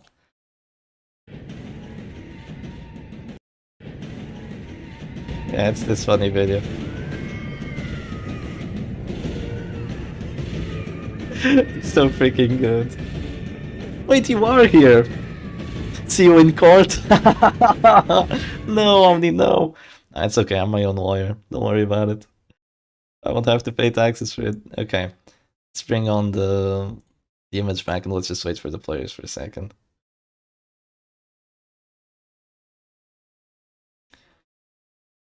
Yeah, let's do Ruins Torchless. Maybe Warren's Ambush. I don't know. Let me listen to both. See which one actually sounds best.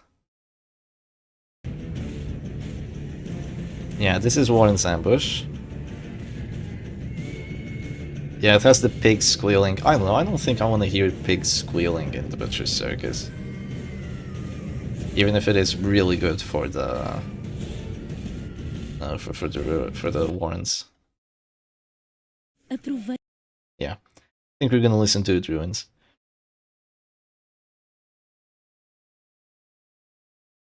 No, because Central on PC should have a lot of mods you can run. It's a good game to have on PC. It's, yeah, I think almost everyone has it on PC. Yeah, I prefer Ruins Combat. I'm sorry. It's just so freaking cool. I'm gonna ask what they banned.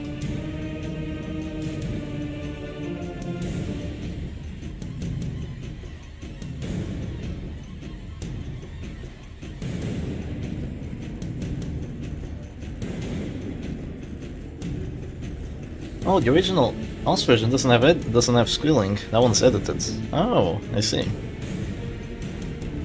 Oh, they're still thinking on the ban. Jesus. Yeah, when you play it, there's squealing though.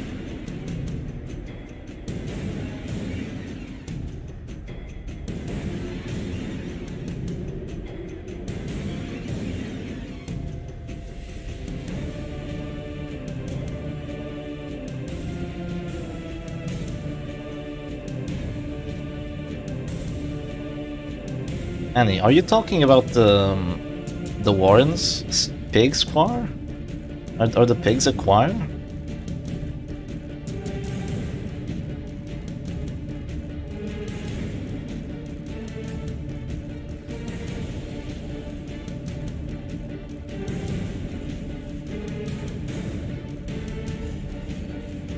Return to the Warrens. Watch a Houndmaster ban. Immediate Houndmaster ban. Oh, imagine.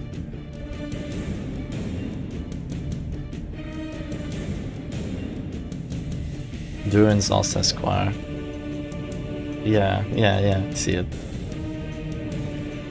Yeah, I'm just joking. Return to the Warrens. That's the DD2 music, right? Return to the Warrens. Is it the DD2 music? No, it isn't.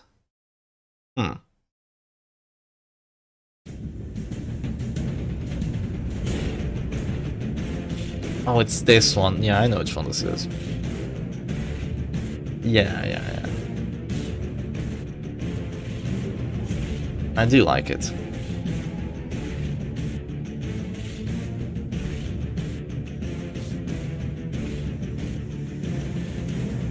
It's a sin to ban Houndmaster on Chef's channel. If you ban Houndmaster, you immediately lose the match.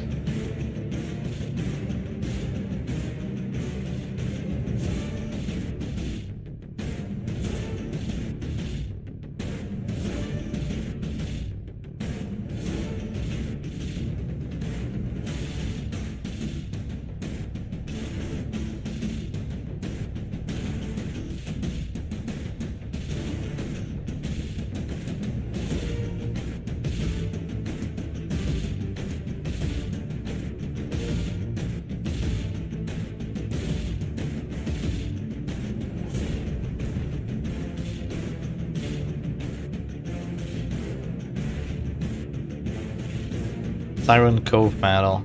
Oh yeah, it has the sirens, right?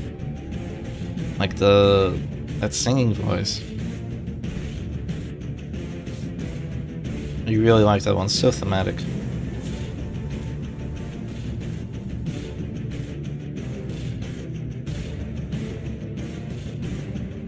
Why is Circus Dungeon also so freaking good? Why doesn't anyone ban Arbalest though? Well, you don't really need to ban Arbalest to make her kind of meh. You just ban the Bounty Hunter. Plus, she doesn't really have a frontline if you ban the other characters, and without a frontline she doesn't really do all that well. And you could also play Musketeer, you know. There's that. Yeah, Musketeer is solid, dude. Just solid.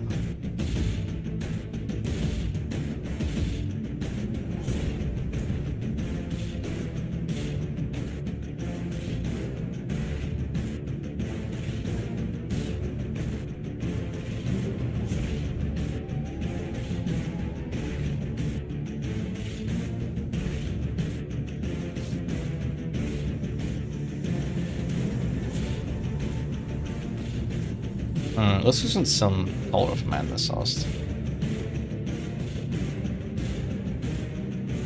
Also, is it Ost or OST? I hear some people say OST, but I prefer Ost, honestly. Damn it. Should really get rid of him. I'll just get YouTube Premium. You'd imagine a YouTuber would have YouTube Premium. Soft ban Flagellant by banning Gauntlet of Absolution. You can do that, yeah, you can do that. Okay, I think their ban is finally through. MAA has been banned. Oh, Ost? Ost. Yeah, Ost. Okay, I see. Okay, Man-at-Arms has been banned. Brass Bugle. You know what? Brass Bugle is good. It's like really decent, you know. That song sounded fire though. Yeah, Men-at-Arms is banned, so no more Men-at-Arms. Yeah, a lot of teams from Mr. D don't work anymore because he really likes some Men-at-Arms. I see. Wonder what will happen now. I don't have ads, so basically I have free premium. Yeah, that's helpful. You say dodge team value, but at the same time there's still Musketeer, and without Men-at-Arms you don't have any tankiness for your dodge team, and you don't have any bolster. And bolster is really helpful for the dodge teams. If I could ban any character in the game, I'd pick MAI, I think. The funny yelling man. No Men-at-Arms, perhaps Men-at-Work. 4 Man-at-Arms. I unironically ran that team in the base game. No, I'm not playing Man-at-Arms, I'm playing Man-at-Legs. Can't you see? And you just change his name to Man-at-Legs. It would actually show up as you playing Man-at-Legs.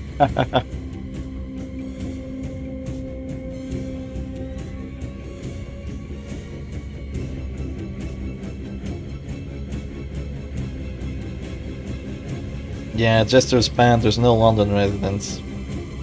Sorry about that. Remove MEA and the match gets faster, that is true. It is final match. It is 100% a final match now. It is match point for both players. Whoever wins this wins the entire tournament.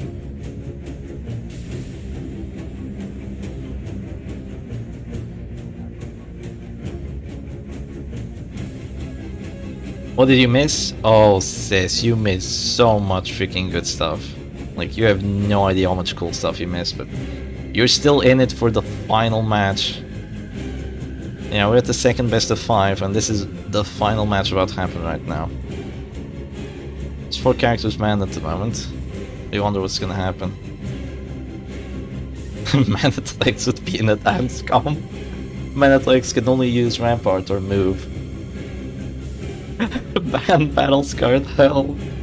Imagine if you just wanted to... Like, imagine if you were so confident in yourself, you would just, you know, you know what, I'm gonna ban shitty trinkets. Yeah, you're just on time.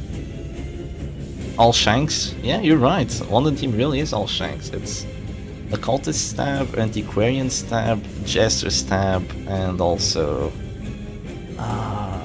what other character is there that stabs? I forgot. I can't remember. Yeah. Stream makes me want to play Dark Sunshine again. My final round. I leopard crit my Vestal for 48 first, and then some court enemy got immediate death blow. You what? You can crit? A leopard crit the Vestal? How did a leopard crit your Vestal? How did that even happen? And Bleeding Skull? Oh, the Plague Doctor Stab. Yeah, that's the last one. Yeah.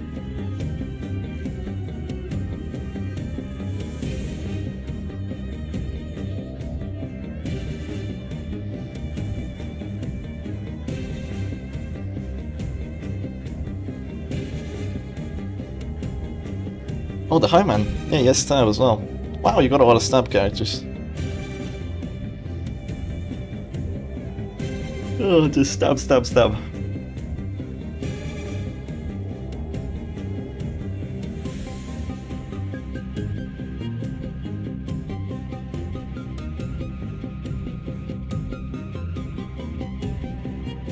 You got a curse and went for the act out.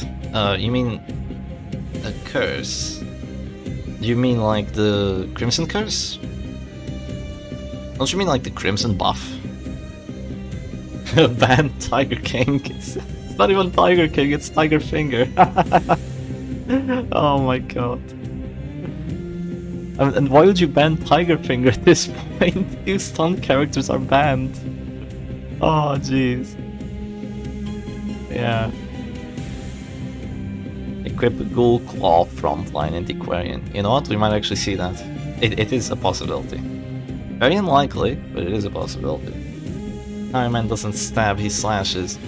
Doesn't Toolis advance stab? I'm pretty sure advance actually is a stab. This is the final of the finals. Like, we've had a lot of finals already. We had the winners finals, we had the losers finals, we had the first best of 5 of the grand finals, and now we have the final best of 5 of the grand finals. Tiger Finger Houndmaster. Yeah, Vestal still really likes Tiger Finger. They do. Winner of the game, the winner of the whole tournament. Yep, you're right. Whoever wins this wins everything.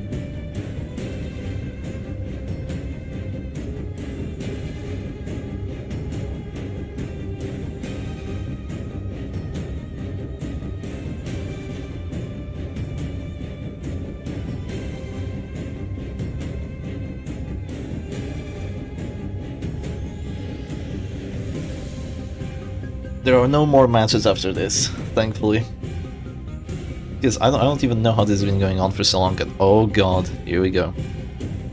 The stream has come up. Yeah, we're ready. I don't think the music is too loud. I say this as cluelessly as possible. You know what? I like Senescence so freaking much. I'm gonna leave it on. And let's do this! Oh man. Wait, they have the bot team! They have the bot team! And oh, Mr. D has Underdog! No way! Mr. D has Underdog and they have the bot team. Look at this. It's unironically the bot team. The one in the practice tool. Wow. I don't know what to say. Yeah, and there's Underdog right now because of Flagellant. Oh, Callan is thinking. They went first, so they have an advantage in that. Yeah. Oh, they guard the bounty hunter first action. Jesus Christ. So if you don't know what Underdog is like, it has a Suffer Flagellant, it has a very high dodge doggy, and then it just has Bounty Hunter Arbles. What that allows you to do is you have a really solid offense by potentially marking with the dog, and you also have a very nice guard with the dog, and you also have a lot of defense with the Flagellant with your abilities, and you also have anti-DOT with him. You're kind of lacking on the accuracy, but you can kind of make up for it by just going glass with the Arbalest and having finishers, right? So yeah, he's finishing with his comp. Yeah, he is. He really is. At long last. I think is this the first match of Mr. D's actually playing Arbals? Because we hadn't seen that Arbals skin before. Yeah, I think this is the first match. I don't know what skin that is though. I don't know what character that is, but I tell you what, that doggy has a wonderful mustache, man. I love it. I have a mustache just like that, you know, though it's not even near as cool. It's getting there. It's getting there. That doggy mustache is amazing. Here goes the Hound's Rush. Oh my god, I hate Hound's Rush so much. Yeah, that's why you don't really play Hound's Rush all that much. 93% hit chance. Jesus fucking Christ, dude. Cannot believe it. I would have dropped the Musketeer down to 0, she would have to heal herself, but instead she just dropped an aimed shot on the Bounty Hunter, and now there's going to be a lot of counter pressure. There's going to be a guard dog, which basically means that killing the Musketeer is kind of impossible at this point. I have played the bot team before, I will tell you. It's a little weird, but it is very much playable. If you play it right and you have the right trinkets and abilities, it is way the hell playable. It is very, very playable. So yeah, this is looking like a close match. D does have the advantage of having that Reclaim. It is really good against what Callan has here, but at the same time, oh, the Curse of the Crown of Thorns. Oh no, no, it missed. Why do you have Crown of Thorns? There goes Vendetta. Does it apply the debuff? Yes, it does. Oh, jeez. Okay, things aren't looking great, but you know what could change everything? A Sniper Shot crit. Sniper Shot crit changes everything. If there is just one crit, just one freaking crit that goes down, it could change the world. So there's a mark there on the Highwayman. Doesn't get the debuff, but it doesn't matter. Hound's Rush should do minus 10% per odds for 5 rounds. Call it a Hound's Crush. Let the dogs out. Stop swearing. Come on, that was one swear. Yeah. And there goes the aim shot. Does it do enough? Yes, it does do enough. So you have to click your Bounty Hunter here and go for some sort of action, which means you won't be able to shoot just yet. You have to heal, and then the enemy Bounty Hunter is probably going to use Finish Him on you, then you have to heal again, but then you're still going to have 3 chances, so you're going to be okay. You can potentially go for a Finish Him on the Bounty Hunter here, and just do some damage that way. At least that's probably what I would have gone for. But no, there's just a really risky pull on that Houndmaster, which is going to let you shoot the Bounty Hunter, which is good though. That is quite good. Going to be a Finish Him there, which is probably just going to get countered by another mark. Well, you know, I mean, there's going to be a heal first. Wow, she had like a heal sprite. That's funny. Wow. Okay, do keep in mind that this this doggy can guard. The doggy on Mr. D's side can indeed guard. So we might see that come down very soon. There's going to be maybe a reclaim. Maybe a guard immediately. There's Houndsary. If Houndsary's a kill, it's kind of GG. Not gonna lie. I mean, there's only one heal on the side of Callan, so it's not completely GG. Like, you really don't want to lose a character right now. You have Flash Vault advantage with that infinite healing, or near infinite healing.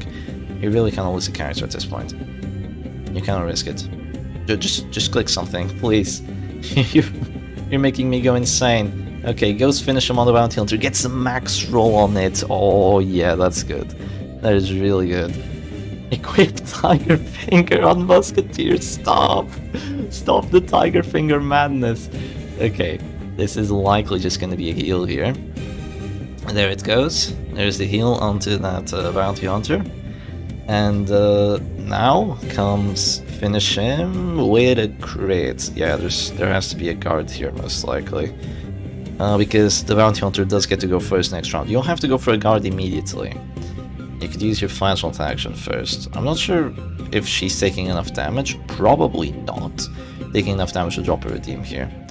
Yeah, the biggest concern here is that Houndsary is actually an AoE. Hound's Rush should stun, call it Hound's Flush.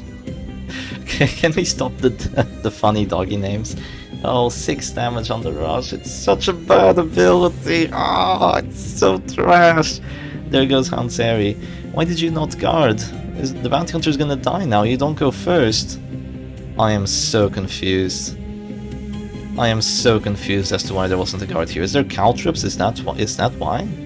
Because of caltrips? Well, yeah, there goes the Finish Him, so you're not gonna be able to make use of that regen anymore. I don't know what to say. I genuinely don't know what to say. There's gonna be another Hound's Rush here. Oh! the dodge. Oh, doggy, you suck so much. It's not his fault. He should really be marking, not hitting, you know? You should not be the one that's using Hound's Rush. You should have been playing defensively with guard dog, like, the entire fucking match. I don't know what to say here, man. I don't know what to say. I think Diaz played himself, because this is a winning matchup. Like, winning with capital W. Yeah, this is rough. This is so freaking rough. Okay, here goes the Flagellant action. It's not all over because Flagellant is freaking overpowered. And there is Crown of Thorns, so there's Pulse Accuracy on it, but... Oh, it doesn't hit. It doesn't hit the dog. There goes Aim Shot. That's another doggy at this door. Maybe... no, there's just gonna be a heal here. Just passive play. I can't believe he didn't card the Bounty Hunter at some point, you know? Like, yeah, I cannot believe it. Like, you have 30 seconds each and every action. You gotta use them. You gotta use your 30 seconds. And Monster throwing the match so hard. Hound's Rush should turn the enemy into a plushie. And then maul them to death and call it Hound's Plush. Stop! I'm already crying. Oh. Oh man. It is so unfortunate, this freaking match. Flashpoint has her heal now, she has her redeem heal.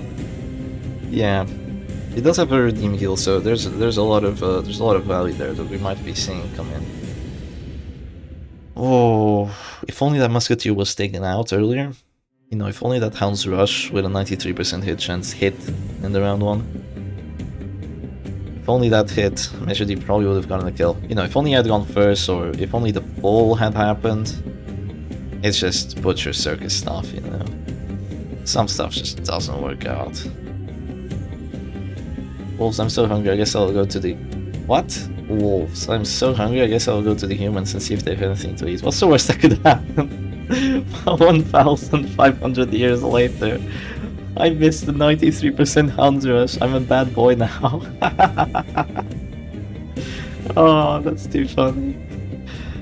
Okay, this is gonna be a guard here. There's bypass with Hound's Harry, but there's still gonna be a heal. Oh, there isn't. Oh, that's... Oh, come on, we need the Hound's Harry here. It's the only... Wait, I don't think this dog has Hound's Harry. He doesn't have Harry. He has Mark, Guard, Heal, and Rush. He does not have Hound's Harry. There's no AoE for Mr. D here, sadly. Yeah, there was Caltrops anyway, so a Guard wouldn't have really changed too much after the damage was through. And that is going to be a surrender from Mr. D. That's going to be a GG. Wow. Oh, GG's. I cannot believe it. Callan wins the tournament. Unfreaking believable, man. Let's have a look at his journey. Callan is gonna win here, so... Callan went all the way from round 2, beat Sleepy the Slow Boy, Dr. Oz, so that's 2 wins, then lost once, and then win, so that's 4, 5, 6, best of 5 by the way, 7, best of 5 by the way, 8, best of 5 by the way, 9 wins in best offs and only 1 loss. Unbelievable. Absolutely unbelievable. Yeah. GG's to Callan for actually pulling that one back. And at the moment, in the tournaments that we've been organizing recently, which have been only 2, it looks like the person from the losers finals always goes to the second best of 5, and always goes to the final match. It's insane how that actually happens, but this time the person from the loser's side actually won, while the last time the person from the winner's side won, even if it was very close. Who beat Callan the first time? It was Teteros, the only person that has won. And Mr. D beat Teteros, so yeah, I don't know how that's possible. And then Teteros just lost to Kappa Sigma, who beat Silac, so there's that. Yeah, well, GG's, that's all I can say. So anyway, hope you all enjoyed the stream. I have to get going. I really have to get going. I'm already late, like by like 10 minutes. So I'll see you all another time. And yeah, I guess Callan gets his prize. Don't think that Mr. D isn't gonna get out of this like empty-handed. He's still getting a €20 prize, so it's still gonna he still gets a prize for getting this far, right? But anyway, hope y'all enjoyed it, and I'll see you again another time. Cheers.